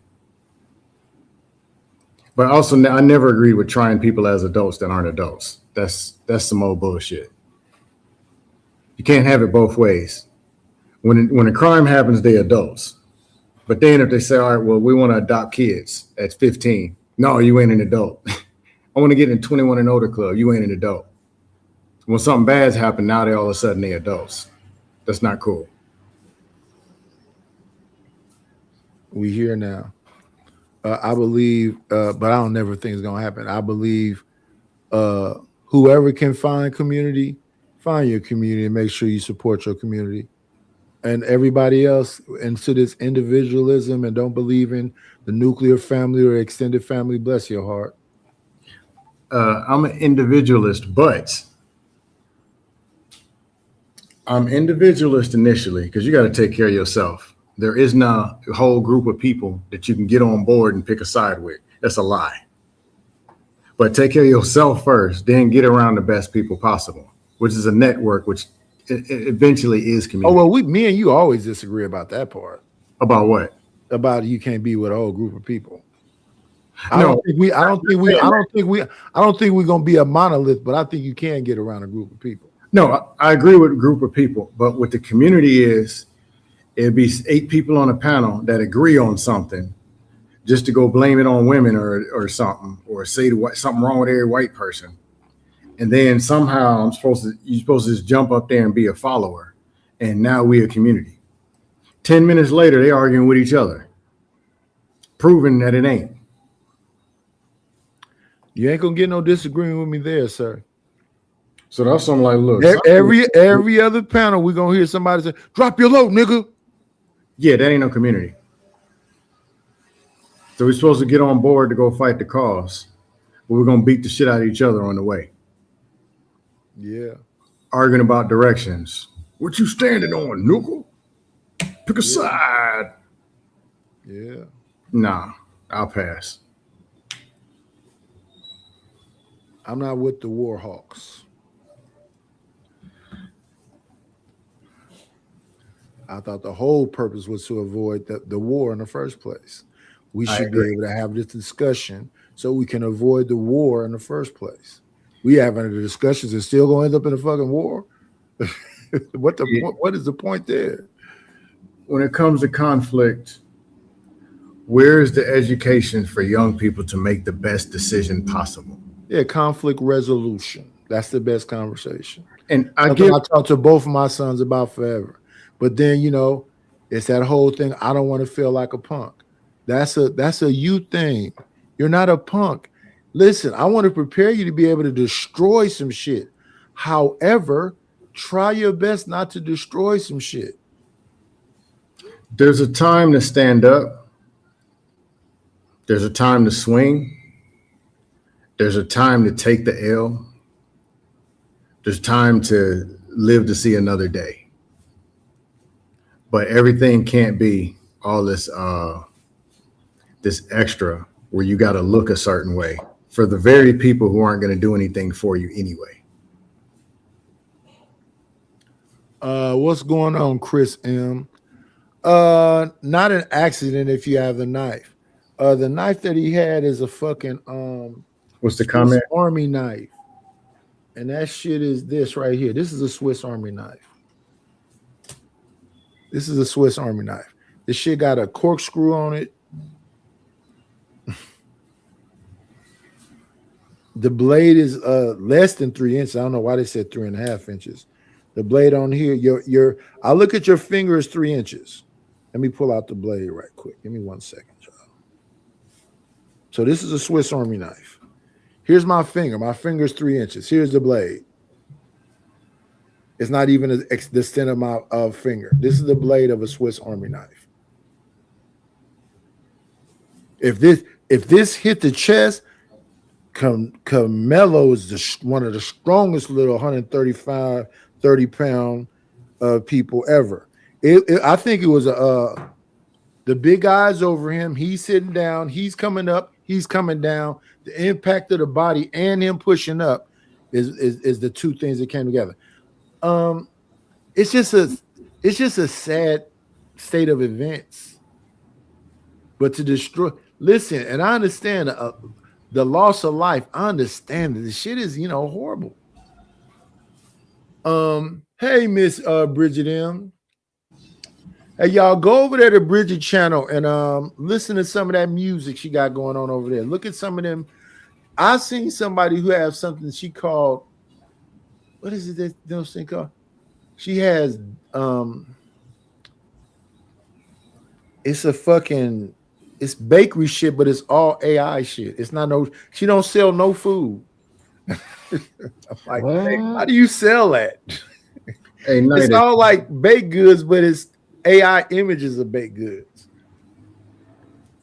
Now, somebody talking about Carmelo not taking an L. To be honest, a lot of times when people talk about, that's bullshit. This whole, you know, like I said, I love Raw, I love Cell, but this whole thing is that it's the community that engineered him into being this way, and that, you know, people don't have independent thought. So I guess the community is saying that, you know, you can't back down, you got to be this hard. Not this generation. Not this generation. Don't get me wrong. I know they drilling and rapping and blah, blah, blah, blah, blah. But I done seen at least 3 or 4 podcasts of young people talking about, I'm not tough. I don't want to be tough. Y'all come around me with that tough shit. I'm calling the police on site. We don't fuck that old nigga shit where I gotta be this nigga. I'm 132 pounds. I'm 5'3". I'm not fighting you niggas. I'm calling the police. Being honest, I'm 180. Bounce between 170 and 180. I'm in great shape. But you're an athlete. I said I never was an athlete, but you wasn't. You running marathons. You're not an athlete. No, I was never an athlete. But you was in the military though, right? Yeah. Checkmate. No, here's the deal. There's always somebody younger, stronger, and faster, or better. That's a fact. So a lot of these people talk, and I'm not taking a shot, but people talking about, you got to teach the kids to throw the hands, and they got to do all these karate war flips. Somebody can still kick faster. Who was it? In Karate Kid. Daniel's like, Mr. Miyagi, you've been scared to fight before? He's like, yeah. Why? You know karate. Said, somebody always knows more. And honestly, if you can't, if a friend of mine, her boyfriend, he's 6'6", less body fat on him than me. Looks like an NFL tight end. He said, people don't challenge people. When you're grown, people don't challenge people to fights that they believe that they're going to lose. That is absolutely true. Yes. They challenge them to fights they think they're going to win. And that's picking and choosing. That means you pussy. Absolutely. And most of these motherfuckers out here is pussy. When I was younger, I used to fight anybody and everybody. Let me tell y'all something, y'all. That's not a good idea. One day, dude bigger than me, all yoked up. I used to be little, hella little. Dude bigger than me and all yoked up, but he just kept talking crazy to me, so I just fired on it. Pow! He didn't move at all. He just smiled. He smiled at me. We was in the lockers. I'm about to take a shower, so I'm in the shower area. I fired on it. Pow! He just picked me up like I was a doll and threw my face into the corner of the damn shower. That's why I got this big gash on my head right here. And I went out instantly. When I woke back up, he was crying, grabbing me, saying, "Don't tell my mama. Don't tell my mama." Samoan dude named Pacer Rapati. Don't tell my mama. Don't tell my mama. He's damn near ready to cry. Nigga, you damn near crushed my fucking skull. I'm not going to say always back down and running. I'm just talking about best decision possible. And a lot of the people who always bait and say, yeah, you better get them. Get them, get them, get them, get them. Okay, they might know some karate backflips and boxing and whatever. But you know what the new thing is now? Scam. You know what the new thing now is? A bunch of these motherfuckers know a jujitsu. They're just going to break your arm or break your leg or choke you out. Yeah, I'm not talking about being some punk and running from everything. I'm just talking about, because there's a time where, hey, fight. And if you're going to fight to win. And there ain't no rules. Yeah. But if you backed into a corner, ain't no way out and whatever, you got to do what you got to do. Some people need their head taken off. Or sometimes this is what it is. I even think you got to be measured with that too, because I remember being younger and getting into them fights. And motherfuckers, first of all, if you hit somebody and don't hit you back, that should be the end of the fight. I seen a lot of motherfuckers hit a motherfucker, they didn't hit him back, and then they went, "Oh shit, I can have my way now." Yeah, that's pussy. Give me a second. Let's show some love to the people that support the channel, and I need the support. While I call 1,000 numbers tomorrow, trying to figure out how to not be homeless. Let me see. Let's hit them with.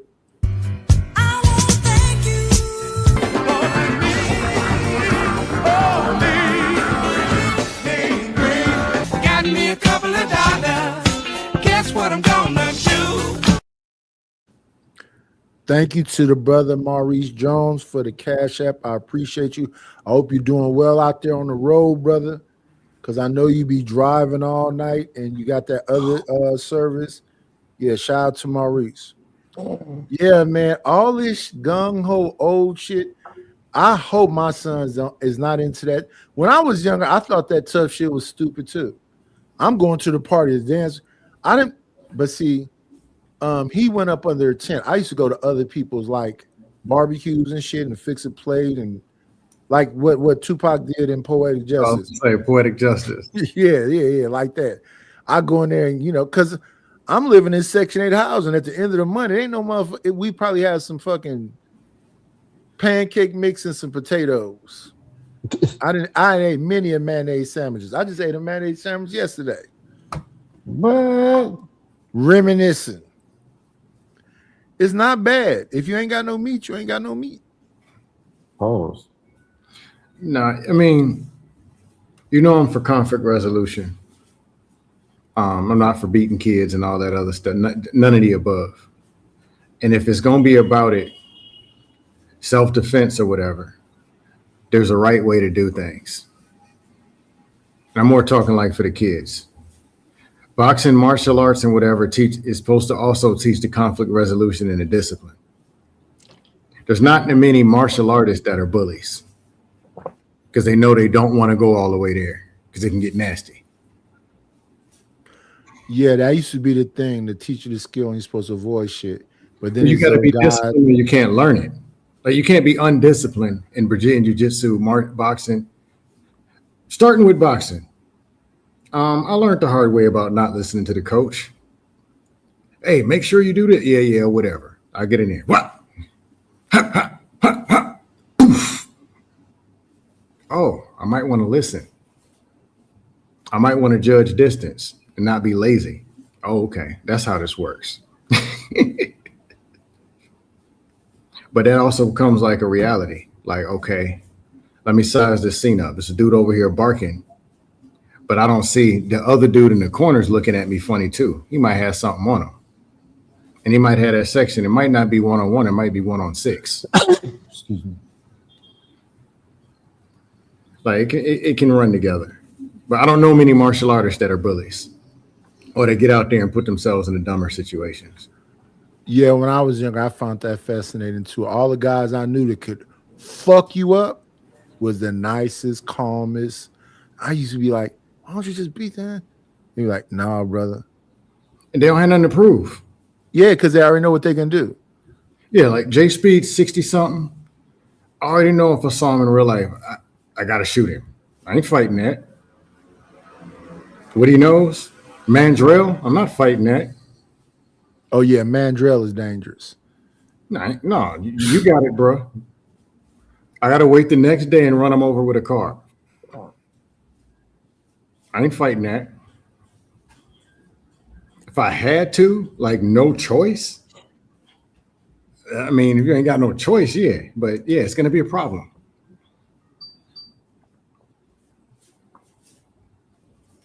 Or little podcast says, if you go to the gym more than 5 times a week, you got it. But I'm going to come back tomorrow with my brothers and we're going to stomp your ears together. Fuck podcast. Oh, here we go with that. Yeah, fuck that goofy. I ain't never gonna be in Chicago. I've been invited to Chicago plenty of times. I've been invited to Chicago plenty of times by podcasts. But I mean, I've been in the space long enough that I have certain love-hate relationships or whatever it is. They know me, I know them, and it's just whatever. I was I steer clear of motherfuckers I don't like, but fuck podcasts. I ain't got ass nigga. That's a weird motherfucker right and there. I just kind of understand, and over time I understand them. Anytime I see a grown motherfucker go on another motherfucker panel, go, "Yo, left me." Shut your bitch ass up, nigga. You dangerous. Shanika. No, I didn't know you had smoke for. I know y'all had that, but then again, yeah, fucking out of these spaces and then pop up and somebody else gonna beat up this person. These two people who were cool ain't on the channel no more and beefing, and here we go. I didn't say I was gonna beat him up, but fucking a nigga with no neck anyway. I'm just saying. The intellectual standard.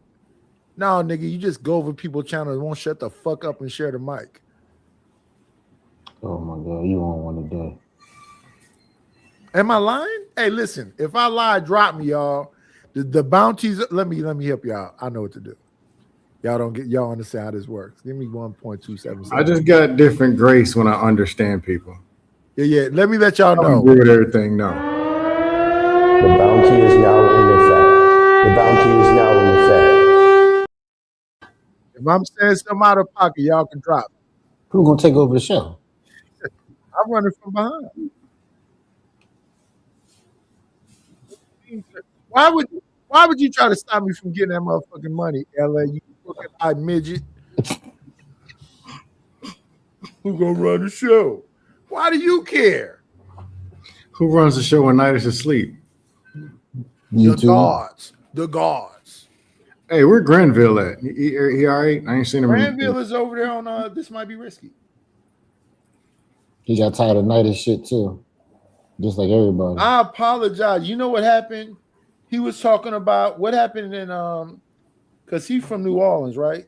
Mm-hmm. What was that big storm where it was just flooded everywhere? Katrina. Okay, so he was telling a Katrina story, and I had my David Banner shit on. You know that doon doon doon doon doon doon doon doon doon. And I don't know who was on the panel. I think it was Hink and somebody. It was like, Nidus, cut that shit off, nigga. This shit is what the fuck is you doing? I was asleep. I fell asleep and I forgot to cut it off. So while he was telling that story, that shit was playing.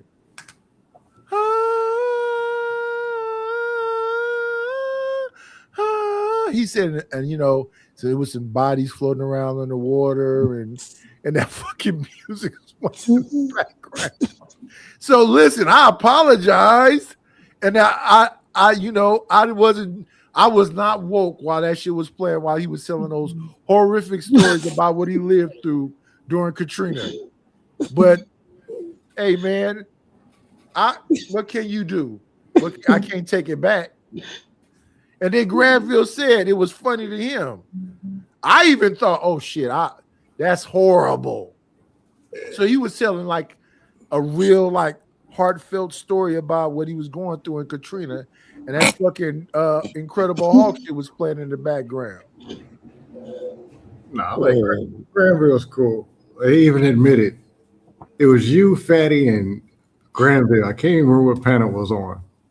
Kept taking shots, man. I pull up a pack of Twinkies. You put them on camera. He's like, yo, scam. The Twinkies, man, you got us, bro. That was a classic. I think the Twinkie night is when Fatty brought up the Looney Tunes. What is that? A vulture? I thought the whole time you created that. I didn't know you got that. No, that was Fatty. They pull up the Looney Tune vulture. Because Ali been wearing it out. Me and Ali was going at it on some show. I took a shot at him, and he fired back with that. I was like, yeah, whatever. Then he took it down and had another one. Like I made a weird face.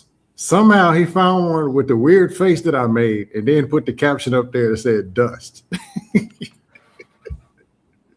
I'm like, all right, man, you got me. I'm gonna take the L. LA, do you know what we even talking about? I know you out there with all the bitches and your cigars, but do you even know what we talking about? That's what Fight Club was. Fight Club was the roast capital. Serious part in the beginning, the rest of the show is just all roast. Yeah, I didn't got cooked a couple times, but I'm at least on a 5-1. How many people I done took down? I definitely got a winning record. Yeah, that was a hard place to, that was a hard place. I take straight. I done got blasted a couple times. But no, I ain't no victim. I ain't no easy win. I'll be back. I think the person who got it the most was, I think his name is E. Lamb. They used to say he was E. Black's doppelganger or some shit. He used to be drunk sitting in front of a garage. It was a few people over there that they used to just, lean into. Yeah, you definitely have some people that just hate it. What's the name? Patriarchy had to have roasted the most people on Fight Club, but he was ruthless, and he had a Jesus mic. But he probably did the most damage. Yeah, fuck patriarchy. Yeah, he's another one that we can shoot something. That's the first one that talked about my dead wife. Yeah, sometimes he'd get too I got limits. Like even when me and Truth got into it, we resolved that. And I admit, both of us was in the wrong, but I mean, he a good person. He into God and everything, so Yeah, shout out to Truth. Truth said, but I don't get all personal with it. I mean, I really don't. Truth said, Nidus, give me your IG, blah, blah, blah. I said, Truth, I can't. You talk so fucking much up on this panel. I can't talk to you off here. I can't do it, brother. And I fucked up and gave this motherfucker my IG. And of course, like I said, people be thinking I'm lying. I can't listen that much and I can't talk that much. Just honestly, respectfully. It's not about the individual. I don't understand a reason for it. Because they try to say, oh, you talking about, no, I'm not talking about women. I'm talking about people. When I call my cousin, I be like, but I get it out in like 3 sentences. They like, why you be like, so what the fuck are we talking about? Niggas be I watch Adrian Broner be on a motherfucking phone damn near 15, 20 minutes. What the fuck are y'all talking about? Not me personally, women's. I don't mind. Every solid ex of mine that I dated, some of them should have married, was women's I can sit on the phone and talk with 4 or 5 hours. When we first met, had real deep, real talks. But honestly, as humans, the number one thing that we do is we communicate, we talk. So when we talk about these relationship conversations and all this other stuff, like, look, we talk, we listen, and we need to be better communicators. That's how this world operates. It's not going to change. I never really been a talker like that or a listener like that. Not a talker or a listener? Yeah. I remember my mother punching me in the chest like, I literally, once you get past a certain point, you talking to me, it's like Charlie Brown teacher talking to me. I'm looking at you. You have a panel. I ain't gonna say I'm not a talker and I'm not a listener, and you running it. You be wherever. Listen. Once Ruthless started talking, I tune out at some point. Once True started talking, I tune out at some point. It's certain people that come up here, I'll be like, I see them. And as long as I'm looking at their mouth, once their lips stop moving, I just start talking. I don't know what the fuck they said. No, Ruthless, another one. I disagree with 136% of everything he says. But I ain't got no smoke. Hey, he cool. I ain't got no problem with Ruthless. No, Ruthless my brother. But I'm just saying, I can't listen to that nigga for no long amount of time. Just troll him. Just troll him and get it over with. And I don't really troll my brothers like that. Like I don't really troll LA. I mess with LA. You don't troll? A little bit, just a little bit. And when I'm trolling, I'm trolling. It's up.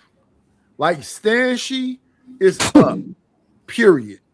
It's all smoke. My daughter's gonna learn or else. But no, not with you. James Kills, it's up with that nigga. That nigga's a stalker and a weirdo. Kills. Yeah. Kills. But I kind of understand Kills. This motherfucker always want to take you down a memory lane of what the fuck the space is. Nobody gives a shit.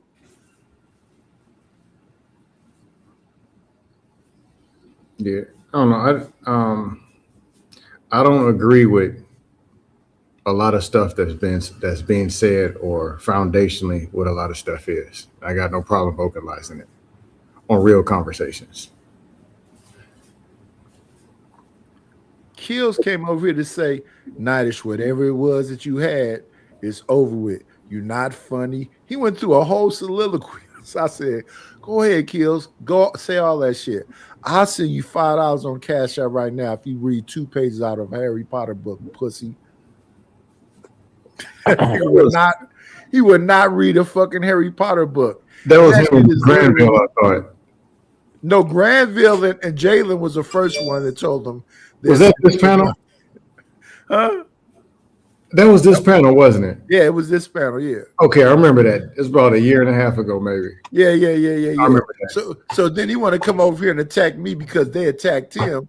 And I'm like, nigga, they jumped on you. But that being the case, based on what you said to me today, I'll send you $5 right now. Just 2 pages.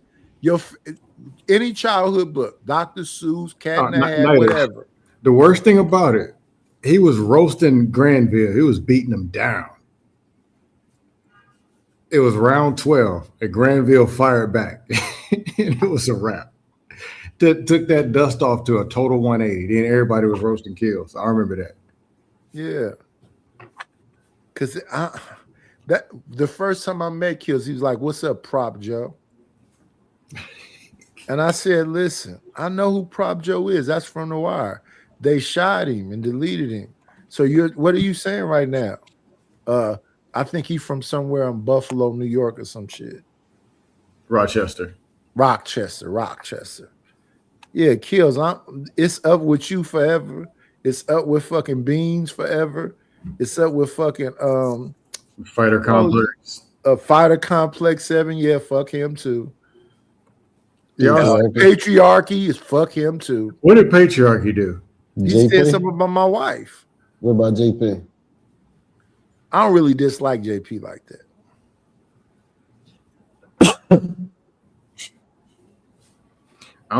In fact, to be honest, it's not that many of us.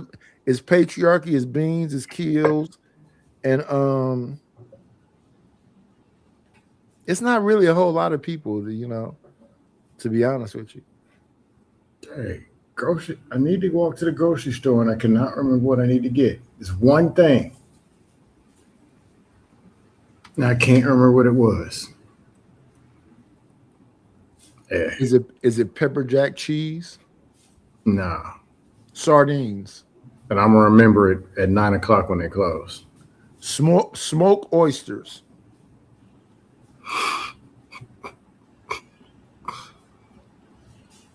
This is the bullshit I eat, LA. I hear it. Smoke oysters, sardines. The Instacart must be popping. You get that delivered too, or you actually go to the store to get it? I do not leave the fucking house, sir. Business, my kind of business is made for people like you. I'm about to leave the house in a few. I don't even like to be around people. During the vid, I was outside, right, going to Costco and Safeway and whatever else. You know how many motherfuckers don't understand 6 feet? I was like, I do not want to knock the fuck out of this motherfucker, but he won't stay the fuck away from me. That 6 feet was some bullshit. I know it was, but even in real life, without the vid, why the fuck are you so close to me? Nightish, you take up a lot of space. That makes you No, a I lot don't. closer to a lot of No, people. I don't. No, I don't. No, I don't. And it's a lot of motherfuckers that I just got through telling my cousin the other day that I was arguing with that explaining some shit to. I'm like, nigga, why are you all up on me? You know, what Well, you mean? You want me to? No, nigga, stay the fuck back. I do like the women who like to get all up on. I mean, I like to hold and caress my women. So Well, you know. Well, you So take it in a ladies, different direction. I'm ladies, if saying, you're mainly loving you, I'm okay with greeting you in the beginning, handshake. Now let's get up off of each other. Everybody had their own space. When I was younger, it was called elbow room. Elbow room, elbow room. Everybody got to have some elbow room. These motherfuckers be hugging each other, doing the, the Farrakhan handshake and hug. No, I don't need to keep touching. I'm Gucci. I didn't have plenty of my family. Now you be talking crazy to people. I say, how? I don't want to keep getting hit in the chest because you made a point. Right? Right? You know what I'm saying? We did, nigga, don't touch me no more. That's probably what LA be out there in the DR doing, because I seen some of them pictures when they all in their purple shirts, circle jerking and hugging all up on each other. That shit look weird to the motherfucker. Hey, And LA, then you say they're not even doing the work right. I can LA, see if the work was going on right, but no, he said they fucking up the job. So why are you hugging on them like that? Why are you rewarding them and they ain't doing what they supposed to do? Trying to give LA, confidence. Yes. LA, where you at in DR? Cabarete. Huh? Cabarete. Cabarete. Yeah. I just gotta ask this. Can people start? Did the passport bros and the movement and all or whatever? Can at least one of them just tell the truth about what? Stop lying to people. Tell the truth about what? Or can they start telling the other side about what though? What part? Oh man, passport bros. All you got to do is show up, and all these women's love you.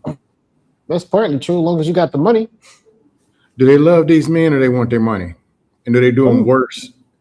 When people gonna tell the other side these other stories? You know what stories I'm talking about. When they gonna tell them? But that's the thing is, these dudes, they do experience that, right? And I'm not gonna tell you that it doesn't happen. But the problem is it's for the money. And then also you gotta imagine these dudes only seeing these girls 3 or 4, maybe 4 or 5 times a year. It's not a lot.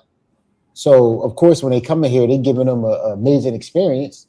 So to them, it is all these women up on them, and they are spending money. Not gonna tell that side, they are spending money, but why don't they really believe why that. don't they just call it hoeing and tricking? They do. No, here's the Right. thing. So that's the thing. I can't trick. have no sympathy for a trick. Just keep on tricking. No, I'm not saying that.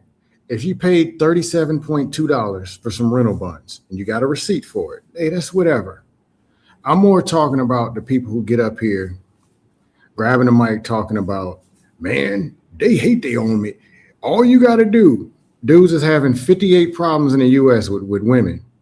Like they gonna show up in another country and ain't gonna have problems with women. Yeah, Those because it's not the women, it's them. Right. So they get ragdolled. Now they got to pay an attorney, a translator. It just gets worse. Western Union transfer fees. It's the same thing. People either like you or they don't. Well, That's now don't wait. Don't come up here and be a Wi-Fi activist, though. What do you mean Wi-Fi activist? You know what is an activist? No, I'm just saying. No. You say what is a Wi-Fi activist? What is an activist? What is it that you're saying that I'm doing? All I'm asking for is people to tell the other side too. Tell the truth. No. Why would you take away the illusion? They want to believe in Oz. If you they're not going to listen to you. Anyway. No, wait a minute. No. Let me. I want to hear. I want to hear what Scam got. Wait. Why would you want to take away the illusion? They want to believe in Oz. They want the blue pill. L.A. Wilkes, I can't lie and say you're not right with that. As far as they don't listen anyway. Wait, LA. But aren't you saying the same thing I'm saying? Yeah. They want to believe in the. Listen. I'm saying there's New some York City. Wait. Let me say this. Regular questions. Let me say this. Let me say this. When I was, let me say this. In the 80s, New York City used to be looking like bombed out buildings and like, you know, some devastating travesty happened. And then all of a sudden, Rudolph Giuliani, who they say was the worst person, turned New York into Disneyland. Anybody can go anywhere. You don't have to worry about nothing and blah, blah, blah, blah, blah. People want the bells and whistles in Disneyland. Why would you take that from them? Okay, I'm just not for. If I know it's Compton, I'm not going to tell them it's Disneyland. I'm not going to do that. Here's the thing about Compton. Even all that gangster shit happening over there is palm trees. It's beautiful than a motherfucker. Oh no, what I'm saying is this. Okay, listen. LA is literally the tropics. No, what I'm saying, you can let them know that there's palm trees, but also let them know what's on the other side. That's all I'm saying. It's a whole lot of gangster shit and backdooring and robbing and whatever else. But it still doesn't take away from the glitz and glamour, Rodeo Drive, and all of this shit. But I'm just more like the goofs who don't want to listen and they all in whatever and forming militias to go attack black women. Hey, it's whatever with them. Yeah. I understand what you're saying. But I'm just saying there are neutral people, never travel, 28, going to go somewhere. You know what though? A scam when I've been people lie to them so much and they're thinking it's something that it's really not. No, but listen, scam. You know what I've been noticing lately? A lot of people ain't really falling for that grift like that no more. Shit. That's what bro moving pretty much done now. It's not like it You wait. No. And see, the past, I think that was a bad name from the get-go. It's not enough niggas. See, here's what happens in the space. And I want y'all to listen to me right now. Mostly every single thing we talk about is minority groups. Most niggas will never travel. That is true. No, I'm just talking most niggas. Most niggas will never get the woman they really want. No, I'm just talking about reality, scale a bit like, hey, this is paradise, this is vacation, this is bullshit, and this is a nightmare, expressing all sides. So people at least know. So let me go along with you. LA is literally a nightmare based on the people there. At the same time, it's a nightmare in paradise. That's expressing all sides, at least. Or in some kind of form. It's not just it's a beautiful place to die in. It's not telling people. LA, why won't he let me get my jokes off? Let me ask you, LA, because you're from Philadelphia. That's a shithole. Is LA not a beautiful place to die in? The Dominican Republic. Palm trees. It's like the tropics. LA got some badass bitches. It's some of the nicest, like what people don't understand about LA is Hollywood is there, Rodeo Drive is there, some of the best fashion, all of this shit. It's a great place while at the same time being a fucking nightmare. It's both. Nightish, all I'm saying is express both. But people are acting and lying. It's acting like the other side doesn't even exist. Well, that's them lying to themselves. But that's them lying to themselves. No, I can't remember who it was, but the topic on the dust panel was passport something. Mm-hmm. And it was 10 people, 10 males, a host, 8 people, and me. And I'm like, hey, man, when are we going to start telling the truth? 8 dudes talked over me so much, yelling, talking all this fake garbage. And I bet only 2 of them even had a passport. All they were talking about was some internet bullshit that ain't true. I'm positive like, niggas look, with them passports. Real conversation. I'm positive them niggas with them passports never took a flight that was longer than 3 hours. What's going on, Savage? Savage, you got to set up the day where we're gonna do that interview so we both be in lock so we can get that shit out the way. I haven't done the 14-hour flight yet. But that's what I'm saying. So these niggas go to Tulum. And how long a flight is it to go to the DR, LA? Philly's about 3 4 hours. 3 to 4. So that's what I'm saying. That's about the furthest they gonna go. They go to Is that a Thailand. passport, bro? Really? I mean, they go to Thailand. You got more of them, not more of them, but you got someone that actually travel a long way. No, just being honest. I haven't done I think like DJ Kuda is. I think DJ Kuda is in Thailand, and I think he's traveled a lot. But again, a minority of a So, first of all, traveling period. That's a minority. Motherfuckers that take 20-hour flights and all this shit is a minority of a minority. Motherfuckers don't go to Stuttgart and England and all that. No, them motherfuckers, a lot of these motherfuckers they be calling passport bros take about a 4-hour flight. They're not gonna go no further than that. And they take a 4 wait 1 second, scam. They take a 4-hour flight and then they get stuck. You need to send them some cash to get their ass back home. That happens a lot. LA. Okay, now we're talking LA Wilkes. There are people come out, then get hooked on the bullshit, end up getting women that run their pockets so bad they got to go borrow the money to get back home and sleep on a couch somewhere. That happens. Yeah. Hey, man. You think they can live off of $300 a month? Listen. It might be some good pussy in that house. They got to sleep on the couch yet. Ain't you better off doing that in the city that you're already is in? this. Here's the question, scam. Do them niggas own luggage or do they got motherfucking black hefty bags? They came here with luggage. They come back with hefty bags. And I'm not trying to demonize traveling or demonize whatever. I'm just more like, okay. That's right. That's right. Shicey Bum, tell them where all them scamming ass niggas at. Spin that shit. Niggas spin that shit. That's right. Young Miami. Yeah. I don't know what scams up this thing. No, I'll say a few things when it comes to traveling. Number one, there's a good and there's a bad. 2, speak the language so you can know what or you're limited and you're depending on else for the language. And that comes with a price. 3, whatever you are in the U.S., you are that same thing when you get on to that other country. Yeah, if you're lame here, you're lame there. Yeah. But if you're a winner and everything is cool, hey, pick your country, do your thing, do what you do. Now, people who renting buns, I don't care. Get a receipt. I'm not on the hating thing, and you're only supposed to get black women. No, but stop lying to these people and tell them that it's a pie in the sky. That's my only thing against passport bro stuff. Well, there's people coming back with no suitcase. That Fasheen look like a pie.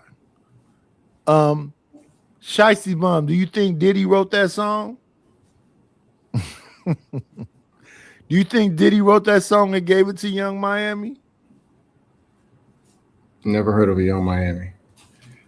She's a part of the City Girls. Don't know. I'm sure you haven't heard of none. Listen. A lot of this I only hear on dust panels. Right. I do deep dives on modern stuff because I don't want to talk about Carol Burnett and Don Rickles and all those other different people. There we go, Shicey. It doesn't matter because it's a hit. I'm positive that Diddy wrote that song now. Oh, hey, LA dropped. I had another question for him. Yeah, he in the DR when baby girl, that barefoot woman say, bring your ass here, nigga, he got to drop. No, Dominican Wi-Fi. That's a problem. No, I was going to ask him about explain what Sankey Panky is. They talk about passport bros all the time. They don't talk about in Cabaret Day where he's at, abbed out 24-year-old Dominican and Haitian men. And then 67-year-old golden girls flying out there spending their money on the men. They don't talk about that. It goes both ways. No. I know about that. That was probably about a year ago now. I was looking at a story about these old ass white women going to fucking Africa to Shanghai Africans. These women is in their damn near 60s with that bread talking about they want to fucking big was it Shanghai? Well, let me see. Anyway, a big African to slay them. They finna give them bread. And I don't mean no Africans in the damn city part. I mean bush Africans. They don't want a sophisticated African to live in. They going out there to where motherfucker got a ring in his nose and hey man, say man. It's what now. Me personally, like a plate in his lip. I've been to DR, Colombia, Panama. I guess Puerto Rico doesn't count. I've seen the men, I've seen the women, and I talk to people. I speak decent enough Spanish. I have real conversations. I know what things are. But I just don't want to see somebody 28, 32 that didn't know no better going out somewhere and coming back with no suitcase. Hey, or in and out man, somewhere. listen. And he pumped them up and sold them some bullshit. Hefty bags are inexpensive and they tough. If a nigga come to your house looking like Santa Claus with a hefty bag and you let him in the house, that's like sinners. You got to let him in. If you let him in, it is what it is. I be forgetting the passport bro names because they got some interesting names. But yeah, I don't go over there. Master Teacher 1, I think that's one of them. I don't go over there. I don't. I want to say that one of them name is Romello too. I think that was the one who was trying to get Romello, cash app to get. Hold on, Romello 747. That's being in chat in these chats. No, not him. No. It's another dude, dark skinned dude. Romello from the chat. He said he got his name from the movie Sugar Hill. That was Wesley Snipes' character name in the movie Sugar Hill. It's another dude that was trapped in the DR that was on here crying, dark skinned cat. I think his name. I don't want to see. That's what I'm saying. I don't really be invested in the passport bros because I don't even care about that. But that dude, that couldn't get back home, that was trying to get cash apps to get back home, remind me of them girls that went to the damn what they call that shit where all the basketball players go, and got stuck because they thought they was gonna go down there and get a trick to get bread to get back home. What is that shit called when all the basketball players go? It don't matter. I don't even want to think about it. Yeah, them girls got down there and got stuck. Them niggas like, you just I remember watching a documentary, a Death Row documentary, and it was Warren G at a fence with a bunch of women talking about they gonna suck him off and do all this other shit. And Warren G was like laughing, like, yeah, nah, baby girl, I'm cool. He wasn't going. Just because you went somewhere and your lips is ashy, you got on some spandex pants and some dookie braids, that don't mean everybody going. Warren G was not going. In fact, in that show, he had a group called the 5 Footers. It was 5 girls, rappers. I remember the 5 Footers, twins. Yeah. And he was arguing with them about, well, I got to keep getting y'all hair done and all this other shit. Just perform and do y'all shit. We got to look good for the stage and whatever. He said, I'm just going to deal with dude rappers because I'm not finna spend money every day to keep getting you outfits and whatever else. And that's a crazy thing. And a perfect example is when I look at motherfucking Cardi B. Who's paying for them nails and them hairstyles and them fucking elaborate dresses and all this other shit? She is. She got a healthy net worth. But see, that's what I'm saying. When Warren G had them girls, I say that he had to pay for that shit. Out strong. I'm not really a fan. When I went to Colombia 2018, I like it like that. Well, she had J Balvin and what's the other dude? Yeah, J Balvin. Yeah, I remember that. But J Balvin, that was a strong album. And Partisan Fontaine, who ended up being Meg Thee Stallion boyfriend, wrote most of that album. Well, you talk marketing. Cardi B is what, half Dominican, half something else. Yeah. Bad Bunny is Puerto Rico, and but he's a major artist though. Yeah, J Balvin, another name. major artist though. So if you want to cross in the Hispanic, that's the reason why they thought. But that's the reason why they thought 6ix9ine was going to be over, and that motherfucker went over there to that Latin side and stayed alive because he just did all Latin music. They don't care about him snitching. He started singing. He stopped rapping altogether. He started singing and doing other shit.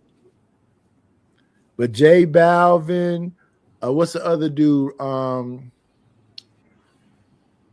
What's the other Latino dude? The Latino market is enormous. It's bigger than the black market inside the U.S. Number one. Yes, but outside the U.S. is even bigger. Mm-hmm. So the dude 6ix9ine went outside the U.S. because they like, how the fuck he got some money? The motherfucker left the U.S. and went out there to, the Latin market and worked with all these different artists that I can't think of right now because I'm not. But yes, it's more than J Balvin. It's more than but Cardi B, that was a smart move. That's good marketing. That's good business. And she's already half Hispanic. And she's New York? Yes. Yeah, get in that market, get your money. Yes. But there was almost, I can't remember, a long time ago, somebody was like, Bad Bunny got on Cardi B. Like, no. No, Cardi B got on Bad Bunny. Yeah. I think it was them asking, well, she might be, I don't know who's bigger now, but who had the bigger name and bigger net worth? Bad Bunny. Who had the bigger name and net worth? Bad Bunny is still a big deal. Wasn't that him that went out to the Super Bowl just recently? J Balvin was he wasn't a headline, but he was at the Super Bowl, I think when Shakira performed. And again, see, that's what I'm saying. These people don't be knowing what they be talking about. The top 2 or 3 or 4. Mark Anthony, I know, was up there. Shakira's net worth got to be $500 million. Mark Anthony old as fuck now, though. Yeah, he been in the game a while. Shakira worth a good $300-500 million. Jennifer Lopez, though she's from New York. Shakira's from Colombia. Yeah. Romeo Santos, though he's from New York. What's the dude with the big mole on his nose? Daddy was a big singer before him. Latin market. That's what I'm saying. I can't think of it right now. I know the names. Famous though. Super famous. Elvis Crespo. Ozuna. What's the not in movies and everything. They in Fast and Furious and yeah. Damn, but that's what I'm saying. I'm not thinking about it right now. By the time I realize it, we'll be done with this shit. But yeah, it's a bunch of Latin artists that's fucking dumb rich, and you don't even know their names. Well, I listen to but this dude with the big mole on his nose, his father was famous before he was famous. This motherfucker dumb rich. I just can't think of his name right now. Damn, different. I'd be like American and Spanish channel commercials. Like there go Becky G in this commercial. There goes such and such. Like, oh, they bigger than you think they are. Like, okay. Just like the Asian market right now got the boy bands. 5 boys in a band, it's like the Asian New Edition. Whatever. On TikTok and everything else, they they falling out like Michael Jackson is around. If it works. Yeah, Menudo and all that old shit. Yeah, that shit works.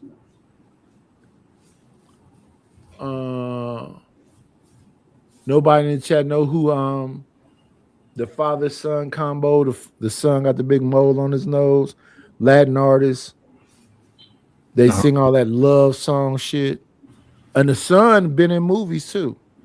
You talking about they're singing this in English or Spanish? English and Spanish. They sing both.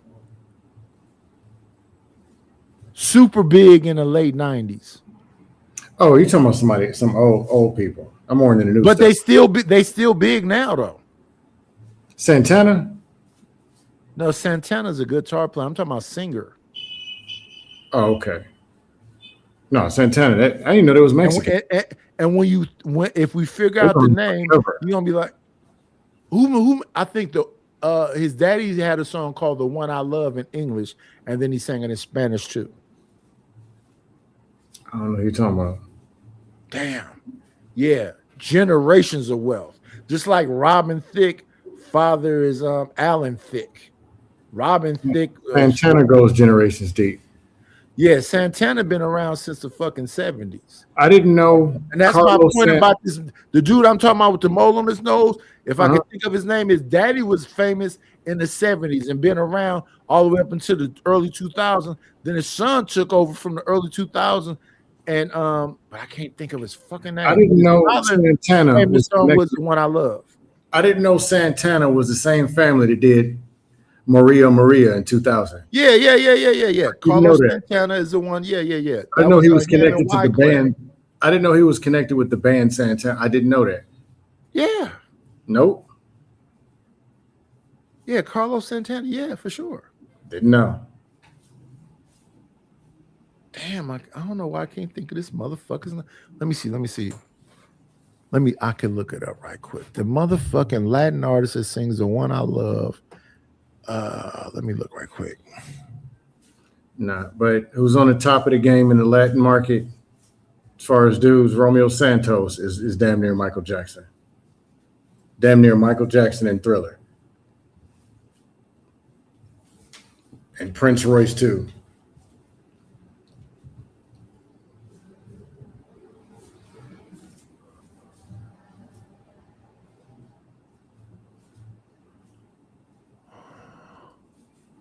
Luis Miguel, Shakira. Shakira's from Barranquilla, a city I haven't been to. There we go, right there. That's his face. Who is his name? Put him on the screen. So you recognize him. You're not talking about Maluma. Enrique Iglesias. I don't know who he is. I'll put him on screen. Give me 1 second. But I'm more into new stuff, like from 2015 on. Let me see. Stop that. Share this. You gonna recognize his face though, and his father was a big ass star too. Let me see. Where's he from? There you go, right there. Is he from? He looks like he's from Spain. More. He's from Spain. I don't know. But that's the son, and this is the father. Yeah, he looks more. That looks more Spain. Enrique.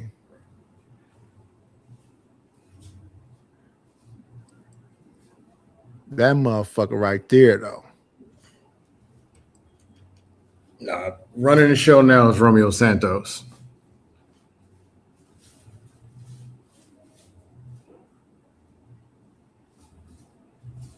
And that's what I'm saying. They be rich than a motherfucker, and the people don't recognize their face or their name. But his father is, I think, Carlos Iglesias, and the son is Enrique Iglesias. So they've been famous forever. Yes, there's some people who know that Diddy knew about Hispanic market and went and got J-Lo. Little John went and got what's the dude's name? Pitbull. Oh yeah, Pitbull. Yeah, shout out to Pitbull. Jay-Z secretly got some artists. Peso Plum. I look up some artists and be like, hold up, they on Rockefeller? Yep. Hey man, you got to be smart out here in these streets. You got to be smart. Anyway, I'm about to drop. I got to take a stroll to the grocery store. Salute. Thanks for coming up. Yeah. Freedom and dust is for all. Freedom and dust is for all. While I deal with the audience, I want to say this. No matter where y'all see me, no matter what y'all hear, I don't give a fuck about none of that shit. Shout out to the shout outs. And we've been here 5 hours. Listen, y'all, I'm gonna always end the show the same way. Be great.